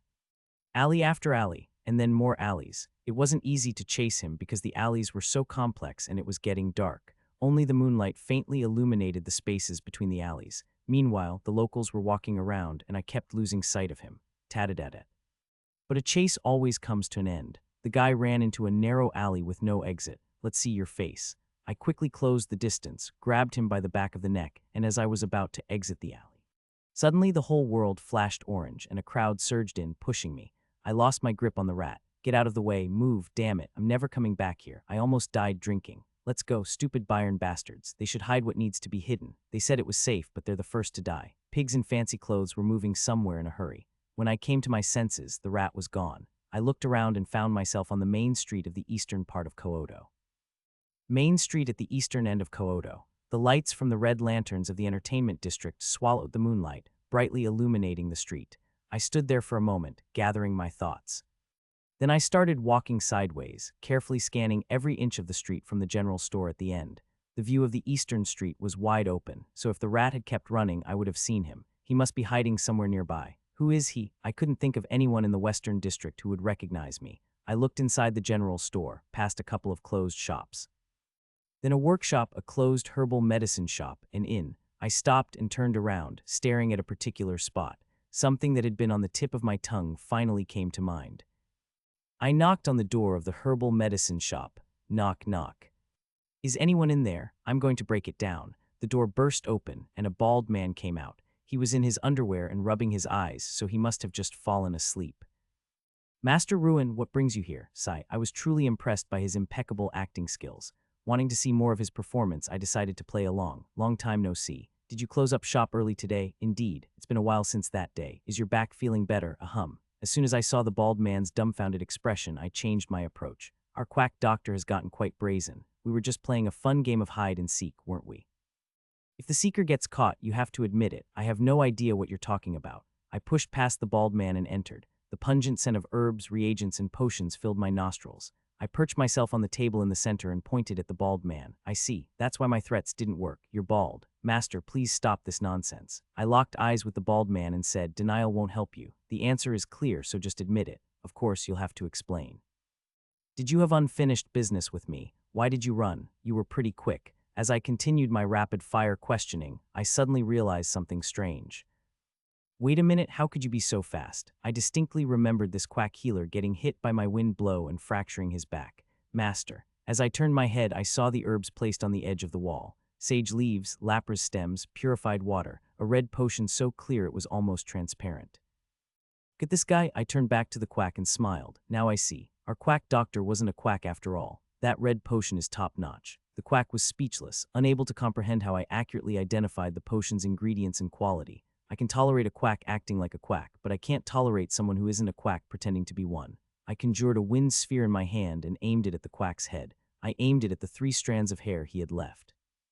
I planned to blow away his last shred of pride first. The wind sphere left my hand and flew towards the bald man. Swoosh, he dodged it. The bald man simply tilted his head to avoid the wind sphere, and it harmlessly struck the closet behind him, leaving a dent. Haha, the quack's sudden change in tone and expression sent chills down my spine. Your laugh is creepy, fake quack. And why did your tone change like that? How amusing. You've changed so much in just a few months. Answer my questions first.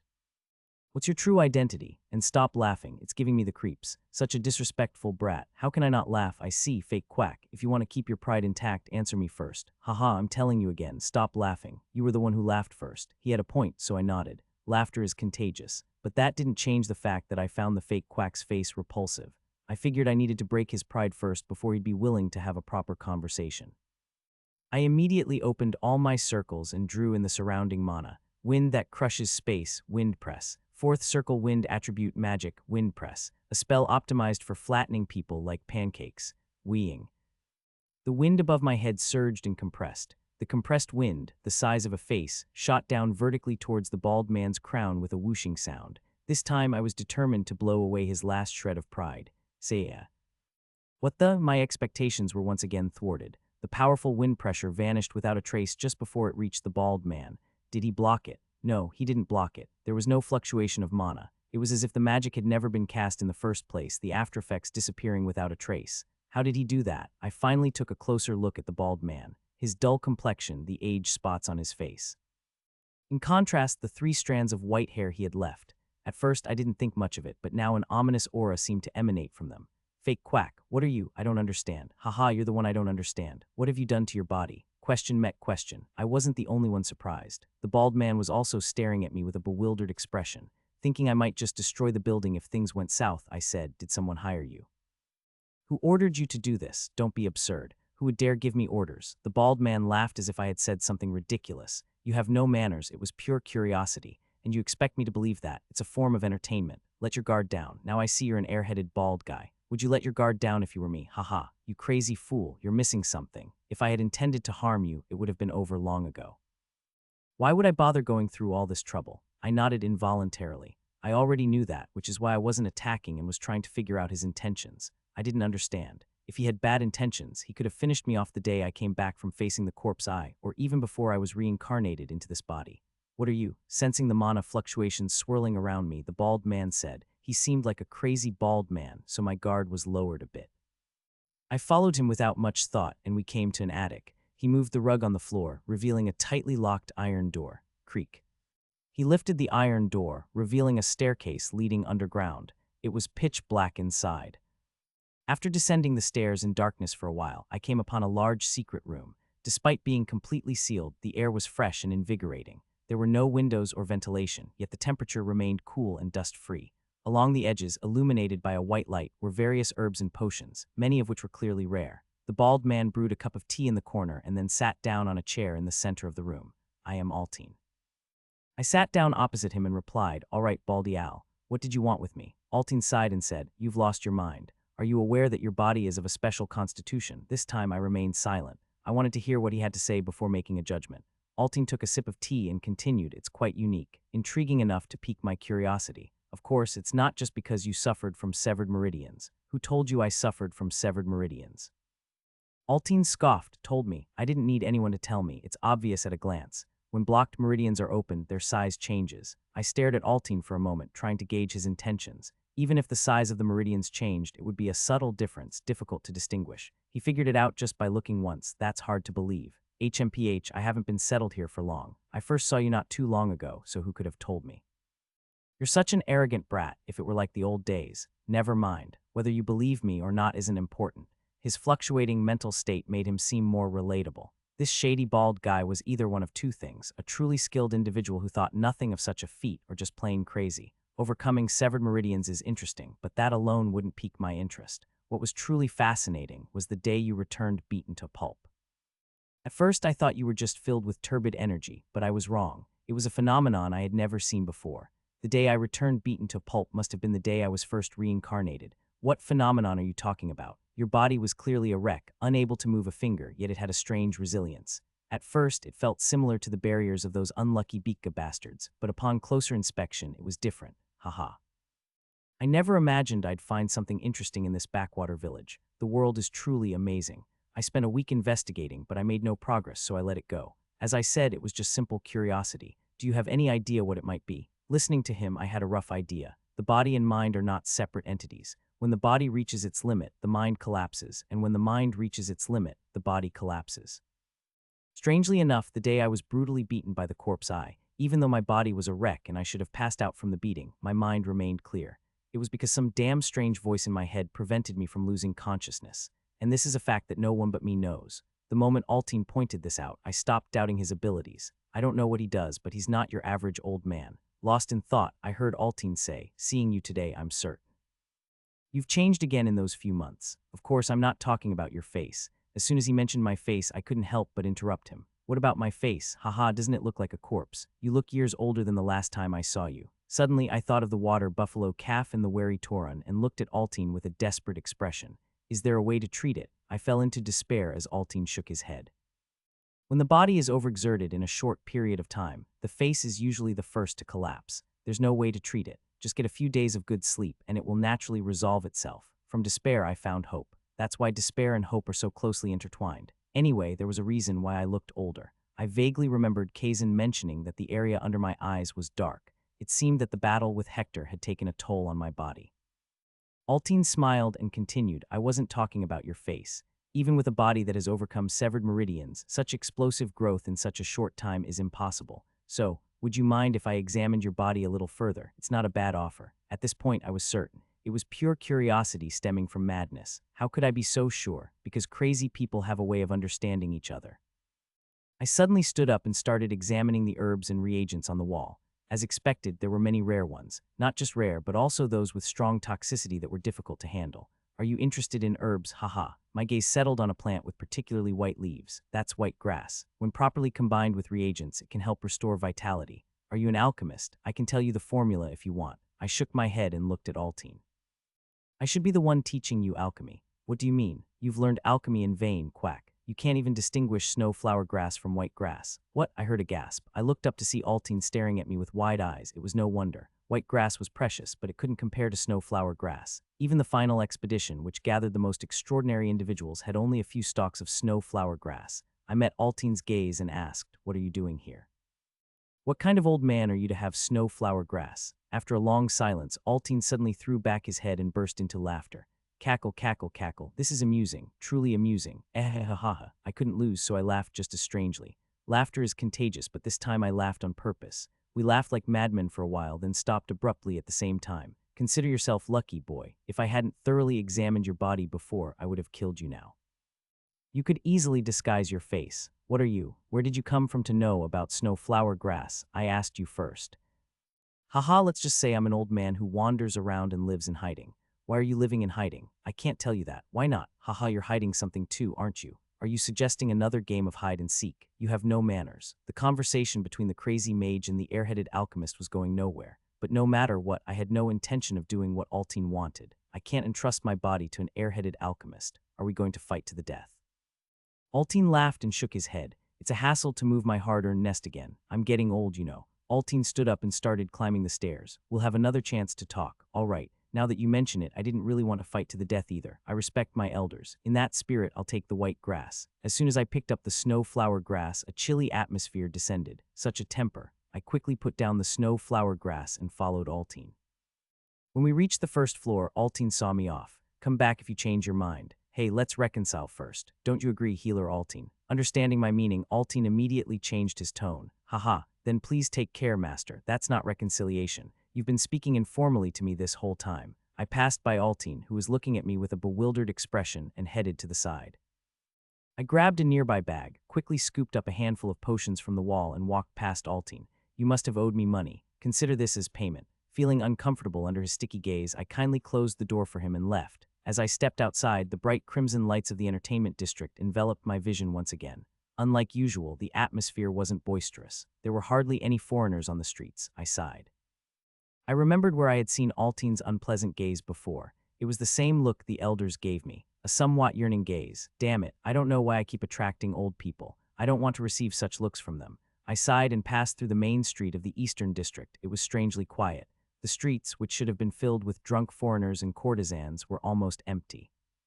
When I reached the blacksmith's shop after passing through the main street, I finally sensed someone's presence. A bearded man with a tired face came out from inside. Are you looking for something? I haven't seen you before. Ruin, it's been a while. I spoke to the bearded man warmly, feeling a bit sorry for him. I also addressed him formally out of respect for a craftsman. The bearded man's gaze wasn't kind, but I didn't feel offended. This place was quite close to Samuel's, so he must have seen the pathetic ruin of the past often. It's a small world. What brings you here? I'd like to see a spear. The bearded man let out a strange laugh and gestured to one side. He didn't seem interested in talking to me. I looked around and picked up a heavy spear with a thick shaft and a wide blade. The bearded man let out another mocking laugh. Are you going to use it? No. How much is it? 3 gold. As soon as I handed over the money, the bearded man disappeared back into the blacksmith's shop. I watched him from a distance for a while until the forge fire went out. Only after the forge fire was completely extinguished did darkness envelop the street. I sneaked into the blacksmith's shop like a cat burglar, hung the pouch of gold coins on the doorknob, and slipped away. It contained all the money I had received from Kant for the mana stones, but I didn't feel too bad about it. I ended the long day and returned to the family estate. Morning dawned on Mount Kyoto. I woke up slowly, bathed in bright sunlight. It was the first time in a while that I had slept soundly without any thoughts. I deliberately stayed in bed longer because of what Altine had said. As soon as I entered the living room, Lihen appeared with a tired face. You're awake, master. I didn't wake you up because you were sleeping soundly. Well done. Lihen then gave me a few reports. Hector and the Red Tower mages had returned to the tower, and Kazan and the butler were away on business.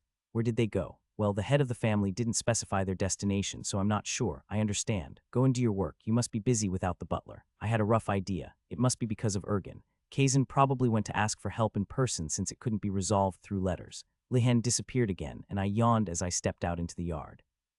The scenery of Mount Kyoto unfolded before my eyes. Swoosh. The refreshing scent of pine filled my nostrils, and a cool breeze brushed against my cheeks. The vast Samuel estate, the training ground etched with countless footprints. They say humans are creatures of adaptation. Now the wide open view had its own charm. The lush green forest embraced Samuel, and the towering cliff stood tall behind it. Samuel had changed, but Mount Kyoto remained the same as it was 300 years ago. 1, 2, 3, 4, I heard a chant in the distance. Apprentices were running down the mountainside in formation. I watched them for a moment, mesmerized by the sight against the backdrop of Mount Kyoto's scent and scenery. I was reminded that the Samuel of old was no more. But somehow, the apprentices' chanting sounded no different from the sorcerers of that era. The apprentices descended the mountain and started washing themselves in the stream at the edge of the training ground. I glanced at the towering cliffs in the distance and slowly approached the apprentices. If they had built a solid foundation, it was time to start the real preparation. "Oh, is the commander here?" The apprentices noticed me and gathered one by one. I paired them up, facing each other, and said to the bewildered apprentices, "We're starting a duel." I looked around at the apprentices, checking each one's condition. After months of relentless physical training, their bodies were well balanced, and they had all reached the second circle. "Commander, what do you mean by a duel? Shut up." I glared at the apprentice who couldn't hold his tongue and continued my assessment. The body of the apprentice who just spoke, Palge, was a bit, no, quite unusual, but it was just his natural constitution. It was amazing to see him run as well as others with that body. Anyway, everyone had a good foundation, but a fight is not determined by the basics alone. The one with the higher skill is more likely to win, but you can't be sure of winning. What is a fight? In the words of my former vice commander Azeta, a fight is about smashing the opponent's head. It's a harsh expression, but it's also accurate. After all, the essence of all this training to become stronger is to see if I can kill the opponent before I die. Of course, the apprentices may not think so. They may want to become stronger to avoid being ignored, or they may want to become a great mage and be recognized by others, but that's all secondary. Once you set foot in this world, you can't avoid fighting even if you don't want to. It's just something that happens naturally. No matter how grandly you package it, the essence doesn't change. A noble mage, a knight who commands the world with a single word. It's nothing but superstitious nonsense, even the divine families that shake the continent. Behind them flows the blood of enemies piled up like mountains. The knights who often duel among themselves or participate in real battles for absurd reasons are all the same. Knowing the essence of a fight and not knowing it is a world of difference. Frankly speaking, a mercenary with no basic training, but only real-world experience could beat the apprentices here, because they know how important it is to break the opponent's head before their own is broken. In fact, in the past, it wasn't uncommon to see young apprentices die from stray blades in their first battle. That's why real-world experience is important, especially at similar levels. Right now, I was unbeatable among the second circle mages. I even won against 5 of them at once. Not to mention, I had even beaten a few third circle mages, so there was no need to elaborate further. I'm that kind of guy. I had the apprentices stand facing each other in pairs. Think of the person in front of you as your enemy. What did I say? Think of them as our enemy. Good, now start the duel. One of the apprentices, who didn't understand my words, asked, "Did you mean to spar, Commander? Didn't I tell you they're the enemy? What did you hear? Are you going to leisurely time your spells with the enemy? Are you trying to get your head smashed in?" I was getting annoyed while speaking. None of them seemed to grasp the importance of real combat. I looked around and warned them, "This is real combat. Real combat. Don't hold back and give it your all. You can use magic or anything else. Think of him as someone trying to kill you, aiming for your head. Fight with that in mind." Got it. At the apprentices' level, even with their full power, they couldn't inflict fatal injuries on each other. They nodded hastily and replied, "Yes, Commander." With a wave of my hand, the apprentices charged towards their respective opponents. As I expected, their fighting didn't go beyond the level of sparring. Each of them chanted spells in sync with their opponent's timing and waited when the other retreated. After watching this chicken stew without chicken for a while, I looked around and shouted, "Stop! Stop and gather around, you idiots." The apprentices gathered with puzzled expressions. I've seen enough of this sparring that's perfect for getting your head smashed in. "Zion, come out." Zion slowly walked forward with a sour expression. As expected of a quick-witted guy, he seemed to have a bad feeling about this. I pointed at Zion and then myself, saying, "Watch closely, because Zion and I are going to have a duel." Zion's face darkened as he remembered the experience of being beaten by me. "Come on, just say you want to hit me. What kind of duel is this between the commander and me?" I held up one finger and replied, "I'll only use one circle of magic." "So you'll be at the second circle, and I'll be at the first. How about it?" "What, are you sure? Of course. If I break my promise, I'll become your subordinate. How's that?" Zion thought for a while and then nodded. "All right, but a match is a match. Even if you lose, Commander, there are no hard feelings, right?" Seeing the glint in Zion's eyes, he seemed to think he had a chance of winning. I forced back a laugh and said, "Of course." I created some distance and turned around again. The other apprentices had already moved away. Zion had a clear smile on his face. "Wow, you're smiling. You seem confident. Commander, you seem to be underestimating me. You think you can win with just the first circle. I'll say it again, this is a duel. Think of me as your enemy. All right, don't regret it. Then let's start." As soon as I finished speaking, I charged towards Zion, wind push. Zion waited until I got close enough, then chanted and conjured the form of fire spear. It now had the power befitting the second circle. F-whoosh. The moment the spear of flames came right in front of me, wind. As soon as I saw the trajectory of Zion's fire spear slightly shift upwards, I did a forward roll on the dirt floor and picked up a pebble. F-whoosh. The heat from the fire spear grazed the top of my head, making my scalp tingle. I inwardly smiled as I saw Zion creating distance again. As expected of a young one, he instinctively tried to maintain a safe distance, which was a poor decision. You idiot. I kicked off the ground, charged towards Zion, and launched a fireball. In the moment, Zion hurriedly created a wind barrier to dispel the fireball. I wrapped wind around the pebble in my hand and threw it again. Crack. The wind barrier shattered and Zion stumbled backward. I used the momentum of my run to strike Zion's chin with my elbow. Thwack. That's cowardly. But I had no intention of waiting. I wrapped wind around my feet and continued to strike Zion, blocking his escape routes with fireballs whenever he tried to create distance. Thud thud thwack. That's cowardly, it's cheating. Arg. Zion's body quickly became a mess and dust rose from the ground. I could feel the gazes of the watching apprentices wavering. Zion, next time you meet an enemy, make sure to call them cowardly after your head is smashed in. Got it. Zion's writhing and struggling gradually subsided, and as I was about to slowly withdraw, Zion suddenly kicked off the ground and threw a handful of sand with his right hand. As soon as I cleared my vision with a wave of my hand, something else flew at me from the opposite direction. A pebble infused with wind. It seemed he had hidden a trick up his sleeve even while being beaten. Wow. As I dodged with a nod, I felt the mana around us gathering towards Zion. Solid, and I looked up to see that Zion's spell was almost complete. Hard wind barrier. Seeing Zion charging at me with a wind barrier on his elbow, as if to smash my face, I finally felt a bit satisfied. That's it. I didn't bother to dodge. I intended to teach the remarkable Zion a high-level technique. I quickly wrapped wind around my chin and temples to protect my vital points, and as soon as I felt a powerful impact on my face, I focused and aimed a fireball at his face. The so-called give flesh to take bone technique. Kaboom.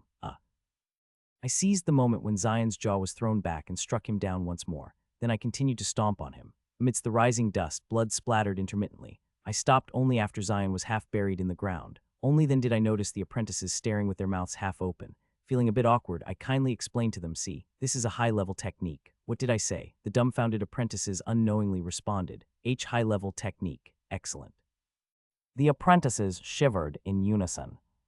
The highest grade potion was indeed effective. As soon as I fed Zion a few drops, he regained consciousness, and the moment I applied it to his wounds, they bubbled and healed instantly.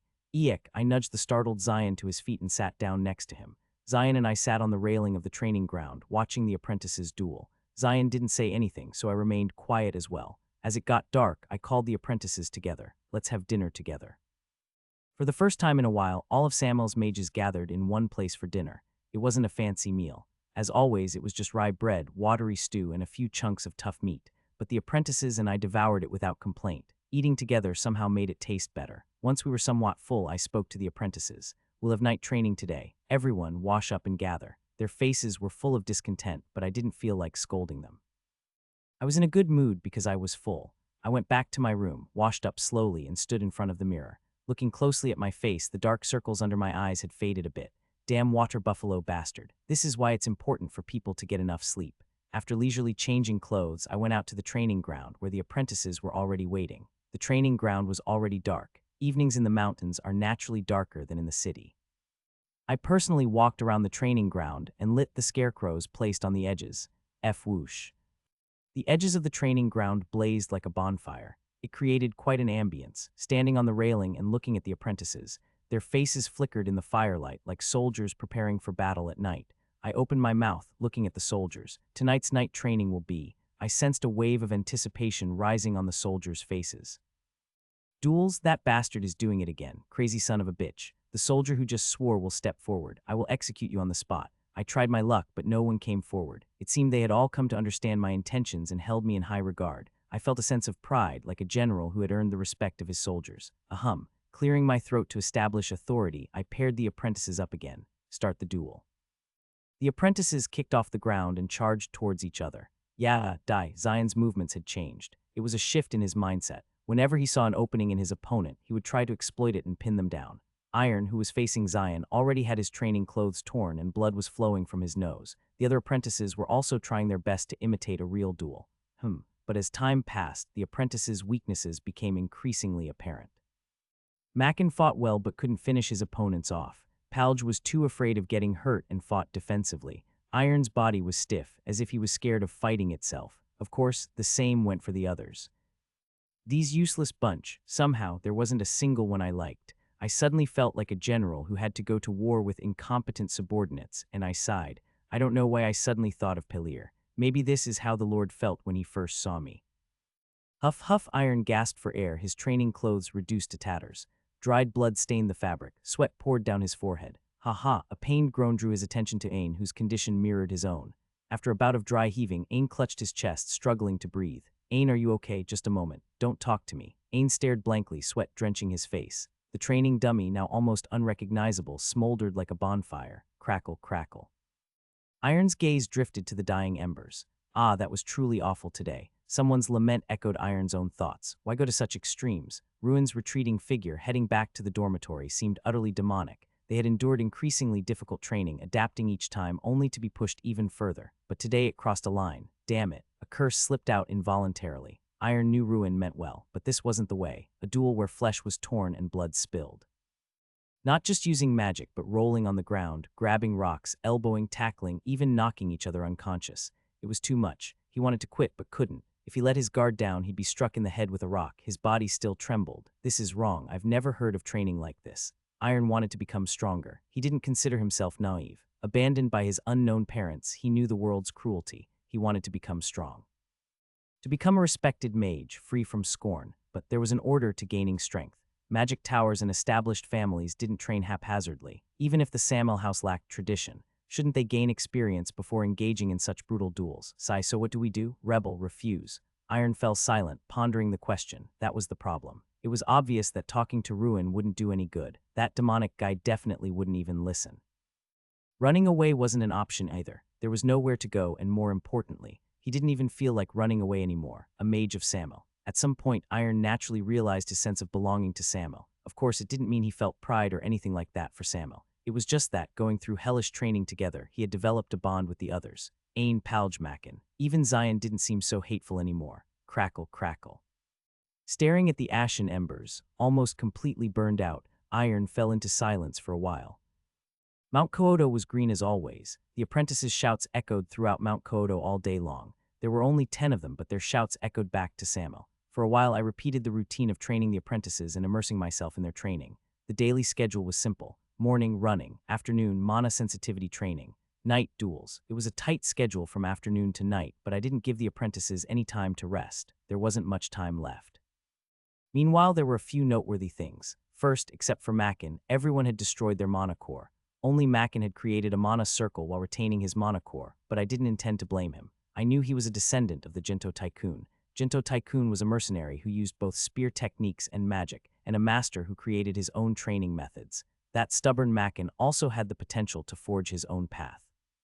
When I handed him the spear I received from the bearded man, he quickly got used to it without anyone teaching him. He was definitely a talented one. I had no intention of suppressing Makin. I intended to help him forge his own path as freely as possible.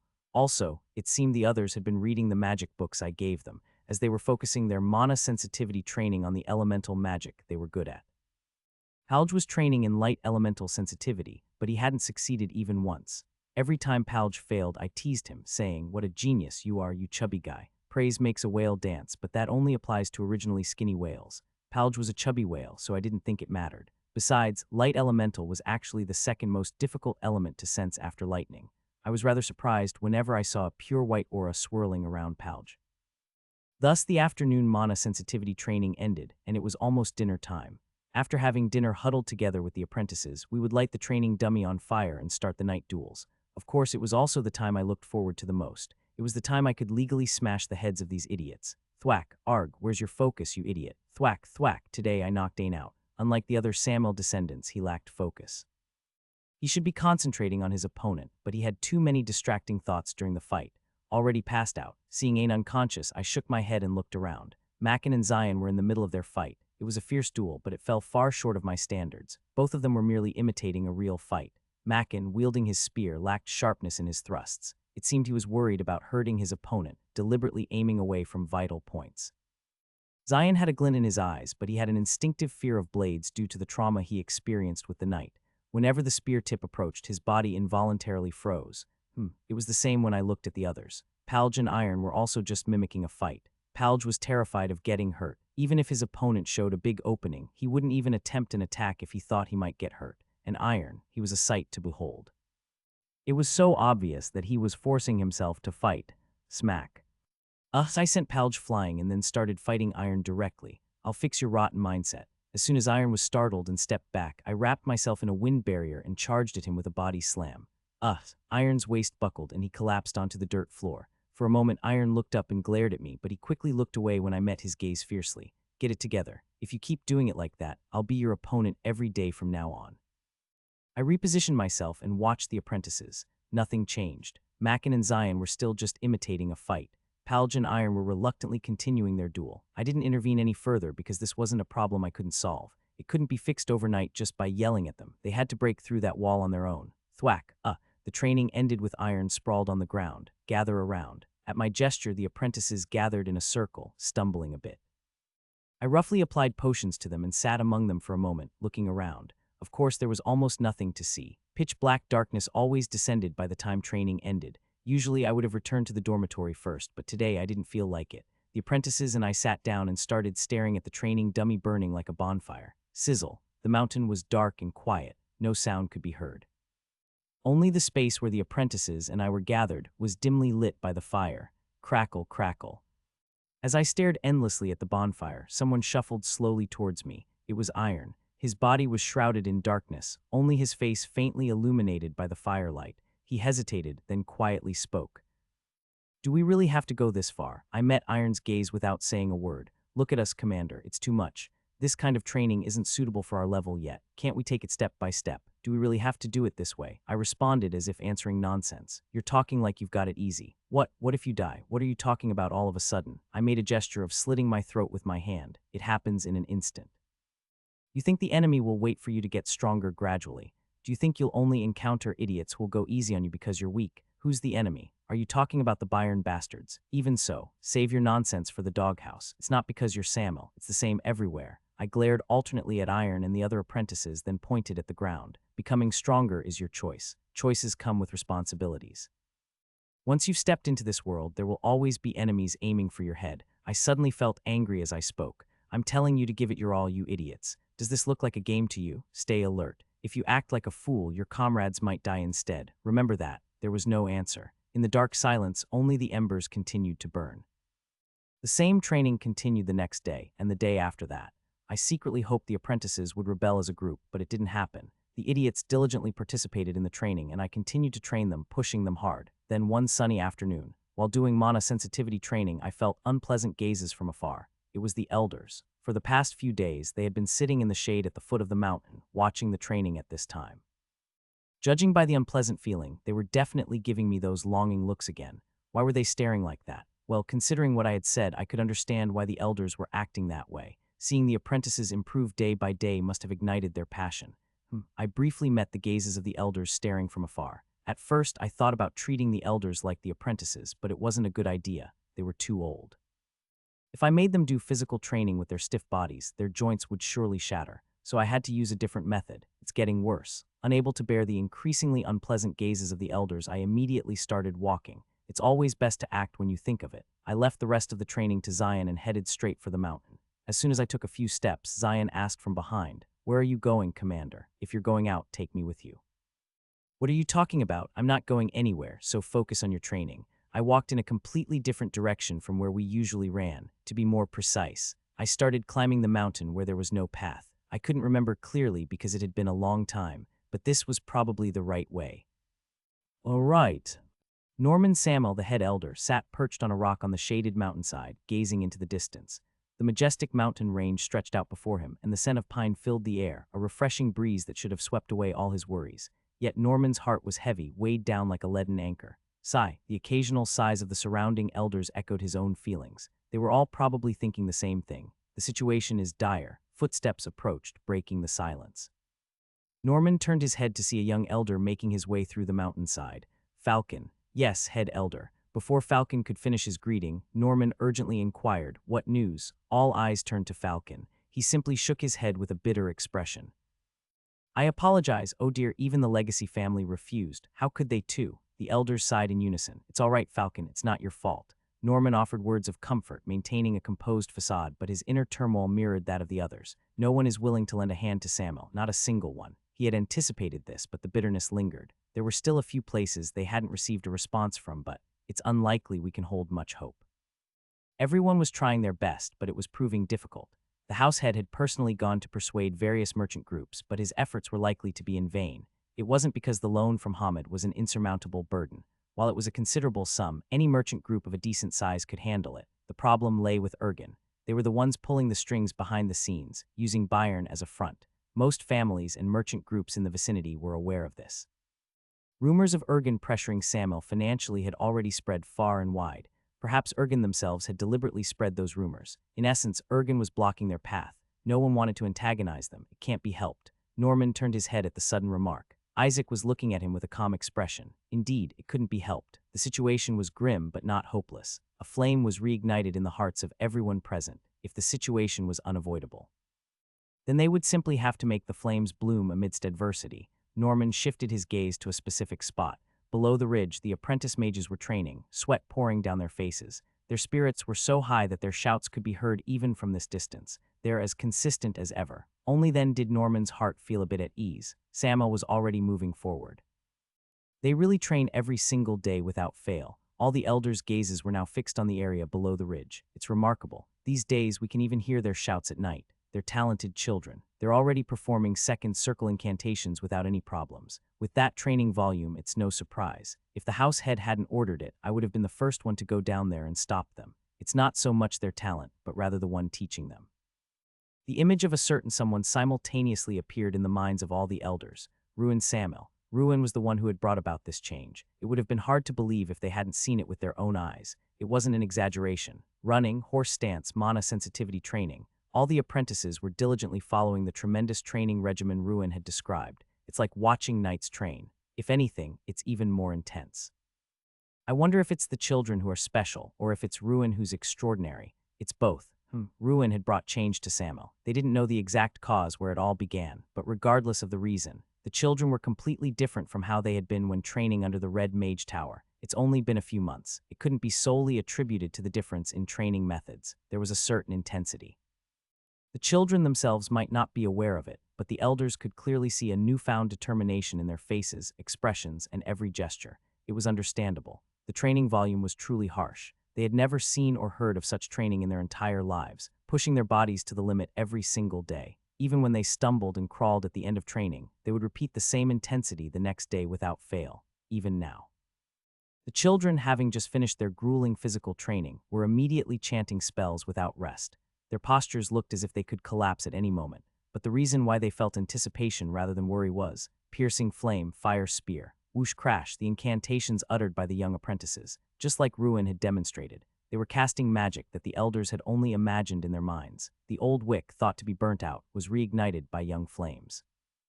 That's why the elders were willing to burn first before the children so that those young flames wouldn't die out.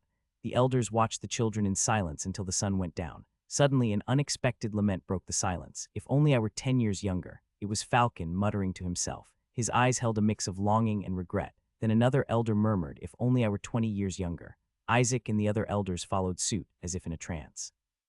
If only I were 30 years younger. Why wouldn't they? The elders once and even now were more passionate about magic than anyone else. There's no age limit to pursuing the path of magic. Until recently, they would gather at every opportunity to discuss magic. It was just that their bodies could no longer endure training in the same way as the children. They were simply too old. Norman, with a bitter smile, agreed. If only I were 40 years younger. Hearing this, Isaac suddenly looked at Norman with a playful expression. Even if you were 40 years younger, head elder, it would still be tough for you. Norman's wrinkled face scrunched up.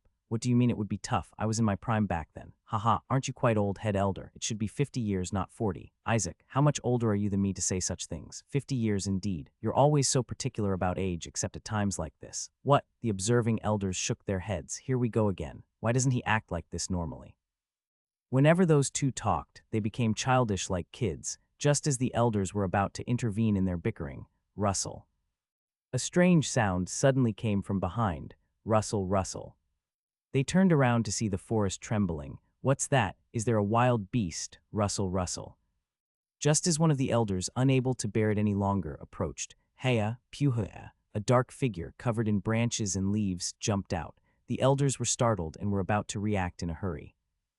Ouch, my back, phew, finally found you. It wasn't an animal, but who are you? What are you doing there? Wait, that voice sounds familiar. The dark figure brushed off his face, revealing a familiar face.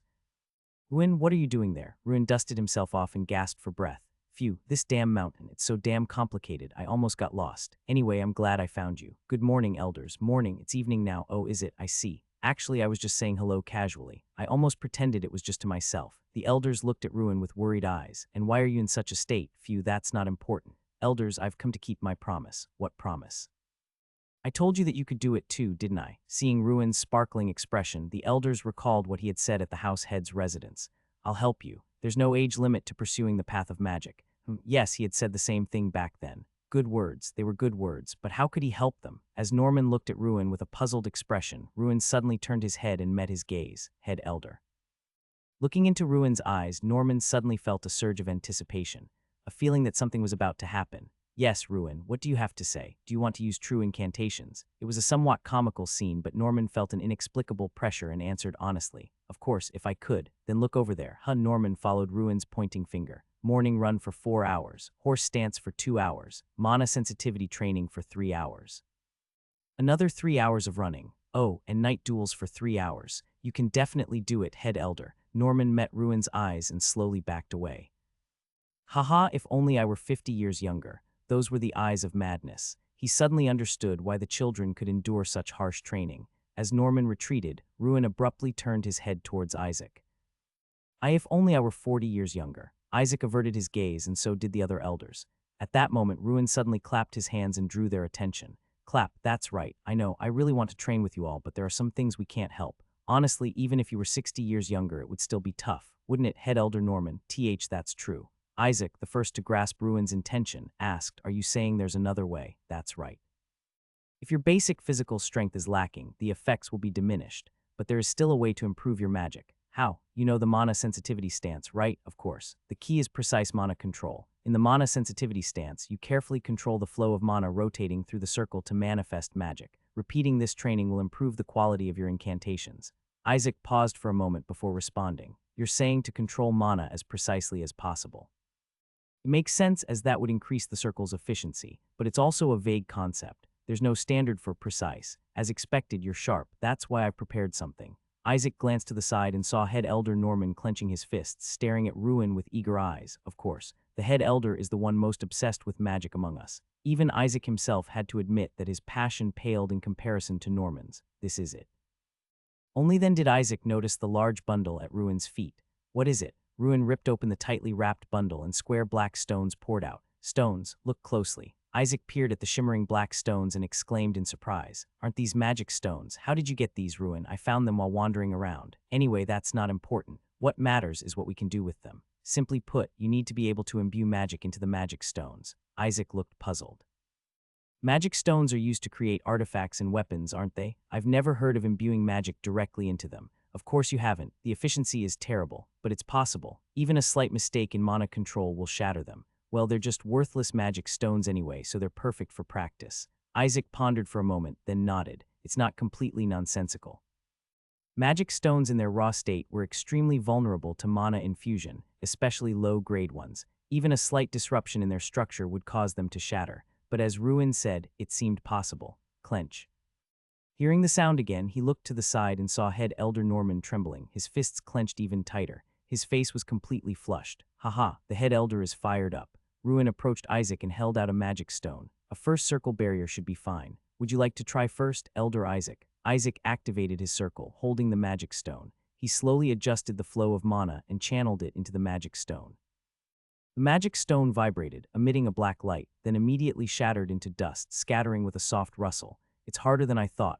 Feeling a burning gaze again, he turned his head to see head elder Norman staring at him with a completely flushed face. Haha, oh head elder. Isaac swore he hadn't seen the head elder's face this flushed in years. The head elder suddenly pointed at him and mumbled something. This. Break it. Haha, he's like a child asking for candy.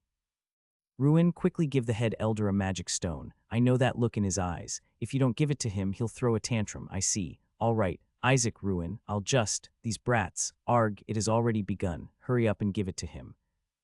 Head elder Norman's mental composure shattered in an instant.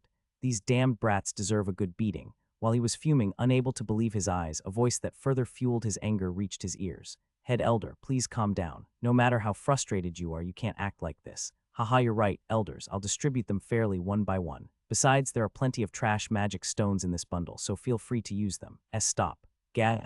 Maintain your dignity. It seems impossible. Let's give one to the head elder first. Shut up, just shut up. The back of his neck felt so hot that he felt like he would faint at any moment. Did he say maintain dignity? Do they even know what kind of magic stones these are? How dare they use these magic stones like this? These are magic stones that he painstakingly collected, one by one, for decades, scouring every corner of Mount Kodo. Ruin, you little. If these were heirlooms passed down from previous generations, he wouldn't be this enraged. When Norman first inherited the position of head elder and entered Samuel's secret vault, there was nothing but rolling pebbles in there.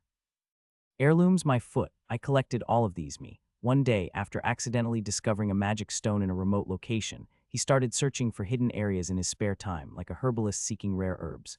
At first, it began with a sense of responsibility to fill the vault, but as time passed, he found joy in collecting them. He risked his life climbing steep cliffs. He explored hidden caves that other elders didn't even know existed. Seeing the magic stones gradually increasing in the vault each year brought him immense satisfaction. But what did they say? Worthless, trash magic stones. Where did these ungrateful brats come from? He shouldn't have taken that ungrateful ruin to the vault. He should have kept it a secret, hidden from everyone. No, on second thought, this wasn't his fault. Who would have thought they would betray him like this? Those reckless fools, ungrateful brats. They deserved to be taken by the devil. Sigh, he couldn't claim now. I collected all those magic stones. They're all mine. They would just mock him for being greedy. It was then that Norman heard Ruin's voice. Here, elders, if you succeed, the magic stones won't break, so try your best. It was as if he was saying it for Norman to hear. Norman unconsciously looked at the magic stone in his hand. Memories of his hard work collecting magic stones flashed before his eyes. Suddenly, Norman clenched his fist. No matter how resentful he felt towards Ruin, the magic stone in his hand was more important right now. I have to do it. I have to succeed first. I have to protect the magic stones. Norman activated one of the 4 mana circles engraved on his heart. First circle, magic barrier. Slowly guiding the flow of mana, he carefully directs it towards his fingertips. Head Elder Norman. Ruin's sudden call made his blood boil, but Norman calmly maintained his focus, fully sensing and guiding the flow of mana within his body, from his arm to his hand and then to the magic stone. Where is it? A success? Why aren't you answering, Head Elder Norman? Anyway, good luck, crack shatter. The magic stone in his hand crumbles into dust. No, at the same time, the elders beside him fail simultaneously, and magic stone dust scatters in the air. Shatter, shatter, shatter. No, don't break them, you fools who don't know their value. You're giving me a heart attack. Why are you shouting, Head Elder, you ignorant fools? The elders were startled and unconsciously stepped back. Has he gone senile? Norman was staring at the elders with bloodshot eyes as if possessed by a demon. Isaac even closed his mouth, fearing that Norman might attack if anyone said another word. Why are you breaking them? Focus. I said focus, you useless elders. Ruin observed the scene, then walked away, muttering quietly. Well, I'll be going then. Good luck. Norman, oblivious to Ruin's departure, continued to berate the elders. All of you elders, focus. But Head Elder, you just broke one too. Shut up. I don't know what you're talking about. Anyway, don't break them. Anyone who breaks one will no longer be considered my elder. After encouraging the esteemed elders, I slipped away like a stray cat. I didn't want to disturb the elders who were diligently training with all their might. While walking along the mountainside, I saw a stream and took a break to quench my thirst. Splash. The cool water splashed refreshingly against my face. Suddenly, the image of the joyful elders came to mind, and I felt happy too. The old saying was true. This is why we should respect our elders. Thinking back, I was impressed with myself. Mount Kodo was so vast that I got a bit lost, but fortunately, I found Head Elder Norman's footprints nearby and successfully discovered the secret vault. How cool. My efforts paid off. I didn't expect the elders to be this happy. Honestly, they were jumping around so much that it was hard to tell if they were happy or upset, especially Head Elder Norman. He was like a tantrum-throwing child and a senile old man at the same time. Anyway, there's one thing I didn't tell the elders. Even if I put a barrier spell on those trash magic stones, it wouldn't make much difference. Even if they succeed, they'll break after 1 or 2 uses.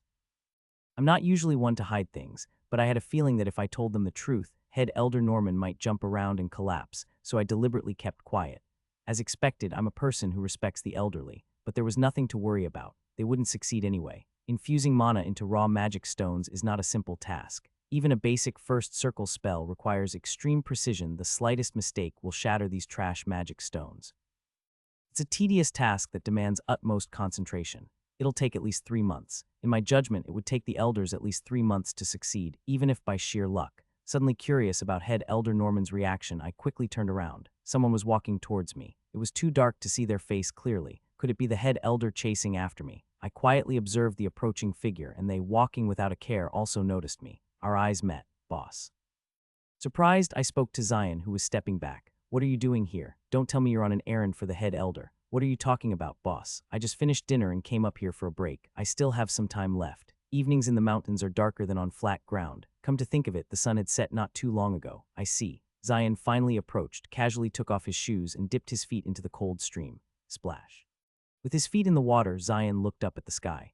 Through the thick foliage, the fragmented night sky revealed stars one by one. Ah, this is nice. Looking at Zion's relaxed expression, I asked, do you come here often? Zion just smiled and nodded. Did you wash up? Just dipping my feet here for a bit. I have to go back to training soon anyway. No wonder there was a sudden funky smell. It felt strange that Zion was dipping his feet in the same water I had just been drinking from. I stared at Zion's wiggling toes underwater for a moment, then shook my head. I'll let it slide. Zion, still gazing at the sky, spoke. What are you doing here, boss? Just hanging around. Respecting elders is tiring. There you go again with the weird talk. Are you going out today? Going out where? I told you I'm not going anywhere. Zion lowered his chin and looked at me. Well, if you do go out, let's go together. Why? There must be a reason why you keep going out and coming back. I'm curious what you're up to. You're curious about a lot of things. What are you going to do with that information? You always look tired after going out. Something's not right. That's my gut feeling. I'll help you, so let's go together. I smacked the back of Zion's unguarded head. With a thud, his body lurched forward and he face-planted into the stream. OSH. Now Zion had also tasted the smelly water, but since it was his own feet, it shouldn't matter. Stop fooling around and go train. That's how you can help, damn it. This is bullshit. I'm going. Ah, wait for me. As I turned and started descending the mountainside, Zion quickly emerged from the stream and joined me. On the way down, Zion used fire magic to dry his soggy clothes. Soon, the main house came into view, followed by the training grounds. Scarecrow targets were already ablaze at the edge of the grounds. Zion said with a satisfied expression, those guys are working hard. Aren't you going to join them? I pretended to kick Zion, who was hesitating. He quickly backed away and said, you're really not going out, are you? I'm not. Of course, that was a lie. I didn't want the hassle of bringing him along. I avoided Zion's gaze and slipped out the main gate. As I cautiously circled the eastern district, the central area was once again nearly deserted. The flashy lights of the entertainment district felt awkward with so few people around. There were hardly any outsiders, only a few burly men with swords roaming about. Even their numbers seemed fewer than usual. This usually meant one of two things. Either a fight had broken out somewhere else, or they were all holed up together somewhere. There was nothing else worth seeing, so I turned back towards the family estate. Suddenly, I whipped my head to the left. A group of men was walking in the opposite direction, a short distance away. As we passed each other, one of their profiles looked familiar. Snake Eyes, it was Snake and a few of his lackeys. Perhaps they were too far away to notice me. They were just snickering amongst themselves. Tusk, a true gangster should always be aware of their surroundings. It seems that stupid Snake Eyes doesn't even know that. Returning to the estate, everything was quiet. The training grounds were empty, suggesting that the idiot's duel was over. What time is it? Suddenly remembering the words of the scatterbrained alchemist, I hurried back to my room to sleep. He said I need to sleep a lot, but the more I tried to sleep, the more awake I became. After tossing and turning for a while, I finally drifted off.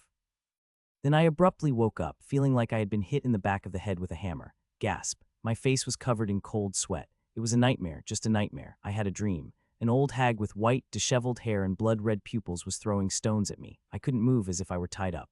With each hit, the hag made a strange expression, a bizarre mix of joy and sorrow, and let out a creepy giggle. Damn, what a messed up nightmare. I went to the bathroom and splashed water on my face to regain my composure. When I stepped outside, the morning light was already breaking. As I leaned against the railing to calm my mind, I heard faint footsteps behind me. Step, are those the apprentices? But as soon as I turned my head, I was startled and slapped myself. Demon, begone demon. The old hag from my dream was approaching, her body limp like a corpse.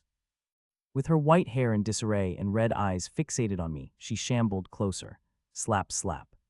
No matter how hard I slapped myself, nothing changed. This isn't a dream. While I stood there dumbfounded, the hag raised her fist in front of me. I saw that she was clutching a stone in her hand. No, the nightmare flashed back, and I instinctively tried to strike the hag's head, but before I could, her mouth opened. Barrier. What the? Feeling the resistance against my fist, I took a step back. Only then did the old hag's face come into focus. Cracked skin like a corpse, disheveled hair, blood-red pupils. Her appearance was definitely demonic, but somehow familiar. Head Elder Norman, examining her features closely, I was certain. But for some reason, his complexion was unrecognizably different. Head Elder, what happened to you overnight? Norman opened his mouth with difficulty, unclenching his fist. As success, as Norman opened his wrinkled hand, a magic stone emitted light from within. It wasn't just a pebble, it was a magic stone. The light from the magic stone formed a translucent barrier, the source of the resistance I had felt. I immediately realized what had happened. He succeeded. In one day, I rubbed my eyes in disbelief, but Norman's words were true. First circle barrier. Norman had successfully imbued a trash magic stone with a barrier. That's incredible. I meant it sincerely. Amazed, I started clapping involuntarily. How did he manage to succeed? It should have taken at least 3 months for someone of Norman's level. Why, you little, cough, pardon, what did you say? Norman was trying to say something, but I couldn't understand him. As I leaned closer to listen, I suddenly met his eyes. Oh, it was a gaze I had never seen before in this life, yet it felt strangely familiar. Bloodshot eyes with dilated pupils. I instantly understood how Norman had succeeded. It seemed Samuel had some hidden potential after all. Norman wasn't head elder for nothing. Someone inside, bring me some water. Lihan, who was inside, brought a water bottle from the kitchen.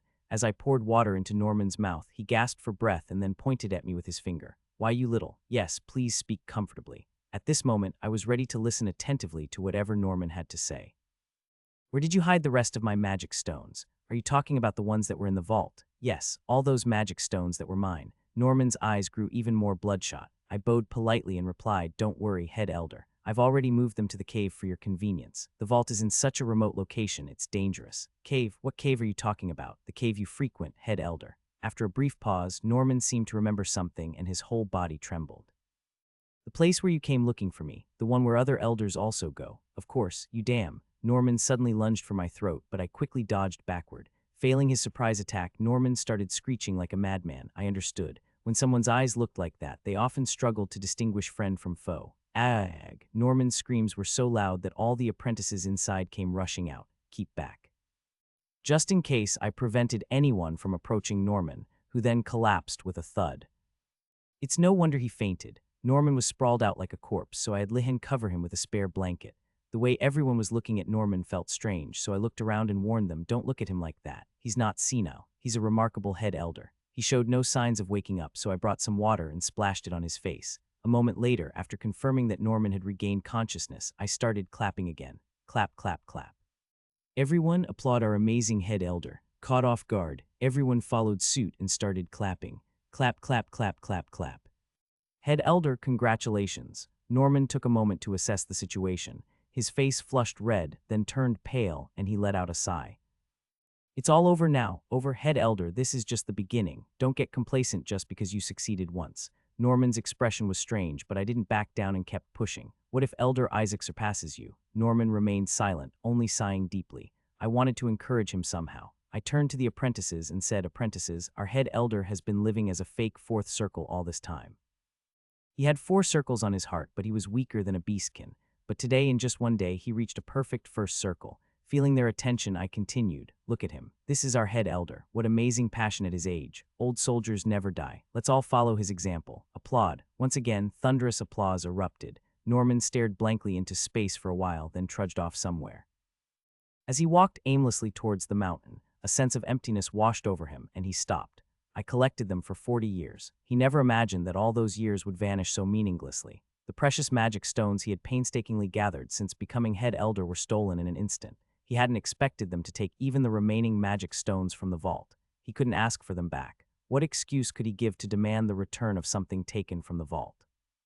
As he resumed his walk towards the mountain, Norman suddenly turned around. The sound of enthusiastic applause still reached his ears. He could feel the burning gazes of the youngsters. Suddenly, Norman closed his eyes as if an idea had struck him. Sensing the surrounding mana, he activated one of the mana circles on his heart. Barrier. A translucent barrier shimmered before Norman's eyes. This is different. It was a stronger defense than even the second circle wind barrier he had cast in the past. Regardless of the reason, Norman's level had changed in just one day. Only now did he realize this fact. Suddenly, the words his father had emphasized when he inherited the head elder position 40 years ago flashed through his mind. Norman, have an unyielding spirit. Even on his deathbed, those were his final words. Norman, I'm listening, father. Remember, unyielding spirit. Cough. Norman's eyes changed in an instant. They blazed with a fire that seemed impossible for an old man. Forget the past, it was time to move forward. The youngsters were watching. I can't fall behind Isaac. Norman's steps quickened as he climbed the mountain. While the elders secluded themselves in the mountains and the apprentices repeated their training, I also focused on my own personal training for a while. Simply supervising the apprentices wouldn't change their foolish mindset. As I said, this was a problem they had to solve themselves. I spent the entire morning and afternoon secluded in a remote location, dedicating time to myself. I had realized something while fighting the scatterbrained Altine. I hadn't fully mastered the fourth circle yet. I should be able to unconsciously activate all four circles even in extreme situations, but there was still some awkwardness. This was a serious issue. If my focus wavered during a fight, the efficiency of my mana circles would decrease. Not only would the power of my magic diminish, but the physical strain would also multiply. Fortunately, at my current level, it was a problem that could be fixed in a short time. After spending 3 days smashing the cliffs of Mount Kyoto, I was able to improve to a somewhat satisfactory level. Bang. As I struck the cliff, a shower of rocks rained down from the sky. I quickly dodged the falling rocks, aimed at a specific spot on the cliff, and chanted. Whoosh crack. As soon as the fourth circle incantation manifested, a sharp wind pierced the cliff, creating a deep needle-like hole. At the same time, the falling rocks collided with the ground, creating a thunderous roar. Checking my condition, I found not a single scratch on my body. Not bad. I could control all four circles without any hindrance. Looking up, the sun shone brightly. I put on the clothes I had taken off and started descending the mountain. As the Samuel estate came into full view, I noticed an unfamiliar man loitering near the main gate. Who's that? But his shifty behavior didn't suggest any good intentions. The stranger, who had sneaked in like a thief, entered the estate and started looking around. I realized once again that there was no one guarding the main gate. To make matters worse, Kazan had taken all the servants and soldiers with him when he left. What a damn mess of a family. I quickly rushed down, but the suspicious man was already gone. You bastards. I turned and shouted, and the apprentices who were training came running. Did you see anyone loitering around here? Zion replied casually, yeah, I saw him. That rude bastard. You knew him? Who was it? I don't know his name. Last time, he even came into the training grounds to watch. I cursed at him, asking who he was, and he hasn't come this far since. Palj chimed in, it wasn't just one person. A group of them came once when the boss wasn't around. Doubting my own memory, I asked, why didn't you tell me? You didn't ask. Frustrated, I watched as the apprentices simultaneously took a step back. Palj, the slowest to react, also quickly retreated, waving his hands around before regaining his balance and smiling. Wow, seriously. The family, the subordinates, it's all a mess. Am I a god? How am I supposed to know and ask, you idiots? You'd all die without saying a word even if enemies attacked. Fine, let me ask you. When do you think you'll die, Palj? Well, I want to live along. Now, as Palj frantically waved his hands and tried to back away, I kicked the fatty's belly. Oof, while giving Palj a good beating, I suddenly remembered the guys I had encountered a few days ago. That bastard Snake Eyes.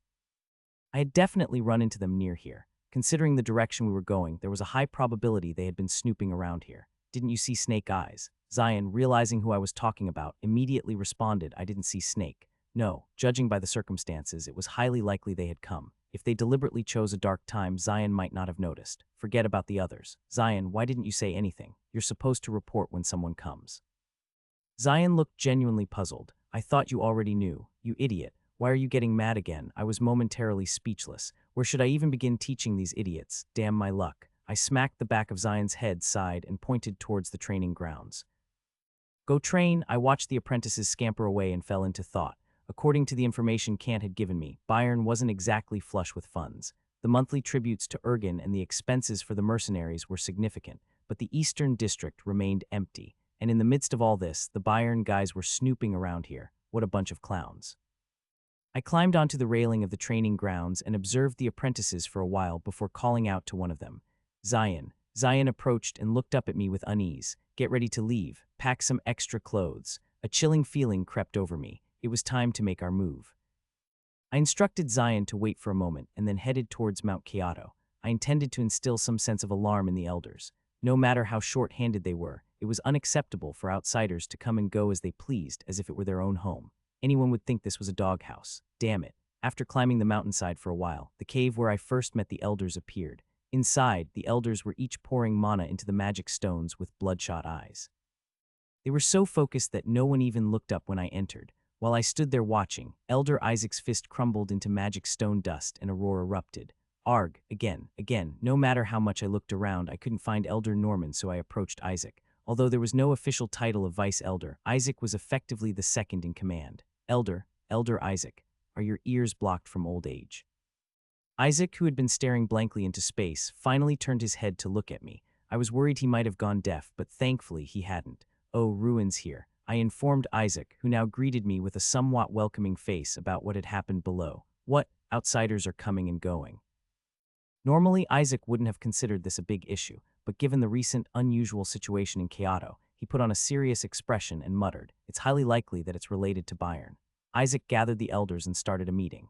I waited patiently until the meeting was over and then asked, "By the way, Elder Norman isn't here." It was just a casual remark, but suddenly the elders jumped up from their seats and grabbed the magic stones again, starting to channel mana.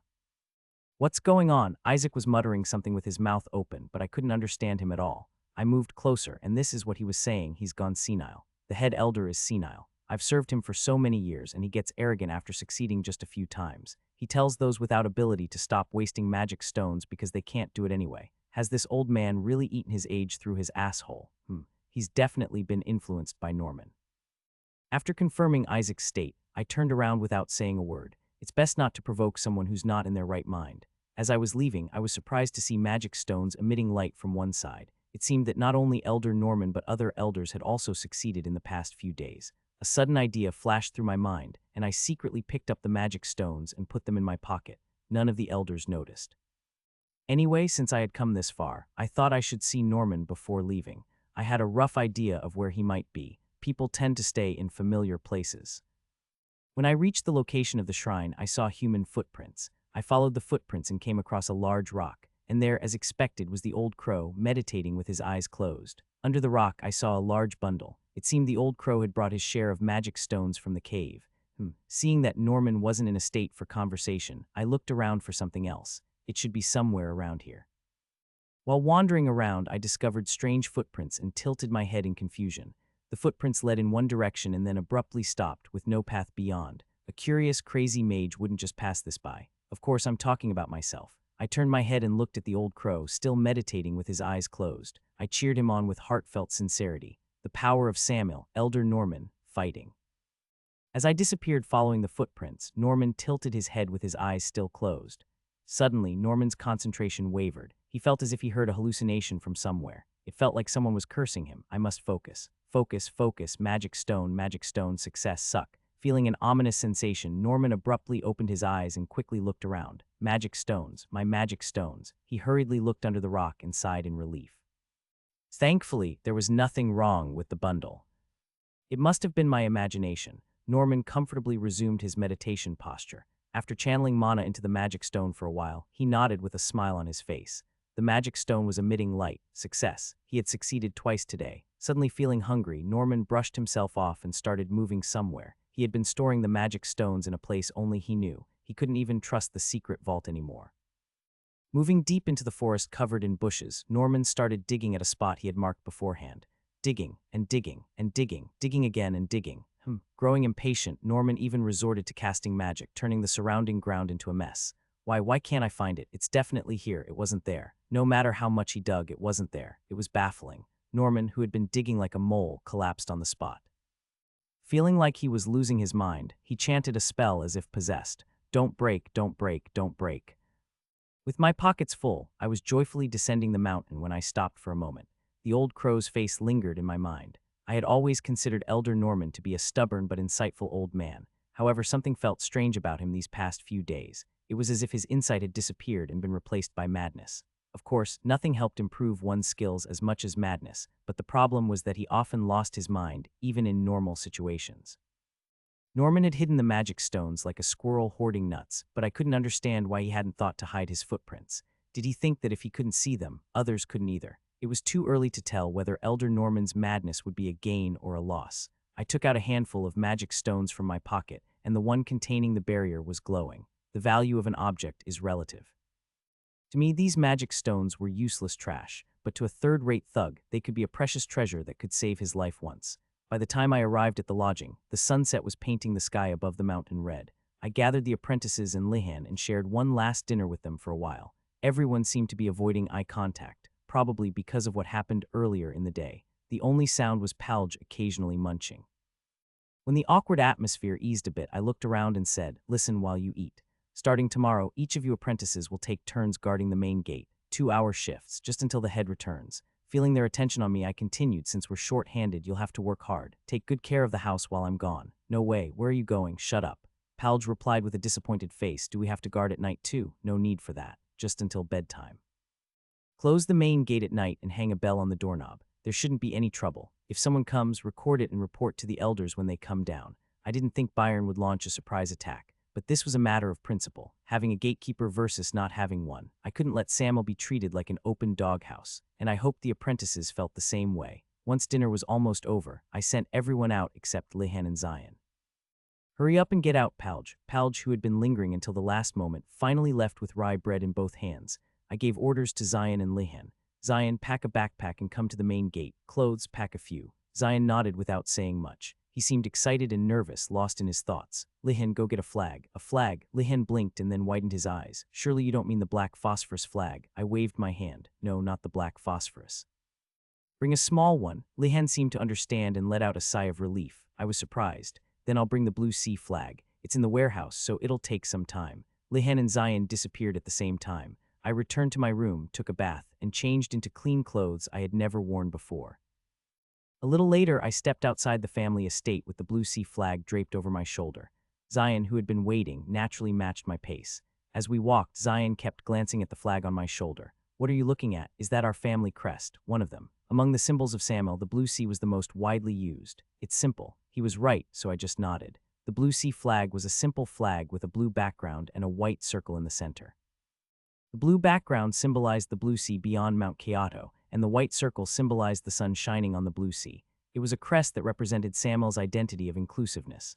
Of course, it wasn't exactly my favorite crest. Open your backpack. As Zion stopped, I detached the blue sea flag from its pole, rolled it up, and stuffed it into the backpack. Let's go. We walked through the night streets in silence. The moonlight was particularly weak tonight, making the streets dark. We could barely see a few steps ahead. One interesting thing was that Zion was still holding back his words, even though I had brought him along without any explanation. Where were we going? What were we going to do? He didn't ask anything. But in the darkness, Zion's face was faintly tense. Seeing him so nervous yet keeping his mouth shut, it was clear he wasn't going to ask until I told him first. The moment we entered the central district, the world transformed. The crimson lights of the entertainment district brightly illuminated the streets, pushing back the darkness. Zion let out an involuntary gasp. I looked at him, and his eyes were wide with wonder. Look at your eyes. What, do you want to go in? No, I've only heard about it, never seen it before. It's amazing. Come to think of it, Zion had said that he had never actually wandered around Kyoto during his time as a black market merchant. His father had left him behind because it was dangerous or something like that.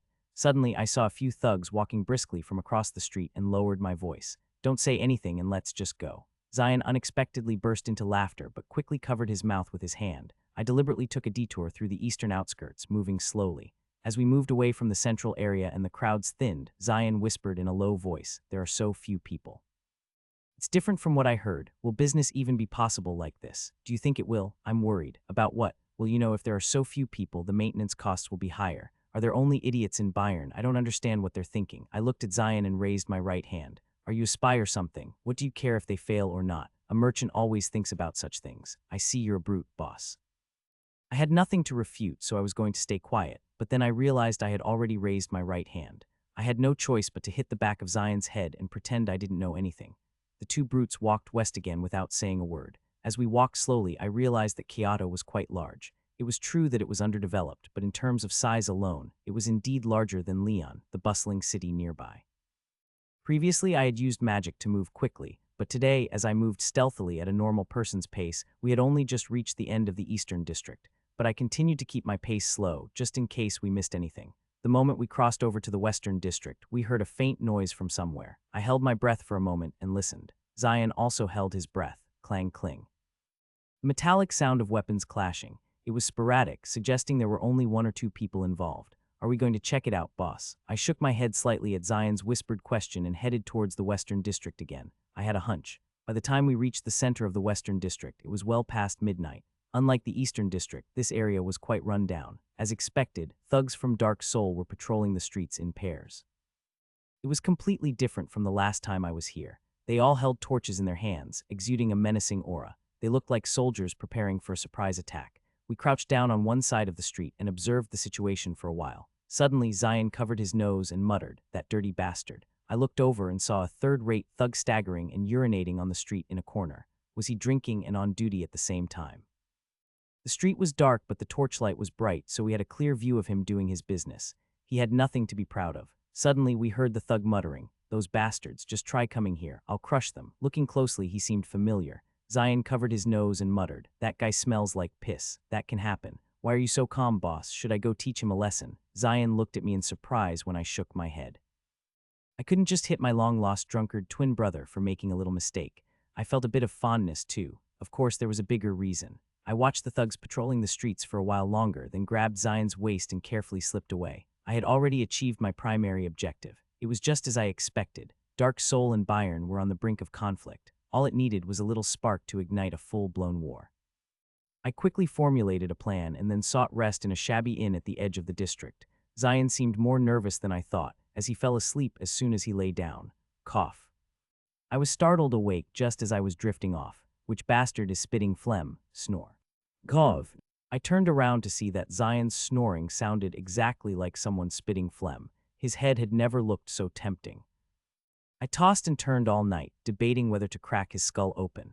Unable to sleep, I went downstairs to the first floor where the young innkeeper was already cleaning, moving tables and chairs.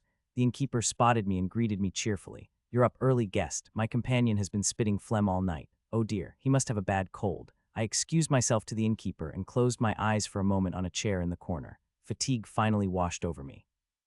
I woke up to bright sunlight streaming through the wide, open front door. How long was I asleep? My stiff back suggested it wasn't just a short nap. Someone had even covered my legs with a blanket.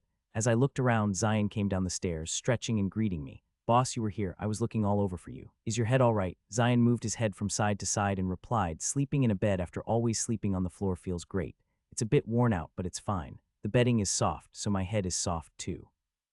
I quickly cut Zion off before I actually cracked his skull open. "Go get your backpack. Let's go." While Zion went upstairs to get his things, I stepped outside to look around. The westernmost part of Western Kyoto, the most dilapidated street. There was no one around and there were several abandoned buildings. I told Zion, who came out with his bag, "Take out the blue sea flag." Zion opened his backpack and took out the rolled-up blue sea flag. As I attached the flag back to its pole, Zion said with a hesitant expression, "Wow, this street looks like it's straight out of a ghost story."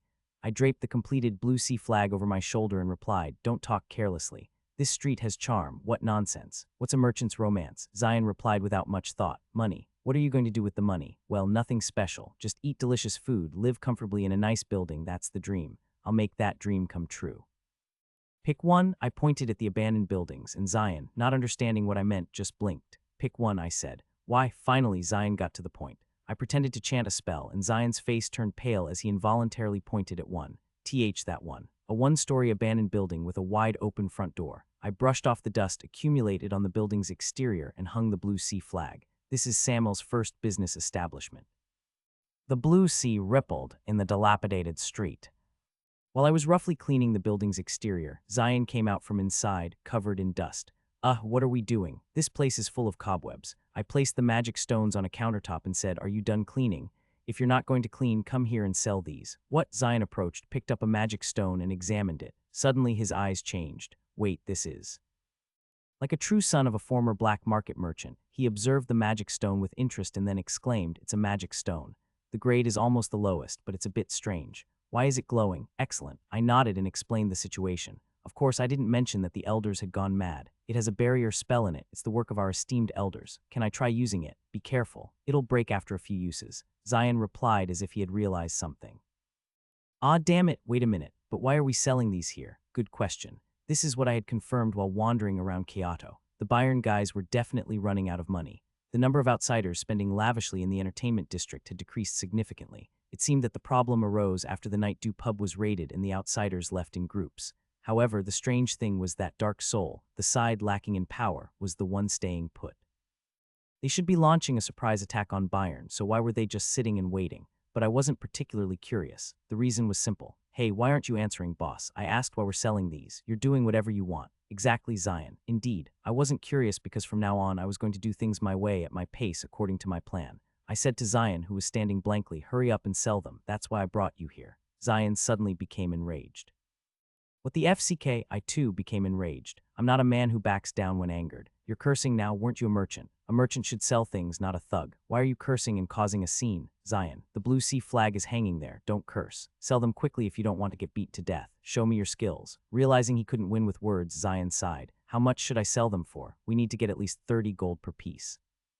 We can't sell something that can save a third-rate thug's life for cheap. Zion sat at the stall and stared at the empty street for a while before looking back at me. The sunlight grew stronger. Why aren't you selling, Zion? Who am I supposed to sell to when there's no one around? I need people to sell to. It was true that there was no one around. Maybe it was because we were too far out. I was lost in thought for a moment when a spicy stew smell wafted from somewhere. I sniffed and realized it was coming from the inn we had stayed at this morning. It was a mouth-watering, spicy smell. Growl. Let's eat first, boss. I haven't eaten anything and I'm hungry. I shook my head firmly. Selling comes first. Come on, you're not going to be stingy with food, are you? I'm exhausted from working since morning. Do you have money? What are you talking about? Where would I have money? You're the boss, you should pay. Zion's eyes suddenly wavered as he spoke. I met his gaze and nodded. Same here. You don't have any either. Didn't you give Lihan a few gold coins the other day? I did back then, but I don't have any now. Whisker's life was expensive. The money I paid for the inn was the last of my possessions. There was a reason I chose a cheap inn. I hit the back of Zion's head, but not here. That was my philosophy as a former first-rate thug. FCK. Just then, the young innkeeper walked out of the inn and towards us. He was holding a ladle in one hand, and the closer he got, the stronger the spicy stew smell became.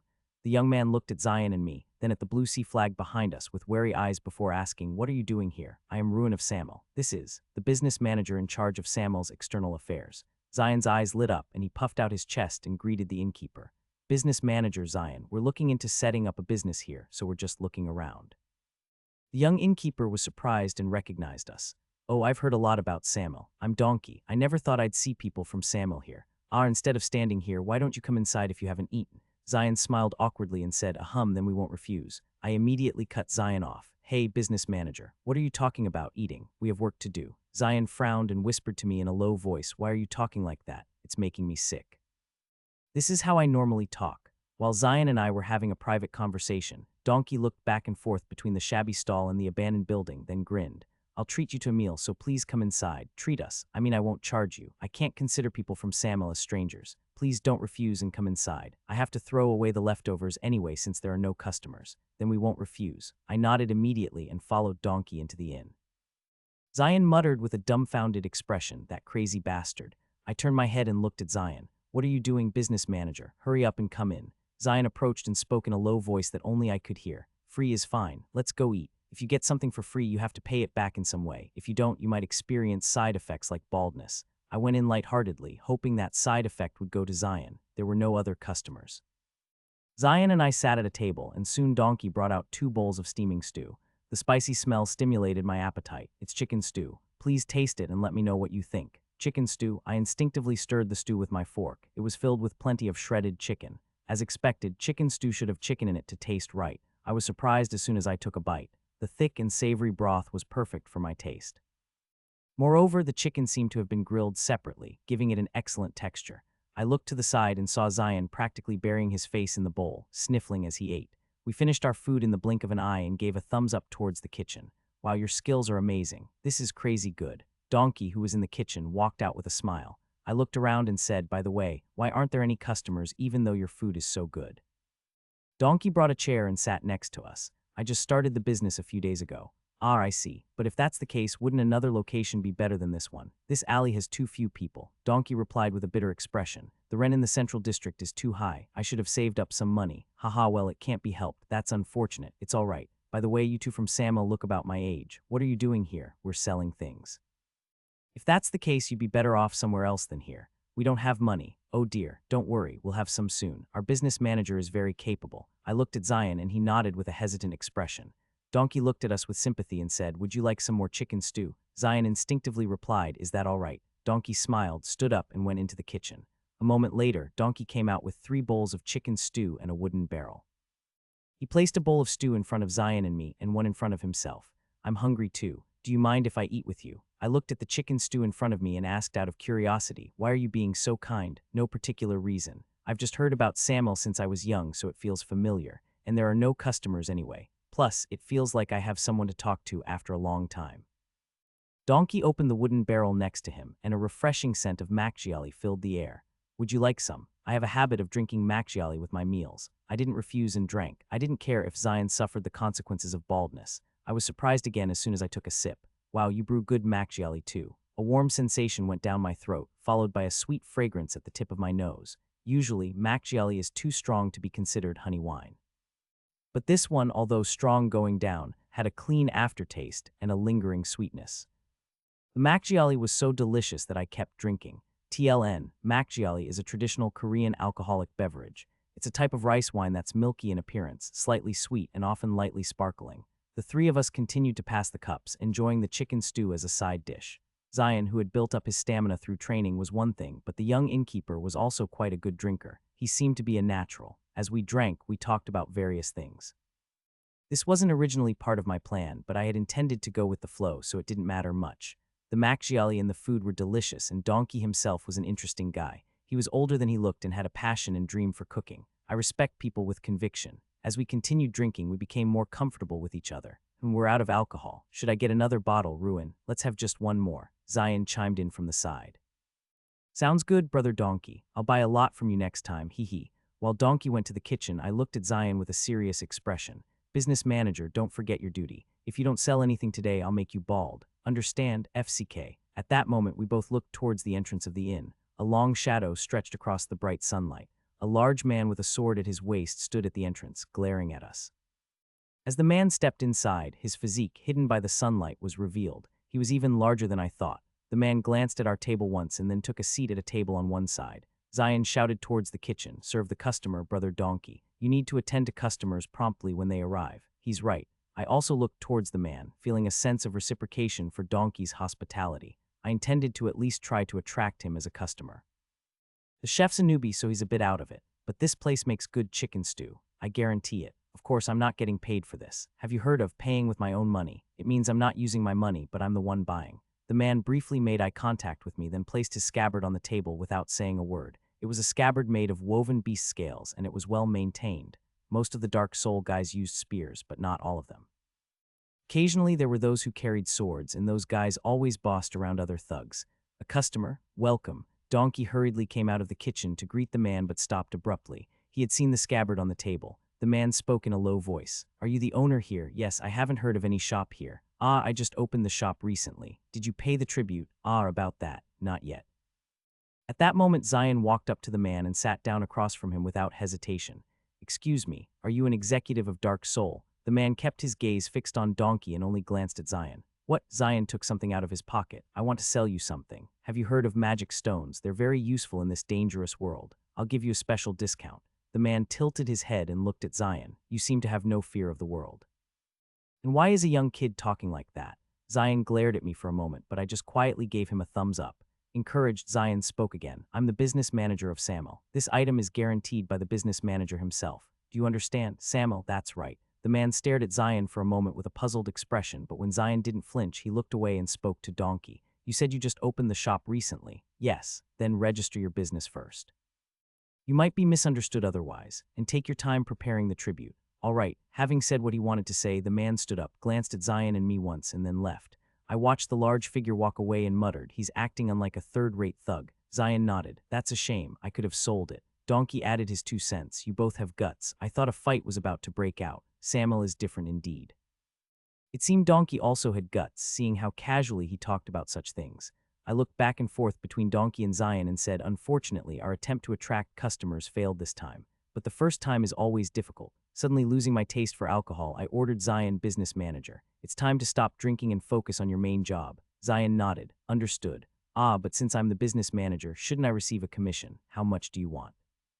"I think about 20 of the sales would be appropriate." "You want to get beaten 20 times. I'll take 2. As soon as I nodded, Zion's eyes lit up, and he disappeared somewhere in a hurry. It seemed he had been diligently thinking about business even while drinking. While I was sprawled out on the stall, trying to sober up, I heard a rush of footsteps from one side. Stampede. I got up and saw a crowd of people running down the street, filling it up. I could hear them humming a song, and I heard Zion's voice in the midst of it all. "This isn't just any ordinary stone you see every day. It's a magic stone, a stone that protects your life." Zion was walking energetically in the center of the crowd, wiggling his hips. Everyone was also excitedly wiggling their hips. It was like watching a traveling troupe passing through the city. Zion stopped in front of me and picked up a magic stone from the stall. He turned around and waved the magic stone towards the crowd filling the street. "This is that stone, the one and only precious stone in the world." Skeptical boos erupted from here and there. Hey, don't lie, it's just an ordinary stone. I came here for nothing. A young man is already lying. I was fooled for a moment. Zion said with a smile, don't worry. I'll show you a demonstration. I blinked, wondering what was going on. A young boy walked out and stood in front of Zion. Looking closely, he seemed familiar. Where have I seen him before? Zion handed the magic stone to the boy and picked up a wooden stick he had found somewhere. All right, here I go. The boy made eye contact with Zion and nodded. The moment Zion was about to hit the boy's head with the stick, the boy closed his eyes tightly and shouted, barrier, witting. Stick bounced off into the air and cheers erupted from the crowd. Oh, what, it actually works. Did you see that? It bounced off. Ooh. Suddenly the boy looked at me and bowed politely. It was then that I remembered him. I had once saved a boy who was being beaten by thugs in eastern Kyoto, and it was this kid. People rushed towards the stall. So what's the price? I'll buy them all no matter the cost. What do you mean buy them all? We have to share. Zion, with a big smile, organized the situation. Everyone line up. The price is only 100 gold. 100 gold, not 1 gold. People simultaneously stepped back. An awkward silence fell, and the lively hip shaking instantly died down. 100 gold was an unimaginably large sum for the locals. It was then that the crowd parted like the tide, and a man slowly walked through. It was the large man we had seen at the inn this morning. 100 gold. Zion met the man's eyes. Are you interested? 100 gold isn't expensive for the price of a life. The large man nodded. That's true, but that's only when it's truly the price of a life. Didn't you just see? That trickery isn't enough. You demonstrate it yourself. Clang.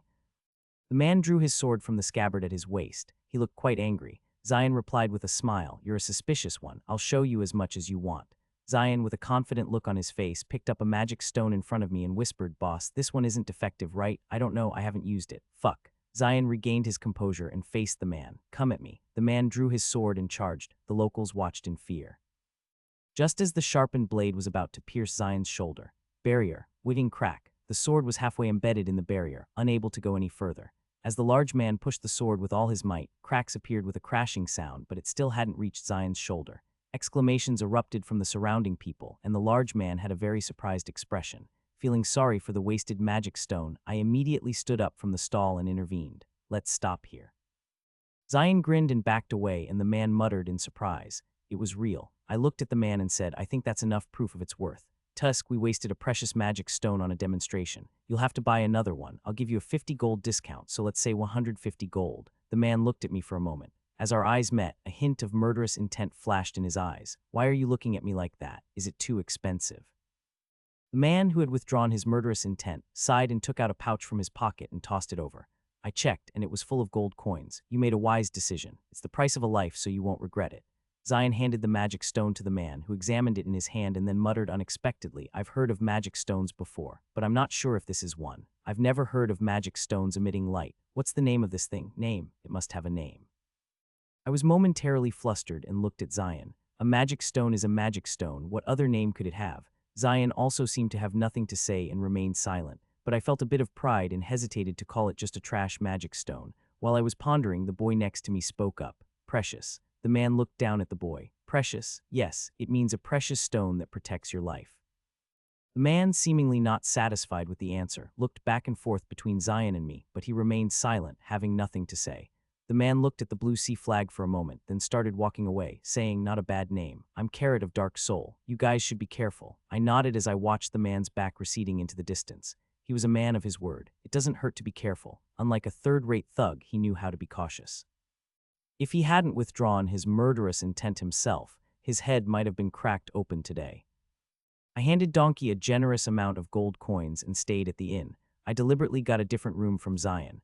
Donkey persistently refused the gold coins, but I forced them on him because receiving free hospitality usually comes with a hefty price.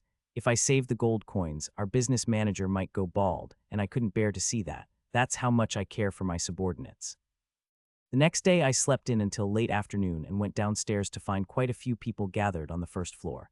I took a seat in a corner, and Donkey came out of the kitchen and said, You're up. Why are there so many people today? I remembered the traveling troupe Zion had brought. It seemed some of them had eaten here. That's good. Bring me a bowl too. I'm starving since I haven't eaten anything. A moment later, Donkey brought me chicken stew. The spicy smell made my mouth water, and as soon as I took a bite, my appetite was fully awakened.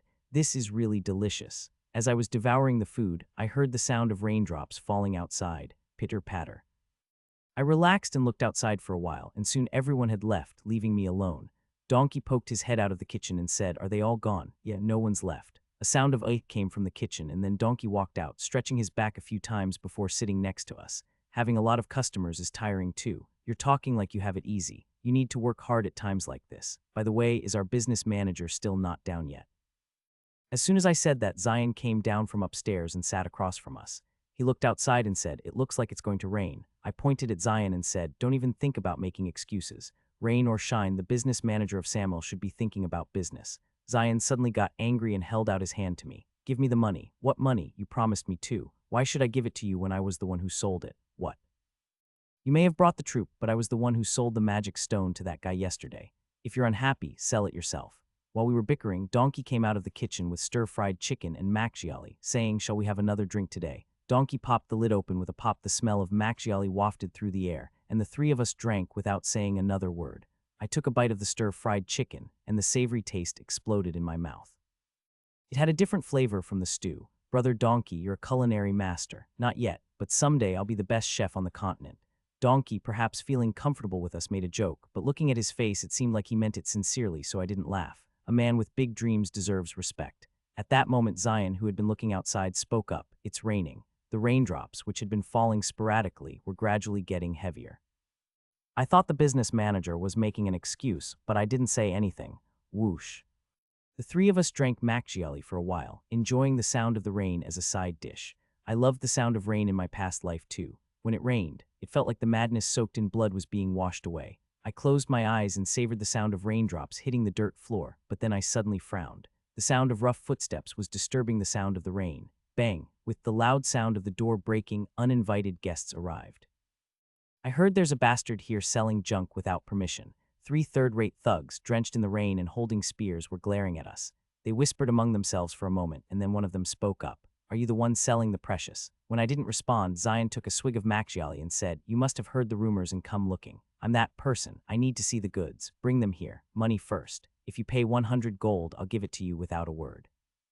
But you have to give it only to me. If you give it to this person here, you'll have to pay 150 gold. You crazy bastard. I'm not crazy yet. Do you want to die? Do you know who we are?" Yes, that was the typical third-rate thug I knew, acting without any caution whatsoever. 10 gold in tribute. Hand over the precious and we'll spare your lives." I continued to focus amidst the chaos. Looking outside, the rain was still pouring heavily. "Hey, no answer. Do we look like a joke to you?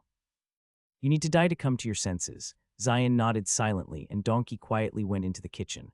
No matter how hard I focused, I couldn't hear the sound of the rain anymore. I pointed at the thugs and said, "Be quiet." One of the thugs slammed his hand on the table. "You're asking for it, really. Please, just be quiet."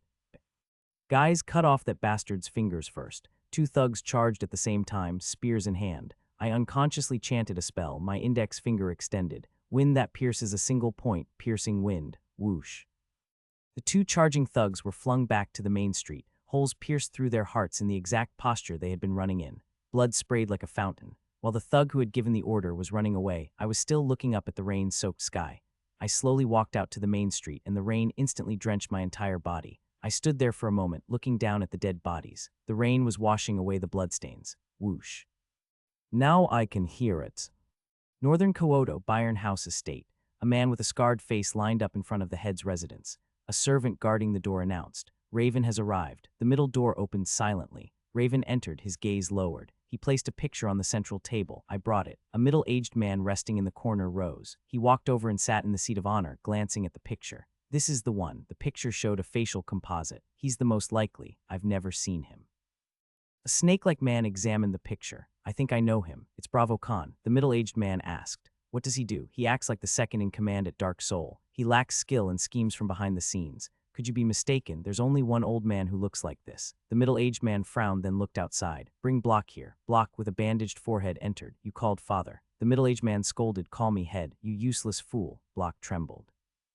"I apologize, Head. If only you were half the man your brother was. Look at this." Block's eyes turned fierce as he received the picture. "Is this him?" "Yes. This old man killed Kraken Ghetto." The middle-aged man looked at Snake. "Didn't you say he lacked skill?" Snake replied, "Killing them doesn't require skill." As for Block protested, "This is him. He's cunning. He hid his strength. I had to use 2-star magic to escape." The middle-aged man muttered, "This is strange, unless he's crazy.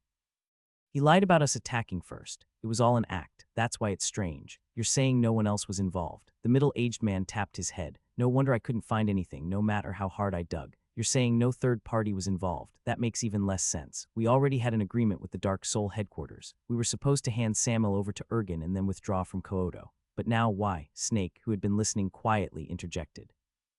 Could it be that those Dark Soul bastards have changed their minds? That's a possibility. But if they were planning to betray us, why would they do it this way? They should have gathered all their forces and launched a surprise attack. It wasn't the headquarters that came, just some kids from the branch causing a ruckus. This is just a warning to us, isn't it? That is a bit strange, and there's no benefit to it. There's no reason for them to betray us. They know Ergen is behind us. It's in their best interest to just take our money and leave. The middle-aged man, who had been pondering with his chin in his hand, suddenly grimaced. Call the chief treasurer. A short while later, a skinny old man entered the head house's residence. Chief treasurer, what's our current financial situation? The old treasurer replied with a fearful expression. We're barely scraping by with this month's tribute to Ergen. Ever since that day, all the outsiders have left, so there's almost no income, only expenses. The middle-aged man threw a decoration on the table, and the old treasurer clutched his head and collapsed. The middle-aged man immediately turned his head and looked at the man who had brought the picture. Raven, I clearly told you to keep things quiet around the businesses. How is it that a single problem at one business still hasn't been resolved? How are you managing the people under you? Raven, who had been listening politely, suddenly smirked and changed his posture. He leaned back in his chair and looked at the middle-aged man with a defiant attitude. House head Scion, I apologize, but they're all hot-blooded. Even though we're hired and paid, we can't just stand by and let people insult us. Snake glared at Raven. I hear you have quite a mouth in front of the house head, but Raven continued unfazed. Well, we're the ones who are wronged. This situation wasn't in the contract. The atmosphere is getting more dangerous by the day, so it looks like you'll have to increase the final payment. What? Scion Byron, the middle-aged man, stared at Raven in disbelief. Raven had never once been disrespectful to him, but now he was suddenly acting so brazenly. Those ungrateful bastards don't know their place. He had hired the lowest-ranked mercenaries, and they were rebelling at a crucial time. They were doing this because they knew they had the upper hand. He couldn't fire the mercenaries in this situation. They couldn't manage the businesses with just the main house's members, and they hadn't figured out Dark Soul's intentions yet. They were short-handed. Scion forced himself to calm down and fell into thought. I've been cautious of even falling leaves. He had suppressed his temper because they were on the verge of achieving their great goal. Once they handed Samuel over to Ergen as promised, all that was left was to soar. But now, a variable had arisen. Perhaps Dark Soul really did have other intentions. There must be no setbacks. Scion made up his mind, slammed the table, and shouted, Gather all the executives. Tell Shane to come too. The doors of the head house's residence swung open and a bell tolled once. People gathered from all directions and lined up in front of the residence. Shane, a young man who looked exactly like Scion, bowed his head. Go to the Dark Soul headquarters and deliver my message. Hold them accountable for their failure to manage the branch. Tell them they broke the agreement first, so we'll be attacking the branch. Observe their reaction carefully. If they truly intend to betray us, it'll show. You've decided to make the first move. Will you inform Ergen? Not yet. There's no need to show them our weakness. Wise decision, father. Scion looked at Shane with a pleased expression. Block, unaware, glanced at them with envy, then quickly composed himself when he noticed Scion's glare. And Block, as soon as Shane returns, go straight to the Dark Soul branch. Take Raven and the others and threaten them. Tell them we'll launch a full-scale attack if they don't surrender. It doesn't matter if it was a staged act or not. We need to normalize the business as soon as possible, whether it's through surrender or force. Understand? Yes, father. I mean house head. Scion gave several orders to organize the situation, then finally called Snake. Snake, did you look into what I asked you about before? Snake smiled and replied, I was just waiting for you to ask. Just the conclusion. It's as we expected. The Vice Tower Master isn't in Samuel right now. It seems all the other red mages have left as well. Are you sure? Yes, they haven't been seen for days, so they must have returned to the magic tower. I even provoked them a few times, just in case, but there was no unusual response. No one's there except for the Samuel kids. A cruel smile spread across Scion's face. Well, even the red magic tower has no reason to get involved in this matter. I agree. Start putting pressure on them. Bring the repayment deadline forward. We need to finish this quickly. Snake bowed his head with the same smile as Scion. Unexpectedly, the back alley was peaceful for a few days. I lived like a bum with a reverse sleep schedule, lazing around in the inn during the day and secretly wandering around Kyoto at night. It was fun playing hide and seek like a thief. There was nothing unusual in the western streets of Kyoto, but I sensed some interesting movements in the east. Of course, the most interesting change was in our back alley behind Donkey's place. It felt like the back alley had suddenly become a popular spot among young people. Donkey's restaurant was packed, mainly with young customers. The world works in mysterious ways. Today, like a bum with a reverse sleep schedule, I woke up late in the afternoon and went downstairs, only to find the place almost full. I sat in a corner and looked outside for a while when the enticing aroma of stew wafted over. Here's your stew. I specifically asked the chef to take extra care with the stew for the two beautiful ladies. Haha, I added plenty of vegetables too. Beautiful ladies love vegetables. Oh my, you're as charming as they say. I glanced in the direction of the voices. The Samuel business manager, who had become a waiter, looked quite happy. Now, after you finish your stew, come take a look at the starlight meteorite that grants wishes. It's expensive, but it's worth it because it's so rare. You can pool your money together to buy it. Haha, enjoy your meal. He was quite the character.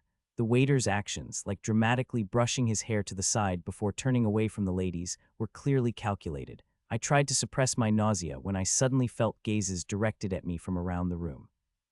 Oh, isn't that the guy? Looks like it. But I heard he fought Carrot. He's smaller than I expected. They say some Dark Soul guys died here. 2 of them. He probably did it. I casually swept my hair back, a melancholic look in my eyes. Acknowledging them would be something only a third-rate person would do. It wasn't the first time I'd received such attention. Every time I came downstairs, the young guys would stare at me like I was a monkey. As I gazed outside with a wistful expression, I noticed a few third-rate thugs approaching from a distance. This was the first time I'd seen thugs on this street since that day. They didn't seem to have good intentions. Waiter. I called the waiter and nodded towards the entrance. Looks like we have some distinguished guests. Treat them well. The waiter's eyes sparkled as he nodded, and I turned to go back upstairs. I wanted to give him a chance to sell a mana stone directly and earn a commission. I lay down on the bedding for a while when I heard a knock at the door. Guest, what's up, waiter? Wow, you already sold it. You're good. The door opened and the waiter entered with the chef. No, damn it. He won't buy it. You need to come out. I smacked the waiter's head. Are you a waiter or a business manager? Pick one. Sorry, boss. I tried to sell it, but he didn't believe me. The guy who ran away that day is with him. He knows your face. I couldn't help it then. I sighed, grabbed my precious item, and left the room. The young people who had been eating had apparently fled, leaving the first floor empty. It's not raining today. 2 thugs stood at the entrance. I knew both of them. One was the guy who ran away when his friend died on that rainy day. The other was my twin brother. I waved hello, but they backed away, and my twin brother hurriedly introduced himself. I'm Garlic of Dark Soul. This is my subordinate, Brandon. Suddenly, Garlic and Brandon exchanged glances. Brandon nodded and Garlic sighed. Are you Ruin Samuel? I tilted my head. I didn't remember revealing my name. Looks like you've been investigating me. The waiter whispered from behind. No, I told them, boss. I nodded and walked downstairs to face them. Are you here for revenge? Garlic shook his head calmly. If we were, we wouldn't have come just the 2 of us. We're here to deliver a message from the person I serve. Who? Our boss wants to see you. Suddenly, a sly old gangster flashed through my mind. If he's talking about a Dark Soul branch head, it must be Bravo Khan. Interesting. Of course, I expected the Dark Soul guys to come back, but this kind of visit was unexpected. Bravo Khan loved to scheme, so there was a high probability he had other intentions. It's better to go with us. I pretended not to know and tested Garlic. Do you know what's going to happen to you if you follow them? It seems you don't understand the situation, Ruin. It's not safe even if you refuse. 2 of our people are dead, so this can't end like this. If you refuse, the captains will be deployed in large numbers next time. Then it'll be irreversible. Even if you run away, it won't work. It won't end with just Ruin dying. Garlic, who thought I was scared, smiled and said, I'll tell you how to survive. The branch head cherishes talent. Hand over all the Sajangi and come under the branch head. Then you'll be protected. It sounded like Bravo Khan was planning to gobble up Sajangi all by himself. What do you think, Ruin? I looked at the 2 guys alternately and asked, do you guys eat? Yes, let's eat first and then think. This place makes good stir-fried chicken. Haven't you tried it? It tastes better than anything you can imagine. I saw Donkey's expression harden a bit and quickly continued, but it's a bit difficult to eat here. A few tables were broken because of your friends last time. It's not even raining, so let's just have a street stall over there. Gangsters are the best on the streets, originally. You don't seem to understand, but food is not the problem right now. The branch head wants to see you right away so you can eat after you go. Be quiet. At this moment, Brandon's eyes changed instantly, and he quickly covered Garlic's mouth and whispered something in his ear. Then Garlic's expression changed drastically, and he stopped talking. I walked out and said, 2 stir-fried chickens and a barrel of macchiali, please. Oh, the strong macchiali. I'm going to drink it outside, so I'm craving strong alcohol. Show these country bumpkins some skills. I'll show you a spicy taste. Donkey, who dreamed of becoming the world's best chef, bravely said and went into the kitchen. Zion and I sat down at the stall first, and Garlic and Brandon also sat down with hesitant expressions. Soon a spicy smell filled the air, and Donkey came out with stir-fried chicken and a barrel of alcohol. Then enjoy your meal. I'll be inside, so call me if you need anything. I nodded and picked up a piece of stir-fried chicken, and a pungent aroma rushed in. Wow, it's spicy. Zion agreed. It's especially spicy today. I said to the country bumpkins, try it. It's spicy and delicious. The two guys hesitantly picked up a piece of stir-fried chicken and immediately stuck out their tongues with surprised expressions. See, it's delicious, right? This isn't just any stir-fried chicken. It is delicious. They continued to eat the stir-fried chicken. They seemed to have developed an appetite, and the speed at which they ate the stir-fried chicken gradually increased. It was spicy but addictive. My tongue was getting numb from eating, so I kept drinking manhwaedit. The fiery sensation as it went down the throat was exceptional. Donkey must have made it extra strong on purpose, as it paired perfectly with the spicy stir-fried chicken. For a while no words were exchanged, only the clinking of glasses. I waited until the gangsters' faces started turning red before speaking again. So why is Bravo Khan looking for me? Garlic, sweating profusely from the spice, answered with a puzzled look. How do you know the branch head's name? Did I tell you? I don't remember. I've heard of him. Well, that's possible. Anyway, that's not important. Garlic hiccuped once and continued. You need to go see him soon. You don't have time to dawdle with me here. Ha, by the way, this is so spicy. Can I have a glass of water? I filled an empty glass with manhwaedit and handed it to Garlic. Drink. Ahem, I'm done with manhwaedit. I want water. There's no water. Drink the manhwaedit. Garlic stuck out his tongue and panted, then gulped down the manhwaedit in one go and burped loudly. I glared at him again and said, that's the only way to survive.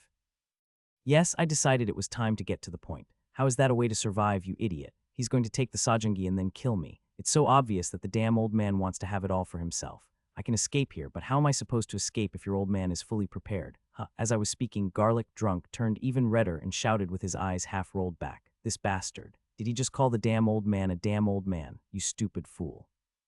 I immediately threw an empty glass at Garlic's forehead. Garlic, perhaps trained in some strange way, didn't dodge and headbutted the glass. His forehead split open and blood gushed out. His eyes returning to normal, Garlic wore a deeply wronged expression. Damn it, that bastard said it would work. How dare he trick me? He's dead for real. Get a grip, Garlic. You're suffering because of your idiotic master. It's not me you should be worried about right now. Worry about your own survival first. If I slit your throat here, who's going to save you? Do you think your master will suddenly appear? At that moment, I heard a slapping sound from the side. I looked over and saw Zion slapping Brandon's cheek. You penniless bastard. Why did you come back here without any money? If you came, you should buy sajangi. You won't buy it. Why not? Take off your clothes, you bastard. If you die and come back as a ghost, everything you have is mine. It was a heartwarming sight. Business should be done ruthlessly. I briefly organized the chaotic situation and then drank more manhwaedit. The stir-fried chicken was all gone, but the manhwaedit barrels kept increasing. The sun had set, and darkness was gradually settling over the street. For hours, we continued to pass the glasses around. For some reason, I didn't want to see the gangsters' glasses empty. Perhaps because we were being too loud at the stall, there was no one walking around on the street. While Garlic and Brandon were retching with nauseous faces, I happened to glance at the end of the alley. Zion followed my gaze. An unfamiliar figure was slowly approaching us. It was a man with a sword sheath at his waist. He was slightly smaller than Carrot but had sharp eyes. The man approached, locking eyes with me, then chuckled after seeing Garlic and Brandon's faces. Now I see these idiots were doing something stupid here. As the man stopped in front of us, Garlic and Brandon flinched and avoided his gaze. I pointed at the man and asked, who's interrupting our drinking session, just as arrogant as I've heard. Are you Ruin? I turned to look at Zion and he shook his head. I didn't tell him this time. I turned back to the man. Why are so many people calling my name today? Why are you trying to join us? Unfortunately, we're out of stir-fried chicken, but we still have manhwaedit. Want a drink? The man smirked and replied, maybe next time. I'm here to deliver a message from someone higher up. You too. Not understanding what I meant, the man got straight to the point. The branch head wants to see you. Get up now. I instantly realized that the gangsters were divided into factions. It seemed the branch head and the branch head weren't on good terms. Feeling a surge of displeasure, I said, sorry, but I have a prior engagement. A prior engagement? I pointed at Garlic and Brandon and answered, these guys here are working so hard to arrange a meeting between their boss and me. I can't just ignore that, can I? Right, Garlic. Garlic and Brandon awkwardly avoided my gaze. Finally understanding the situation, the man drew his sword from his waist. I see how it is. You don't need to worry about what these guys say, so get up. You need to come with me. I kept my eyes on the man's blade and replied, put the sword away. If you don't understand, I'll have to drag you by force. I pushed off the ground and stood up, and the man smiled. In a relaxed posture, I wrapped wind around my hand, swung my elbow wide, and slapped the unsuspecting man's cheek. Smack, the man stumbled with a loud sound. You bastard. I said I have a prior engagement. Who are you to tell me what to do? As soon as the man turned his head, I kicked his wrist with my foot and slapped his cheek again. Smack. The man dropped his sword and fell to the ground. I bent at the waist and continued to slap his cheeks. If a gangster draws his sword, he has to take responsibility. Smack, smack, smack. The man's cheeks swelled up enormously, and at some point he lost consciousness. I turned my head sharply and looked at Garlic and Brandon. Lead the way. Garlic and Brandon, who had been watching the scene, jumped up and replied, "Yes, yes, our employee is guarding the inwell." Zion nodded, and I gave the sprawled man a final kick. "Get up. You'll get lockjaw if you sleep out in the cold. You haven't gotten it yet, have you? Want me to give it to you?" The sleeping man grabbed both his cheeks and jumped up. "Geez, worrying about a sleeping gangster. My personality has improved a lot." Garlic took the lead and strode out energetically. The four of us moved in a line like ducklings. In fact, there was nothing to lose. It was a welcome event that they came to me first, just when I was about to make a move. Lost in thought as I walked, I soon reached the end of the western street, where a large open space appeared. At first, I thought we were going to the Red Sunset Tavern, but it was completely different. We entered the open space and walked for a while longer until we saw a large wall, and beyond that, a few buildings occupied a fairly large area. The headquarters of the Dark Soul branch. I didn't expect to come here. Garlic bypassed the main gate and walked along the wall towards the back. "But why are we going this way? There's a side door. The branch head wants to see you privately." Of course, I knew it. I thought for a moment, then turned around and said, "By the way, what's your name?" The man with red cheeks replied, "Derek." "Okay, Derek, let's part ways here. You go your own way. Tell the branch head that I'll meet him after my prior engagement is over." All three of them looked surprised for different reasons, but perhaps because they were scared of me, they didn't ask any further questions. All right. Derek left in a different direction, and I followed Garlic's guidance again, walking along the wall for a while. Garlic stopped at a secluded spot and knocked on the wall. Suddenly, with a creaking sound, the wall slid open, revealing a side door just big enough for one person to pass through. The side door led to another enclosed space which looked like a hidden room inside a building. It was structured so that opening the side door, like opening a room door, led to the outside. A one-eyed man greeted us. "You're late, Garlic. I apologize. There was something I had to take care of." The one-eyed man narrowed his eyes for a moment. "Have you been drinking? I'll explain later." But first, right, there was a guest. The one-eyed man immediately led me out of the room. We walked through the corridors, turning this way and that, and then stopped at one place and knocked on the door. "Who is it?" "It's One Eye. Come in." The door opened, and Bravo Khan was sitting across the table in the center with a bright smile on his face.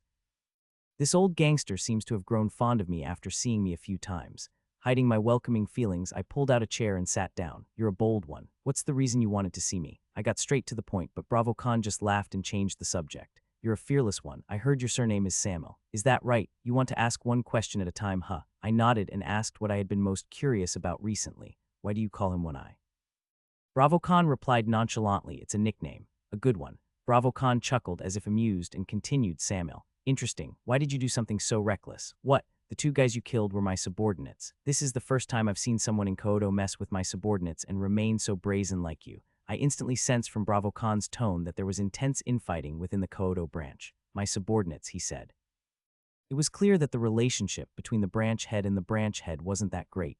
Is that a problem? I can't just stand still when third-rate bastards come at me with the intent to kill. Those kinds of guys need to die to learn their lesson. Bravo Khan's expression didn't change. "Haha, you're fearless, aren't you? But you're right. They were idiots, and they would have died someday even if it wasn't by your hand. But the real problem is that I'm behind them.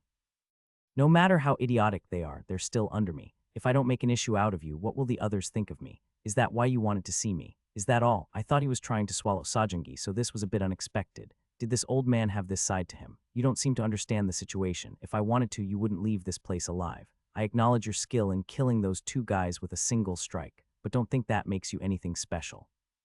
So what do you want?" Bravo Khan relaxed his expression and continued, "There's one way to survive. Admit your mistake and come under me. Then everything will be resolved. You're a talent too valuable to kill. It's a bit difficult to give you an answer right now. Think carefully. As you can see, you can't survive here alone. Even One Eye is not below you. He could have killed those two guys you killed with a single strike as well." I said, "It's difficult." At that moment, the door burst open, and One Eye and a few others entered, surrounding me in a threatening manner. Bravo Khan completely changed his tone and said to me, "You're a fool who doesn't understand the situation until the very end. You have no choice. Do you think this will end with just your life, especially with your surname being Samuel? Even if you're stupid, you must understand what this means, right?" I kept shaking my head. "No, that's not why it's difficult." Suddenly, a faint noise grew louder and louder, and then there was a loud boom from outside. "I have one more appointment. Let's talk after I come back." As I kicked the door open and left, I heard Bravo Khan clicking his tongue and muttering, "Tusk, it's become difficult to save that guy even if I wanted to." Outside the building, all sorts of third-rate gangsters had drawn their weapons and were creating a menacing atmosphere. In the center of the courtyard, a bulldog-like man was sitting alone on a large rock, and next to him, A man with red cheeks was pointing at me. That's him over there, Branch Head. The fierce, bulldog-like man's gaze slowly turned towards me, Tusk. In an instant, Derek was sent sprawling across the ground by the man's lightning-fast slap. It was clear at a glance that this man possessed tremendous strength. Useless fool. The man sat on the rock, scanning me from head to toe. I, too, took a moment to observe him. The large tack strapped to his back was particularly striking. Are you the one who killed my men without permission? It wasn't exactly without permission, but I decided to show some respect to the enemy leader and answered in the affirmative. Yes, do you know who I am? Aren't you Branchhead Bullry? And yet you have that attitude. You're a fearless little brat. I clearly told you to come see me. I had a prior engagement, so I was a bit late. Branchhead Bullry raised his chin and shouted towards the back where I had come from. Hey, officer, what's going on? Are you handling things without informing me now? As if on cue, the old officer replied, haha, how could that be? I merely called him in to confirm something. I didn't hear that the branch head was looking for him. At Bravo Khan's sly response, Bullry snorted once and then looked back at me. Do you know why I called you here? If it's to tell me to join you, that's a bit difficult. Bullry snorted again and let out a strange laugh. Now I see you came crawling here wanting to live. Fine, beg for your life. Please spare my life. Suddenly, Bullry looked around at his gathered subordinates with a smug expression, then stared intently at me again. You killed 2 of my men and now you're begging for your life? That's not going to happen. Absolutely not. I didn't understand what he meant by not going to happen, so I responded in my own way. No way. There's nothing that can't happen in this world. No matter how you look at it, it's not my fault. A bulldog-like bastard like you can't even judge the situation properly, unbefitting of a leader. You should be the one begging for your life, you bastard. Why did you call me here? Huh? Bullry grinned and said, hee hee, now I see you're a crazy one. I called you here to kill you personally. I'll cut off all your limbs and display them on the streets of Kaeton for a month. Understand? Bullry looked at his subordinates with a dignified expression. As if on cue, the subordinates responded by waving their weapons up and down and shouting wah. Now I understood why this guy called me here. This bulldog-like bastard was a typical attention-seeking narcissist full of bravado. Upon hearing that his subordinate was defeated by a young guy, he wanted to personally and brutally execute him to boost his own prestige. But I couldn't lose either, so I looked around and shouted at the top of my lungs, so many people are suffering because of this idiotic, attention-seeking narcissist. Listen carefully, all you subordinates. You guys are screwed now. The branch head doesn't even know what's going on in Kaeton and only thinks about himself. This is why leadership is important, you bastards. Huh, what do you think, officer? Am I wrong? When I turned my head, Bravo Khan just blinked his eyes with a bewildered expression. Suddenly, with a ferocious roar like that of a beast, Bullry jumped off the rock. He drew his tack sheath and all and pointed it at me. His subordinates formed a circle around us, keeping a bit of distance. Now only Bullry and I stood facing each other in the center of the courtyard. You're completely insane. Today I'll put down a mad dog. I agree. A mad dog needs a beating. The mad bulldog charged at me barking, and I ran towards him, bare-handed, ready to take down this mutt. After all, the best way to deal with a mad dog is with your bare hands. The bulldog swung his sword sheath with great force, and I countered by wrapping my palm in wind. Whoosh. My hand stung. If it still hurt even with wind wrapped around it, it meant the opponent's strength was beyond that of a third-rate fighter. Sometimes there are people born with extraordinary strength. They're several times stronger than others without any special effort, and with a little training they can easily become the neighborhood bully. Carrot, who almost broke through my barrier a while ago, had the physique of a strong man, and this bulldog was also born with such natural strength. Once again, the sword sheath in my bare hand clashed, and Bullry and I stepped back a few paces, staring at each other. What the? The one who was more surprised was the bulldog. Born with such strength, he had never experienced anything like this before. He was staring at my hand with a deeply confused expression. Hearing the murmurs of his subordinates, the bulldog's ugly face contorted in anger. This little brat dares to use tricks, sheeing. The bulldog drew his tack from its sheath. In response, I wrapped both my arms in a 2-circle wind barrier. As the bulldog swung his tack, aiming to cut my shoulder, I sharpened my elbow and struck the blade's path. A cruel smile appeared on Bullry's face at that moment. Clang. What? He blocked the sword. With his bare hands, the smile turned to shock in an instant. A nervous twitch appeared around Bullry's eyes, and the watching subordinate's eyes were filled with simultaneous horror. With Bullry stunned, I drew a semicircle with my elbow again and struck the blade hard. Cracks appeared on the blade with a crack, and it snapped in two. I instantly closed the distance to the recoiling bulldog and punched his jaw again. Crack. Cough, even someone born with the strength of a bull has limits. The bulldog, pushed back a considerable distance, shook his head a few times and looked at me with slightly dilated pupils. He should have been knocked out from a direct hit to the jaw, but perhaps because of his natural strength, his resilience was also considerable, but he wasn't completely fearless.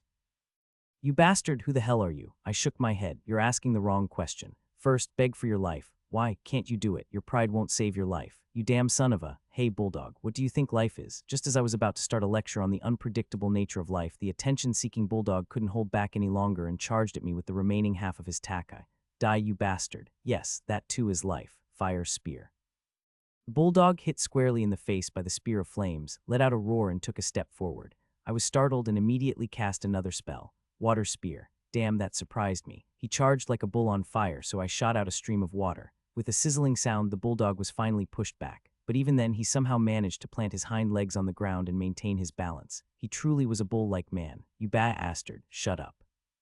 I graciously showcased my fire and water magic combo, rivaling the sweet and salty flavors, leading the bull into a heavenly realm of disorientation. Whoosh. Cough, it took a total of 5 consecutive spells before the bull finally crashed into the wall, his entire body ablaze and collapsed limply. Only then did the other gangsters come to their senses and mutter, "Mom magic." He was a mage. I walked over to the wall and looked down at the bulldog. He wasn't moving. It seemed he had finally breathed his last. This is why life is unpredictable. This guy chose his pride over his life, but I don't really understand what the point of that was. I turned back from the wall. The gangsters had completely surrounded me. Carrot was on the left, glaring at me from the front line. On the right, One Eye stood at the forefront. Carrot glared at me and said, "You killed the branch head, so you'll have to pay the price. You were just watching from the sidelines. What are you talking about now?" It was a one-on-one duel, so subordinates couldn't interfere. There were no orders to do so either. But it's a different story now that you've killed the branch head. One Eye chimed in, "Don't think you can handle all of us, even if you're a mage. You might be a Bayern spy, so we can't let you go like this." Looking around at the gangsters slowly closing in, I asked, "What do you guys think life is all about? What are you talking about? Did that bulldog bastard know he was going to die here today? Did you guys know? Raise your hand if you thought that bastard was going to die here today." No one raised their hand. You're all the same, you idiots. You've all become idiots under that blockhead. There's no rules saying you won't end up like that bulldog, so it seems you were planning to overwhelm me with numbers. Guys, I looked around and said, life is, no matter how grand your plans are. At that moment, my twin brother, who had appeared from somewhere, continued my sentence as if possessed. You could get stabbed to death by a random robber. What is this, a famous quote? Why do I know this? Excellent. A stabbing is better than getting hit by a rock. As I gave my twin brother a thumbs up and caressed Magnus' illusion, suddenly a collective gasp was heard and One Eye, with his one remaining eye wide open, shouted, "He's from Bayern. Kill him." Almost simultaneously, the old man's shout erupted from behind. "Stop, he's not from Bayern. Stop," I said. Bravo Khan bit his nails, staring at the madman standing at the edge of the wall. He used magic. When did someone of this caliber appear in Samel? And to think that branch head Bullrai was defeated so easily. Where did this guy come from? And of all times, the timing couldn't be worse. But even so, he couldn't let him go. He had to capture him and find out his identity, no matter what. If the headquarters questioned him, his own neck could be on the line as the next in line after the branch head. Fortunately, there were no casualties other than branch head Bullrai. The executives were still fine, so they should be able to capture him with the help of the subordinates. If they all rushed him at once, even a mage wouldn't stand a chance. That's when it happened. Life is, no matter how grand your plans are. Bravo Khan felt a strange sense of unease at the madman's sudden words. He had definitely heard those words somewhere before, but he couldn't remember where. While he was trying to figure out the source of this ominous feeling, he heard Garlic muttering beside him. You could get stabbed to death by a random robber. Excellent. A stabbing is better than getting hit by a rock. Suddenly, Bravo Khan felt a jolt in his head and something came to mind. Could it be the Red Sunset Tavern? The bastard who pretended to be from the Shafiro Guild leader's secret group. The Bayern guy who talked about brothers or something. Weren't those the exact same words that guy said about life? As Bravo Khan looked at the madman in shock, another unbelievable thing happened. The man's face rippled and slowly changed shape.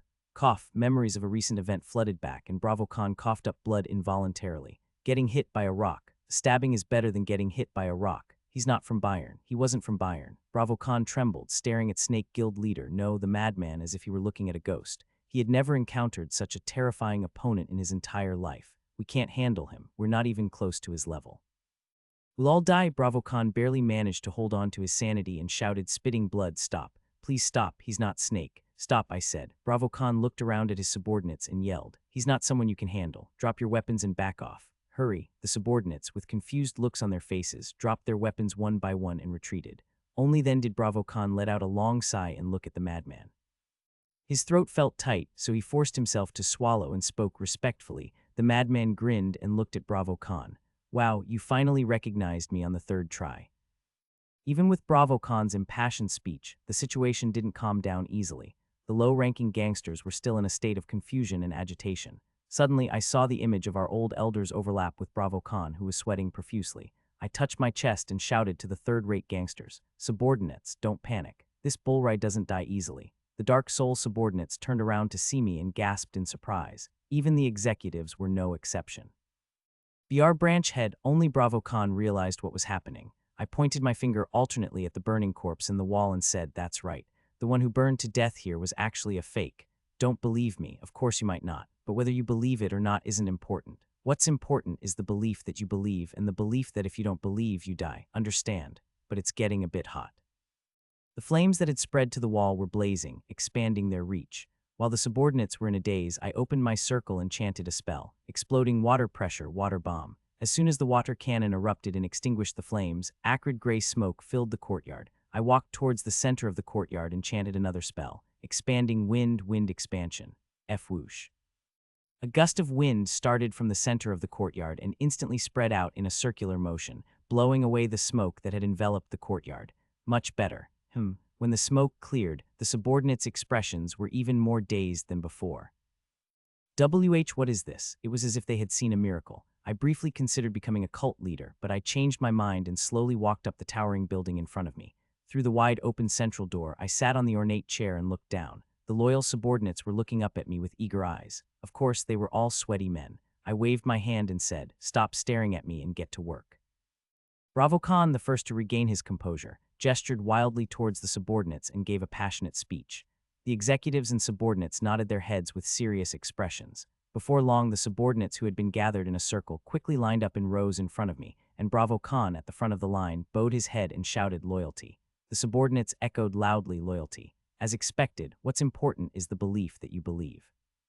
Well, it wouldn't be easy to have the belief that if you don't believe, you die. I held back a chuckle and forced myself to maintain a straight face. These third-rate gangsters had picked up something somewhere and were shouting loyalty. Anyway, with so many new subordinates suddenly appearing, it felt like I needed to give an inaugural address. I waved my hand in response and began my speech. I'll skip the inaugural address. Low-ranking members, get to work, and executives, come up here. I sat at the head of the table, with Bravo Khan on my left, followed by One Eye and Ponytail. On the opposite side, Carrot and Derek took their seats. Just by looking at the seating arrangement, their relationships were clear. A brief silence fell, and I looked around and spoke. "Tell me your thoughts on life, one by one." The executives, not understanding my words, all avoided my gaze. They thought I was crazy, and they were afraid of ending up like Bullray if they said anything. "You cowards. Where's all that bravado from earlier? Officer, you speak. When no one else steps up, the one in charge takes responsibility." Only then did Bravo Khan sigh and open his mouth. "Resisting would have been meaningless. I can see it too. I already know that you possess skills that don't even consider us a threat, but I don't understand why you spared us. Perhaps the magic you used earlier was also a deliberate show of power to prevent us from having any foolish thoughts. That would certainly suggest you're willing to give us a chance. It's not that I have no idea what you might be thinking. Continue. If you, honored sir, truly have a connection to Samuel. I thought it might be less troublesome for you to use us alive rather than kill us. Oh, you're quick-witted. As they say, the interpretation is more important than the dream itself. To be honest, it was mostly a spur-of-the-moment decision, but since Bravo Khan was providing a good justification, I nodded. It seems old people get smarter when they're cornered. You can continue being the officer. With such a capable officer under a fool, you must have suffered a lot. You're quite talented, after all. I almost misunderstood you. This is why you need to judge people when they're in their right mind. Get a grip. I'm telling you to cut down on the alcohol. It'll lead to dementia early. Ah yes, Bravo Khan, who hadn't yet grasped my personality, quickly deepened his wrinkles. The atmosphere was getting increasingly awkward, so I looked around and saw the gangsters staring at each other, not understanding the situation. Why are you staring at each other like that? You're all on the same team now.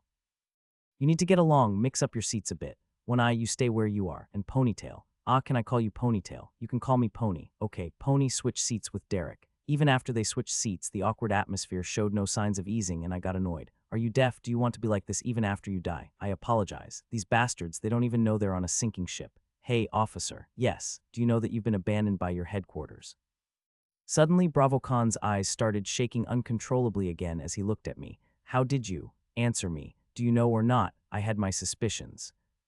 You already know then. Yes, the headquarters is only telling us not to clash with Bayern, but I thought maybe they were secretly preparing for a full-scale war with Bayern in the meantime. Bullshit. This old man is delusional. An officer needs to be level-headed. Aren't the headquarters and you all part of the same dark soul? If they were going to have a full-scale war, they wouldn't have kept it a secret from the branch. There's no such thing as secretly in this. Bravo Khan suddenly fell silent. It seemed even he felt his excuse was flimsy. Based on my long experience as a gangster, you guys are definitely abandoned. Full-scale war, my ass. They were probably planning to squeeze you dry and then ditch you. Blame Bullrai. It's because he acted like an idiot that you got abandoned. To be honest, I don't know if they were abandoned or not, but what's important is that it sounds plausible. And with Bullrai dead, there was no one left to refute it. Do you have a plan? At Bravo Khan's question, I shrugged and replied, "You're the officer, aren't you? Why are you asking me? The officer should be the one coming up with the plan. If you don't want to be the officer, do you want to be the cheerleader instead?" Bravo Khan swallowed and said, "I'll be the officer." "Good. Actually, I already have a plan. Are you curious?" "Yes, the plan is me. But these guys have been slow to react to their leader's words, just like third-rate gangsters. Everyone, stand up." I kicked the meeting table and pushed it away. Link arms. From Bravo Khan to Derek, everyone awkwardly stood up and linked arms. From now on, you'll sit down and stand up according to my cues. 1 for third-rate, 2 for escape. Anyone who doesn't do it properly will get their butt spanked. 1 third-rate, 2 escape, 1 third-rate. The spankings were distributed equally. In fact, this was a method I came up with because these third-rate guys kept staring at each other. If they can't get their act together with words, they need to be hit. Usually, people get close after getting hit together. Sure enough, the awkwardness finally seemed to ease a bit. "Sit down. Let's continue our conversation." Pony and Derek quickly restored the table to its original position, and the 4 of them sat down simultaneously. But they couldn't hide the winces on their faces from the stinging on their buttocks. I asked the one who seemed the most intact, "Where did I leave off?" Carrot paused for a moment and then answered, You said the plan is me." "Right, you haven't lost your mind. Again, my plan is me. The title of the plan is Preemptive Strike. Don't ask for specifics, I don't know them yet. If anyone has a better plan, raise your hand." "You thought there wouldn't be any, didn't you?" "Now that I've told you my plan, make your choice. Die like an abandoned mutt or be reborn. Third-rate people always have to make good choices. You never know when you'll die." As soon as I finished speaking, the third-rate officer, Bravo Khan, answered without hesitation, "I've already made up my mind. There was no future under the former branch head anyway, and there's no other way. I'll serve you, branch head Ruin." The remaining executives also answered simultaneously, but I immediately shook my head and said, "You've got the title wrong. Yes, you're still acting like mutts even after being abandoned. Why am I the branch head, you slaves? There's no branch head here." The third-rate slaves widened their eyes and asked, "Are you saying we're not Dark Soul anymore?" "Of course. From today onwards, we're not Dark Soul." Then what? I had just blurted it out without thinking, so I couldn't come up with a suitable name. "We're not Dark Soul, we're Dark So." Was I always this bad at naming things? Dark So. The slaves were looking at me with faces that yearned for liberation, and I started to get nervous. Dark So. At that moment, I made eye contact with Carrot and blurted out, "Yungai yes, Dark Sajangi." I had a feeling something was wrong, but as the leader, I couldn't take back what I said, so I glared and said, "That's right, Dark Sajangi." Seeing Carrot nodding with a satisfied expression, I gained courage and shouted once more, "From today onwards, we are the Dark Sajangi Mercenary Group." Yes, the Dark Sajangi Mercenary Group. Not a bad name. Everyone seemed to get the hint and started clapping one by one. Meanwhile, our quick-witted old officer asked a key question. "Is there a reason you specifically called it a mercenary group? Do you perhaps have an employer?" I nodded and replied, "The employer is Samuel." Let's cool our heads first. I ordered the executives to take a break. Meetings also need to be taken in moderation. If you use your brain too much at once, the probability of becoming bald increases. Moreover, these people had just transitioned from third-rate gangsters to third-rate mercenaries, so they needed to be treated accordingly. While the executives gathered their subordinates, preached the greatness of the Dark Sajangi mercenary groups, and converted them into mercenaries one by one, I went into an empty room and took a short nap. We resumed the meeting after nightfall. Perhaps because everyone thought their necks were on the line, the discussion focused more on the core issues than I had expected. "You said the power difference with Dark Soul is tenfold. You can roughly think of it that way. The number of personnel is similar, but the main unit has skilled individuals. If we actually fight, we'll be overwhelmed in an instant. Who are the skilled individuals?" "There's Shapiro, the leader, and 3 vice commanders under him. Originally, there were 4 vice commanders, including Bullrai, but Bullrai stepped down from the position when he took charge of the Koto branch." "What's a vice commander?" "They've created so many positions. How does Bullrai compare in skill?" "I'm not sure about the skill difference, but Shapiro, the leader, is definitely different. I saw him from afar once, and his presence was overwhelming. He's truly a fearsome person." A hint of tension was visible in Carrot's eyes, who had been reporting calmly until now. "There are rumors that he has a manicore." "A manicore?" When Carrot hesitated to explain further, Bravo Khan, who had been listening quietly, spoke up. It's probably true. The leader had a big influence on Dark Soul's current notoriety. The Merchant Alliance even put a bounty on his head, but considering that even the best of the best haven't been able to kill him yet, it's highly likely. Come to think of it, the information Kant gave me also included something about Shapiro. He was the guy who enjoyed raiding merchants near the city of Leon. The guys below are going to have a hard time, worried that I'll lose if I fight him. That's not it. I looked around and said, the way I see it, he's a coward. Cowards are always hard to read. That's what happens when third-rate people gain power. The guys below are the ones who suffer. But don't worry, there's no way I'll lose to a coward. As I was speaking, something suddenly came to mind. By the way, if they've been raiding merchants, they must have a lot of money piled up. Probably. How much do we have? We're barely scraping by. I got up from my seat and approached Bravo Khan menacingly. How barely? If we empty the warehouse, we might be able to get 200 gold. Our troops haven't been properly educated yet. They used to carry 150 gold each without a second thought, and now you're going to lie to me. When I pointed my finger at Carrot, Bravo Khan waved his hands and explained the whole story. The structure of tribute payments and how the gangsters squandered it. I underestimated these third-rate guys. They were spending the tribute money on alcohol as soon as they received it. They were truly living a hand-to-mouth existence. Carrot was just an exception. He casually handed over 150 gold, so I assumed he had plenty of money, but after hearing the full story, it turned out to be money he had saved up for a considerable time. The more I see him, the less third-rate he seems. Feeling a bit awkward, I changed the subject. Tell me about Bayern. This time when I started his report. First, in terms of power, they're probably on par with Dark Soul's main unit. The mercenaries they hired aren't much different from ours, but it's hard to handle when mages get involved. One Eye rambled on for a while. I listened quietly in case there was any information I didn't know, but there wasn't anything particularly noteworthy. While I was briefly pondering how to deal with both forces, Bravo Khan suddenly felt a chill and gasped. What's wrong, strategist? Are you perhaps thinking of attacking Bayern too? I looked at him as if asking why he was asking such an obvious question, and Bravo Khan hurriedly waved his hands.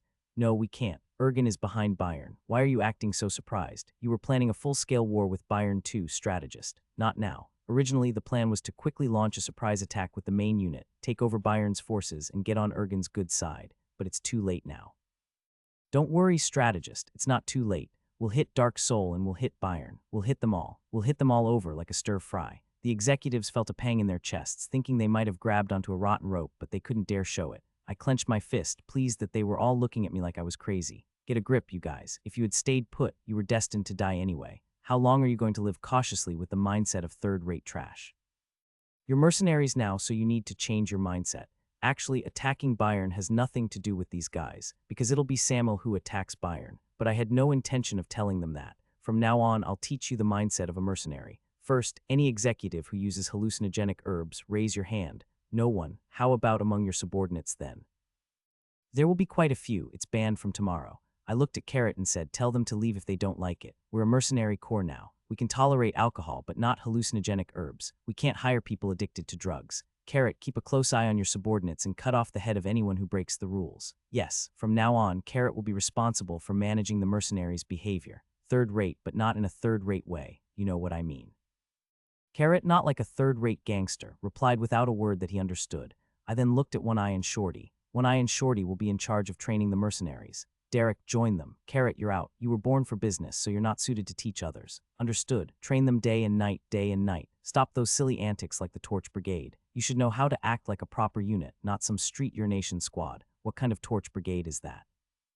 If I check later and I'm not satisfied with the mercenaries' condition, you guys will take the beating instead. I'll make your cheeks look like buttocks. Suddenly, all eyes turned to Derek, and everyone nodded their heads frantically. Bravo Khan pointed at himself and asked, what should I do? Why are you asking me that? The strategist should know what to do. You're old, so be careful not to get dementia. Someone of your position should naturally know what to do. I clapped my hands and concluded the meeting.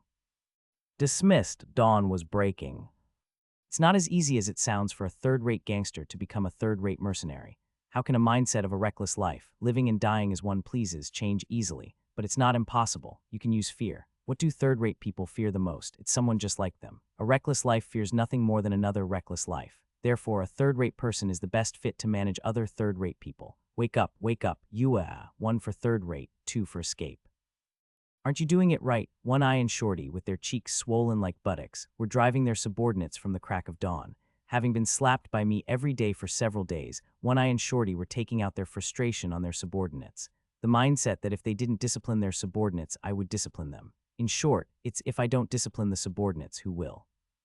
I I lay comfortably in the commander's room, enjoying the noisy training sounds. The bedding felt particularly soft today. That bullride guy had his subordinates sleeping on the floor while he enjoyed a spacious room and good bedding all by himself. While taking a nap and then going outside, Bravo Khan, who hadn't been seen for a few days, was hurriedly climbing up to the manor. Commander Ruin. Bravo Khan's face looked a bit haggard after a few days. We just confirmed Bayern's movement in our territory.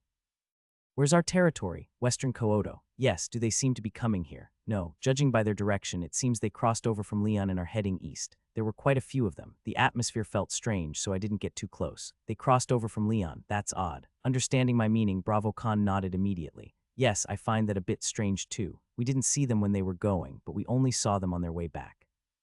Leon is a city you reach by going west from Kyoto. In other words, they went to Leon by taking a roundabout way to avoid being noticed, but they're coming back openly. Anyway, it seems our strategist took my words to heart and did his own research. All the subordinates are training here, so he wouldn't have had anyone to run errands for him. Take it easy. I'm fine. More importantly, something feels off. What do you think, strategist?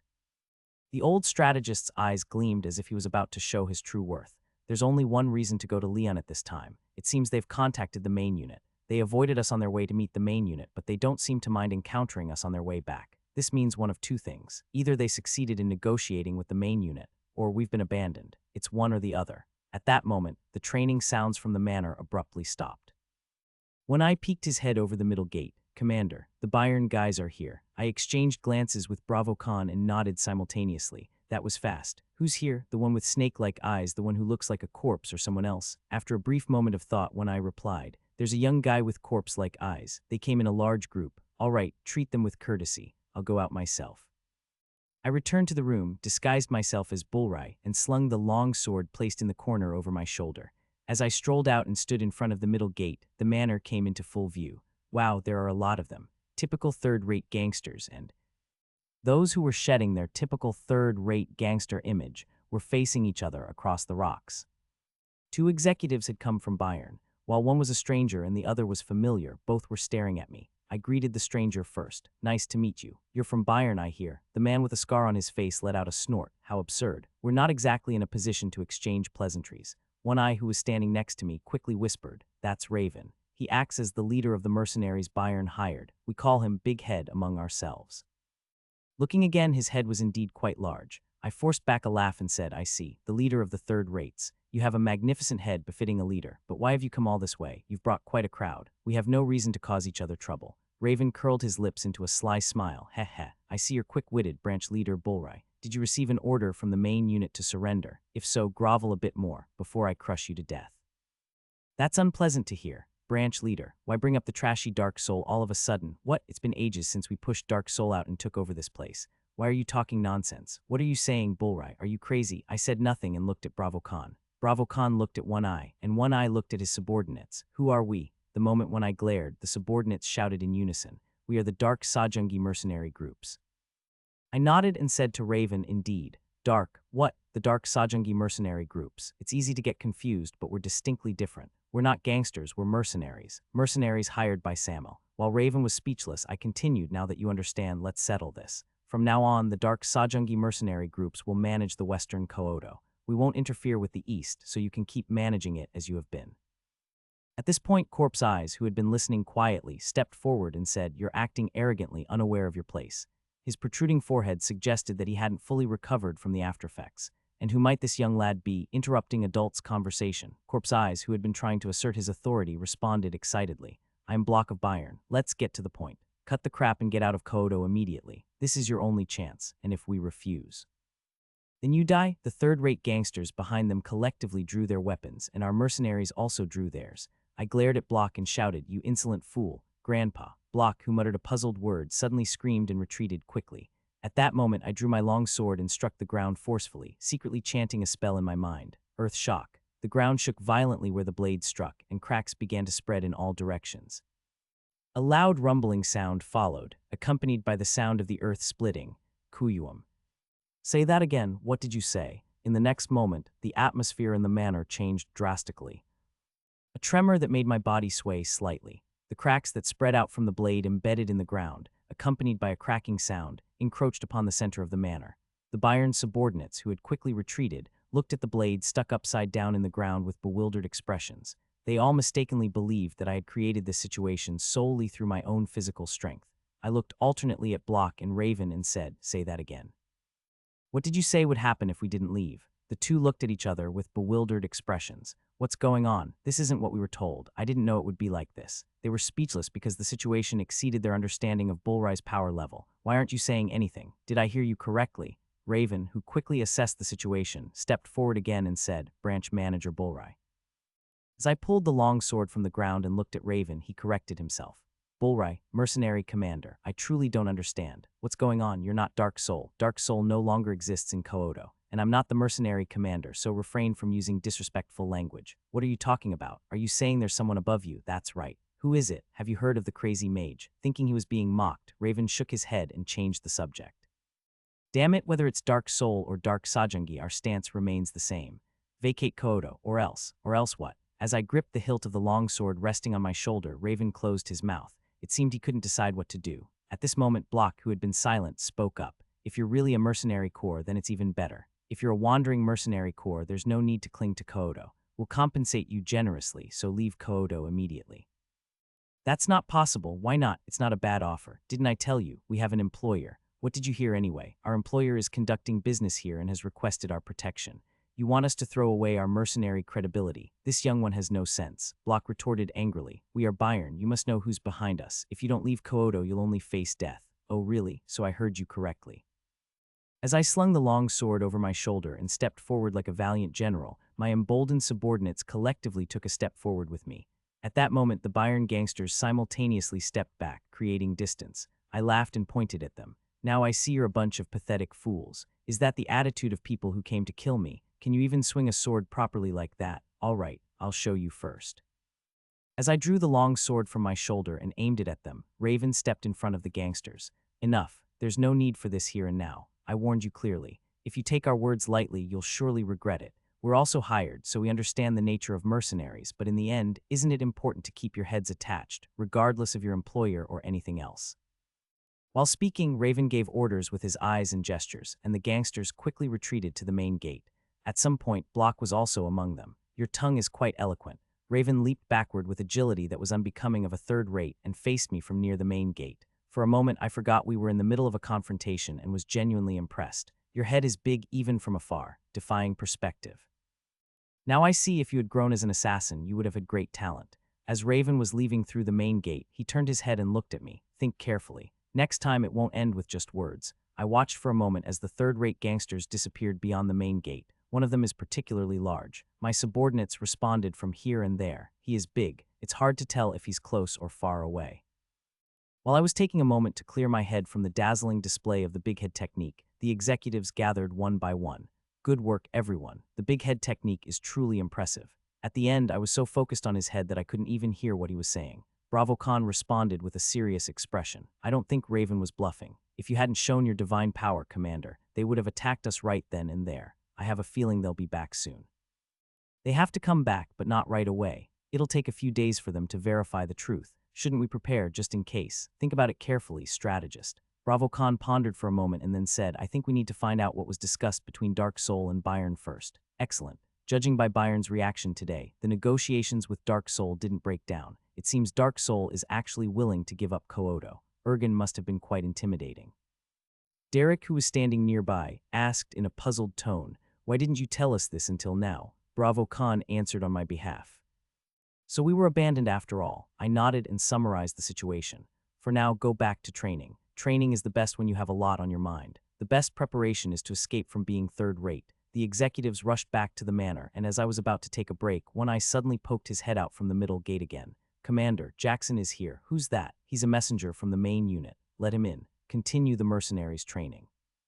There's no need for a commotion. Understood. No rest for the weary. It seemed like today was going to be a busy day. The messenger from the main unit, Jackson, had a rather stiff neck. He seemed to have come and gone as a messenger from the main unit a few times before, and he showed clear signs of disdain as soon as he saw me. "What are you doing, Branch Manager Bullrye?" As I remained seated, Jackson said with a look of disbelief, "A messenger has arrived and you don't even stand up. Are you just now planning to leave? Sit down first." "Sit down. Should I take that as you disrespecting the leader?" As I remained silent and looked at Jackson with a languid expression, he slammed his hand on the table and sat down on a chair. Sit quietly. You'll break the table. Jackson looked me straight in the eyes and opened his mouth. Why have you become so insolent, Bullry? I clearly told you repeatedly not to clash with Byron. Why did you disobey the order? From his attitude, it seemed that Jackson used to treat Bullry like an underling in the past. I deliberately feigned ignorance and said. Jackson suddenly snorted and let out a chuckle. Branch Manager Bullry, I've always told you just do what you're told. Only then can I properly convey your messages to the leader. If the main unit ignores your requests, you just have to accept it. Why don't you understand? Why did you do something you weren't even ordered to do? Ah, so you're saying a dog should just crawl like a dog. You're slow to understand. Just stay put and stick your neck out. If you had just stayed put from the beginning, this wouldn't have happened. This is insane. The enemy is attacking, and you're telling us to just die, you crazy bastard. And you, as a messenger, your job is to deliver messages properly. Why are you thinking so much? Maybe you intercepted the messages in the middle, you bastard. You're crazy, Bullry. Do you even know what you just said? I met Jackson's eyes, and we glared intensely at each other. He was insignificant, even weaker than Bullry. Acting as the leader's messenger must have gone to his head. He had no sense of his own abilities or the situation, unaware that his life was hanging by a thread right in front of him. Acting as branch manager in Kyoto must have made the main unit seem insignificant to you. It certainly is insignificant. Jackson, unable to contain his anger any longer, stood up abruptly and said, Bullry, let me tell you what you're saying. Open your ears and listen carefully, you ignorant fool. From now on, your position as branch manager of Kyoto is revoked. This is the order of leadership, hero. Return to the main unit immediately. You know what happens to those who disobey orders. Cough, I jumped up and grabbed him by the scruff of his neck. Cough, you crazy. Cough, let go of me right now. You don't even know your place, what are you doing? I slammed his face down onto the iron table. Bam, blood splattered across the table in a fan shape. As Jackson writhed and struggled, I moved the hand that was gripping his neck to his face and pressed it hard against the table. What do you think this means, messenger? Blood seeped thickly from his cheek, crushed against the iron table. I asked you what you think it means. Why aren't you saying anything? KRRK, you damn bastard. Jackson hadn't imagined that Bullry would dare act like this in front of him, the leader's messenger. So instead of pain, rage filled him to the brim. I brushed off the hand that was holding Jackson's face and said, damn it, cleaning this up will take forever. Jackson, trembling, raised his body and glared at me while clutching his face. Slap. As soon as I slapped him, Jackson's head snapped to the right. I graciously walked over and slapped the same spot 3 more times, and Jackson's head returned to its original position. One of his cheeks was completely torn and tattered, like a shredded piece of paper. Only then did Jackson realize that I was hitting him for real. As I raised my hand again, Jackson, feeling like he might actually get beaten to death, hurriedly spoke up. Branch Manager Bullry, I'll convey your message to Leader Shapiro, so please stop this. Go and deliver my words exactly as I said them, messenger. Upon hearing my words, Jackson sighed. I'll convey whatever you say. Convey it exactly without missing a single word. If I ask later and it's different, I'll crush your head first. Understood. Listen carefully. This is not the Kyoto branch. From now on, the Dark Sajangi Mercenary Corps will manage Kyoto. That cowardly leader should stay hidden like a rat, as he is now, and not interfere. I'll be coming to take his head soon, so tell him to keep it safe until then.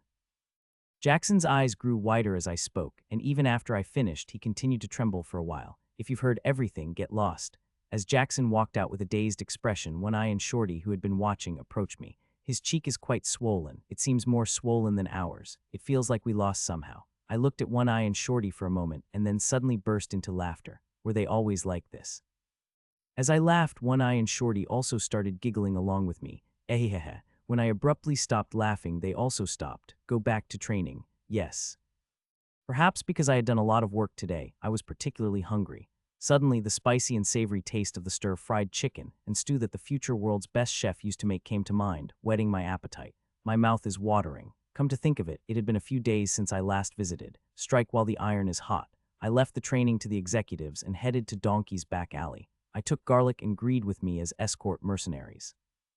I felt like I should take care of these guys since they seemed to have suffered a lot because of me. Arriving at the back alley, there were quite a few people out and about from early evening.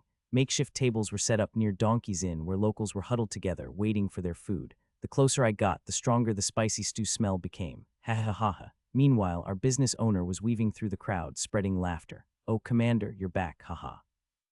The happy business owner greeted me after spotting me. Ha ha ha ha. Who said it? That laughter is contagious. Seeing Zion laugh happily made me want to be happy too, so I tried laughing along, but I didn't feel happy at all. I felt like shit. While I was out there busting my ass, my subordinate was living happily without a care in the world. Damn him. If it were me, I would have at least come to check on things out of curiosity. As I slowly approached Zion, sensing something ominous, he quickly handed me a pouch from his pocket. I checked it and found it contained quite a lot of gold coins. What's this, Commander? I sold one of our items. Oh, to whom? I don't know. Some kid came and bought it. This was a bit unexpected. The locals didn't have money, and neither did the third-rate gangsters. Even if there were other peculiar guys like Carrot, the third-rates had been training with one eye and Shorty for the past few days, so they couldn't have been wandering around outside. It can't be Vanilla Sky either. Well, it didn't matter. Looking down at the clinking gold coins made me feel better. Happiness is indeed bought with money. I put the pouch in my pocket and then beckoned to the two big guys who were standing at a distance. Say hello. These are the mercenaries I hired. What? Isn't that guy the one you took with you last time, Commander? Yeah, but he's not a gangster anymore. He's a mercenary. All the guys there must have become mercenaries. Zion nodded naturally without any suspicion and then said as he went into the kitchen, just sit anywhere for now. I'll bring you some drinks and snacks. It seemed he really had become a waiter. He couldn't have been more natural.